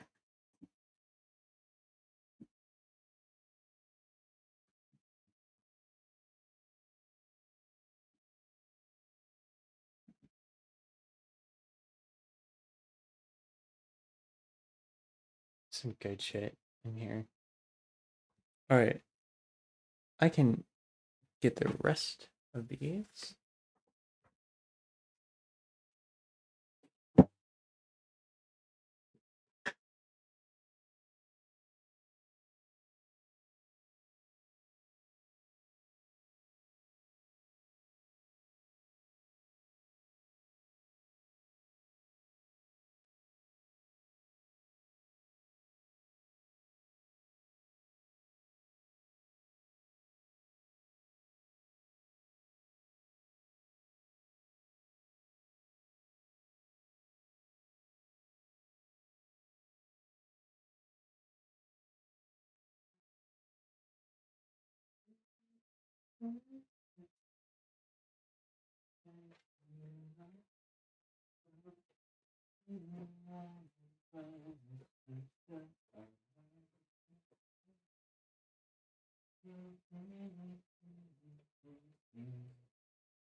All right.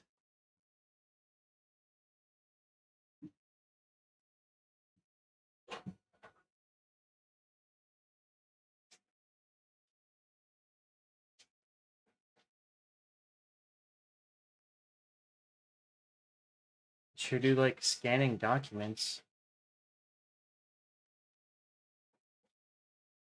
This feels like the old days when I had a normal person job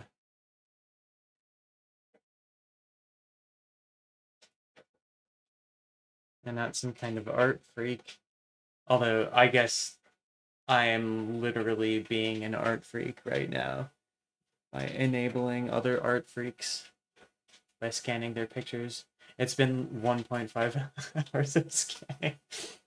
Um, yeah, so I'm just like add in a lunch break, uh, and and and then take that out of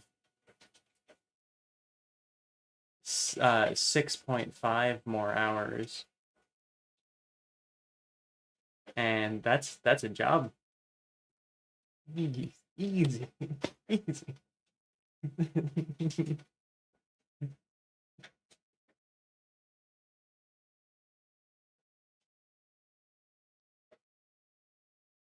To be fair, a lot of time that was spent was me uh fucking up my new printer and how it's supposed to be used.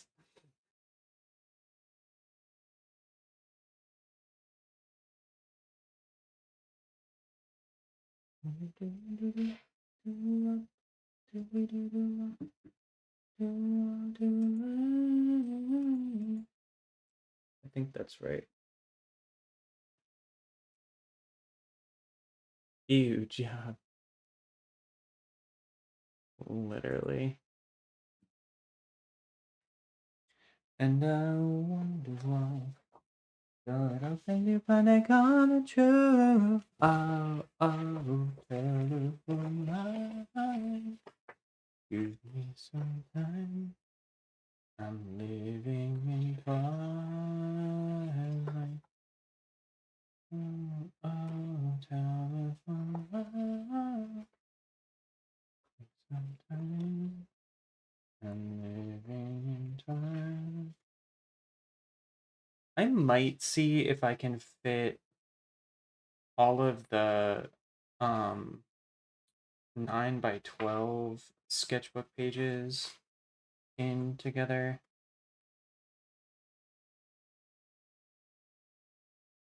I like I'm really enjoying my long Dragonite.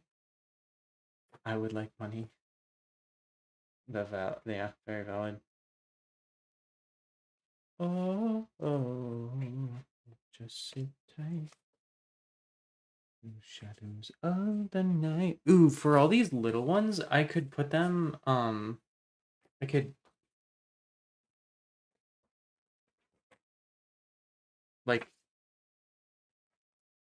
I could lay them all out on the scanning bed luxuriously. That's just one piece of paper, baby. That's just a 8.5 by 11. So a little letter size. I've been productive today. What game do I want to play? Um, well, congratulations again on being productive. You're awesome, and I'm proud of you. Um, I think you deserve to play an indulgent game. Um,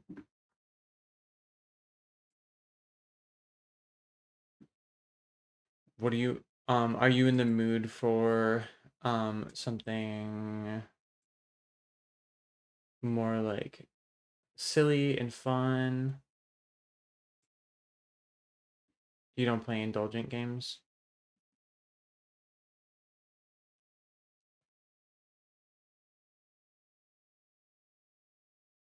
What have you played recently? Um, oh, you've played a bit of Haste. I Overwatch and Apex. Hmm. I have to be up early tomorrow. Um, as a former Overwatch player, I think you should play Apex. Haste. I can't get enough of Haste for like just brain go numb. But yeah, if you're um like there's nothing as magical as just like getting high and doing like endless haste mode. Um uh but yeah, if you're trying to decide between these two, having watched you play Apex, I think Apex is definitely the good vibe. When I stream Overwatch, people come in and say I can't decide if I should play Overwatch, and I say, "How is your day going?" And they say, "Good." Like, then don't. Yeah, absolutely. If you want to sleep afterward, um, and not get your heart rate to a point where it's like in flight or fight mode, uh, Apex is the preferred one for that. Let me see if I can fit these 9 by 12s.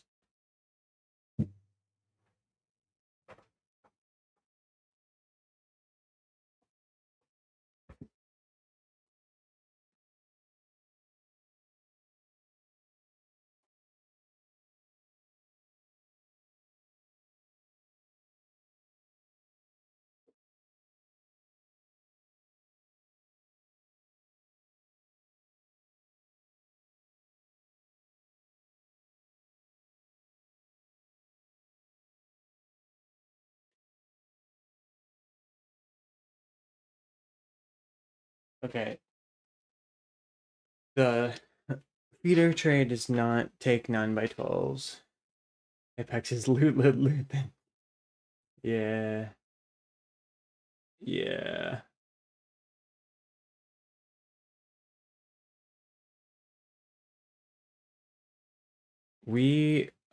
This is still a pretty goodly amount. We have we just okay, it took us an hour and a half, but we scanned 132 pages, which arguably would have taken me much longer if I was doing them one at a time. Um, Easy scan on the screen though. Apex is shit without friends to play, and Overwatch is okay to play alone. Ooh, that is a good point.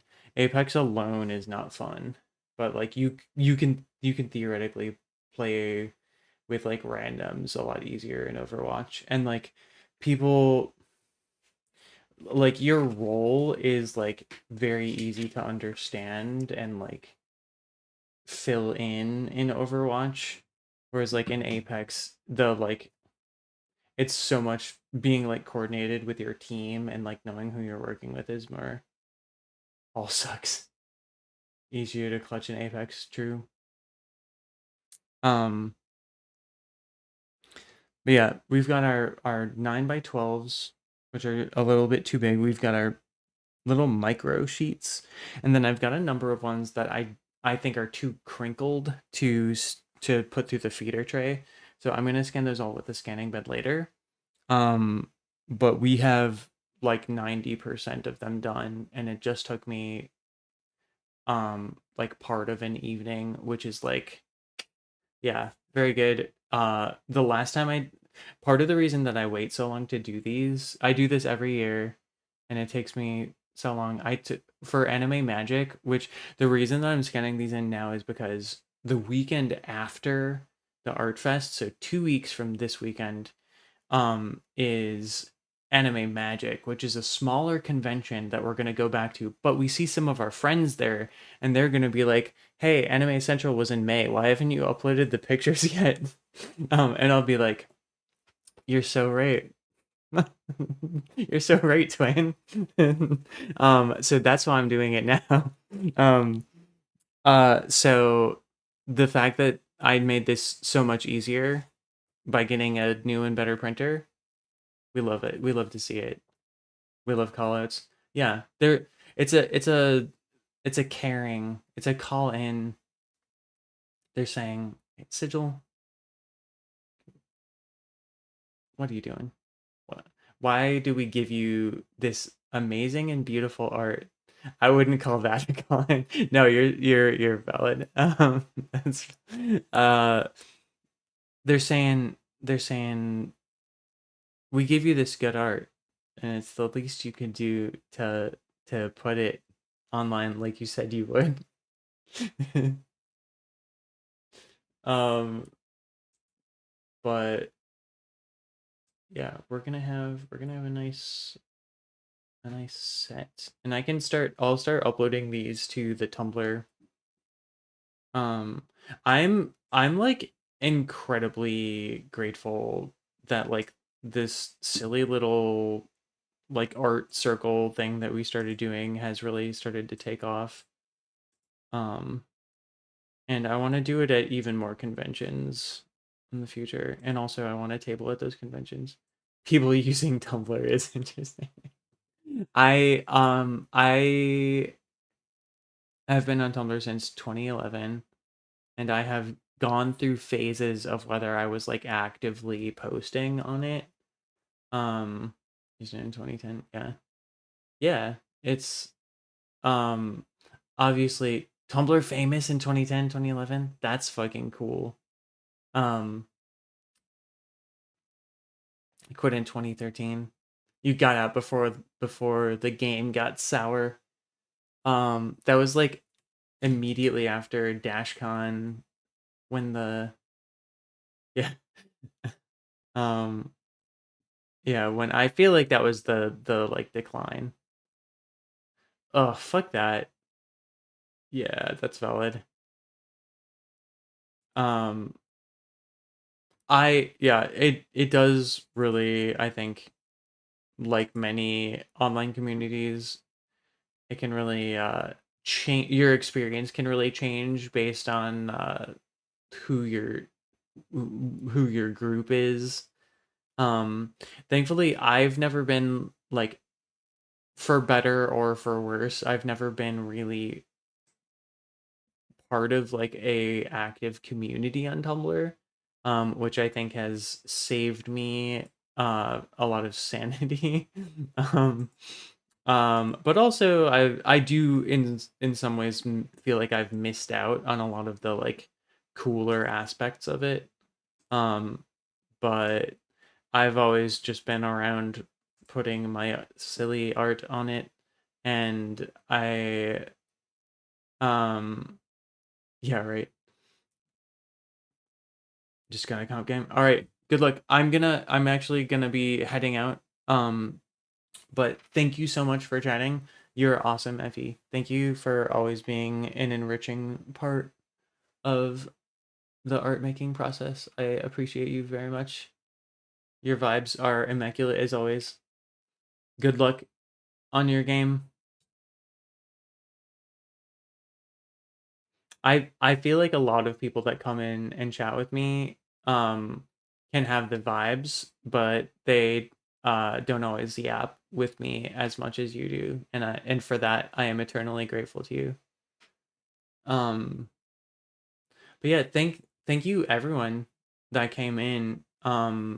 I am I think I'm like one stream away from getting um a small streamer enjoyer. All right, I'll try not to get big so you can still enjoy it. I have no desire to uh be larger than a small streamer. So in that our goals are aligned. Um, but yeah, I'm like one stream away from getting affiliate. So um fingers crossed. Honestly, I just want to set up I want to set up emotes. So um assuming everything, I don't think I am yet. I need to check. It might have happened during this stream. Um but the once I get the ability to make emotes, I'm gonna go wild on that. We can make our first 5 emotes. We'll see if I can make like a an animated one because that would be fucking cool. I'll make some me related ones. I'd like to do some pixel art. We'll do some animated ones. Um, oh, thank you for believing in me. All right, good luck. Oh 07, knock him dead. Get him. If he's out there fighting the good fight. Um, everyone else that came in, thank you. Juicies, thank you for the follow. Um, Everyone that's viewing the VOD, everyone that's lurking, I appreciate you all so much. Um, Special shout out artists that came to ASEN this year. You all fucking rule. Um, if I see you at Anime Magic in 2 weeks, um, I want you to know how awesome you are. And yeah, I'm gonna post this. And if not, if I don't get to it by the weekend when the art festival is, then I will post it the week after, while we're ramping up for Anime Magic. Those of you that are in the Chicago area, I'm gonna keep posting a lot more reminders as it gets closer to uh to stop by. It'll be on Friday 7 p.m. to 10 p.m., Saturday 11 a.m. to 10 p.m., and Sunday 11 a.m. to 7 p.m. So whatever day you're free, come stop by. The I've got the comics, I've got new posters, some of which I've done on stream. I've got new stickers, which look fucking awesome. I've got a new like display case. I'm sitting next to the fucking awesome robot Carl, who's made like a number of stickers that I have on my shit. And you can twin with me if you buy her cool like stickers and stuff. This fucking bee, this this cool ass bee. Look at that. That's one of hers. Is that the bee drinking? Yeah, I think so. The fucking cool bee. Um, and all manner of cool shit. But yeah, I hope to see a lot of you at Glenwood Avenue Arts Fest. I'll be in booth. I don't remember the number of the booth I'll be in, but I'm posting a map. So follow my shit. I'm gonna I'm gonna make a note right now to get sound alert stuff working again. Um I do not know anyone that is currently on.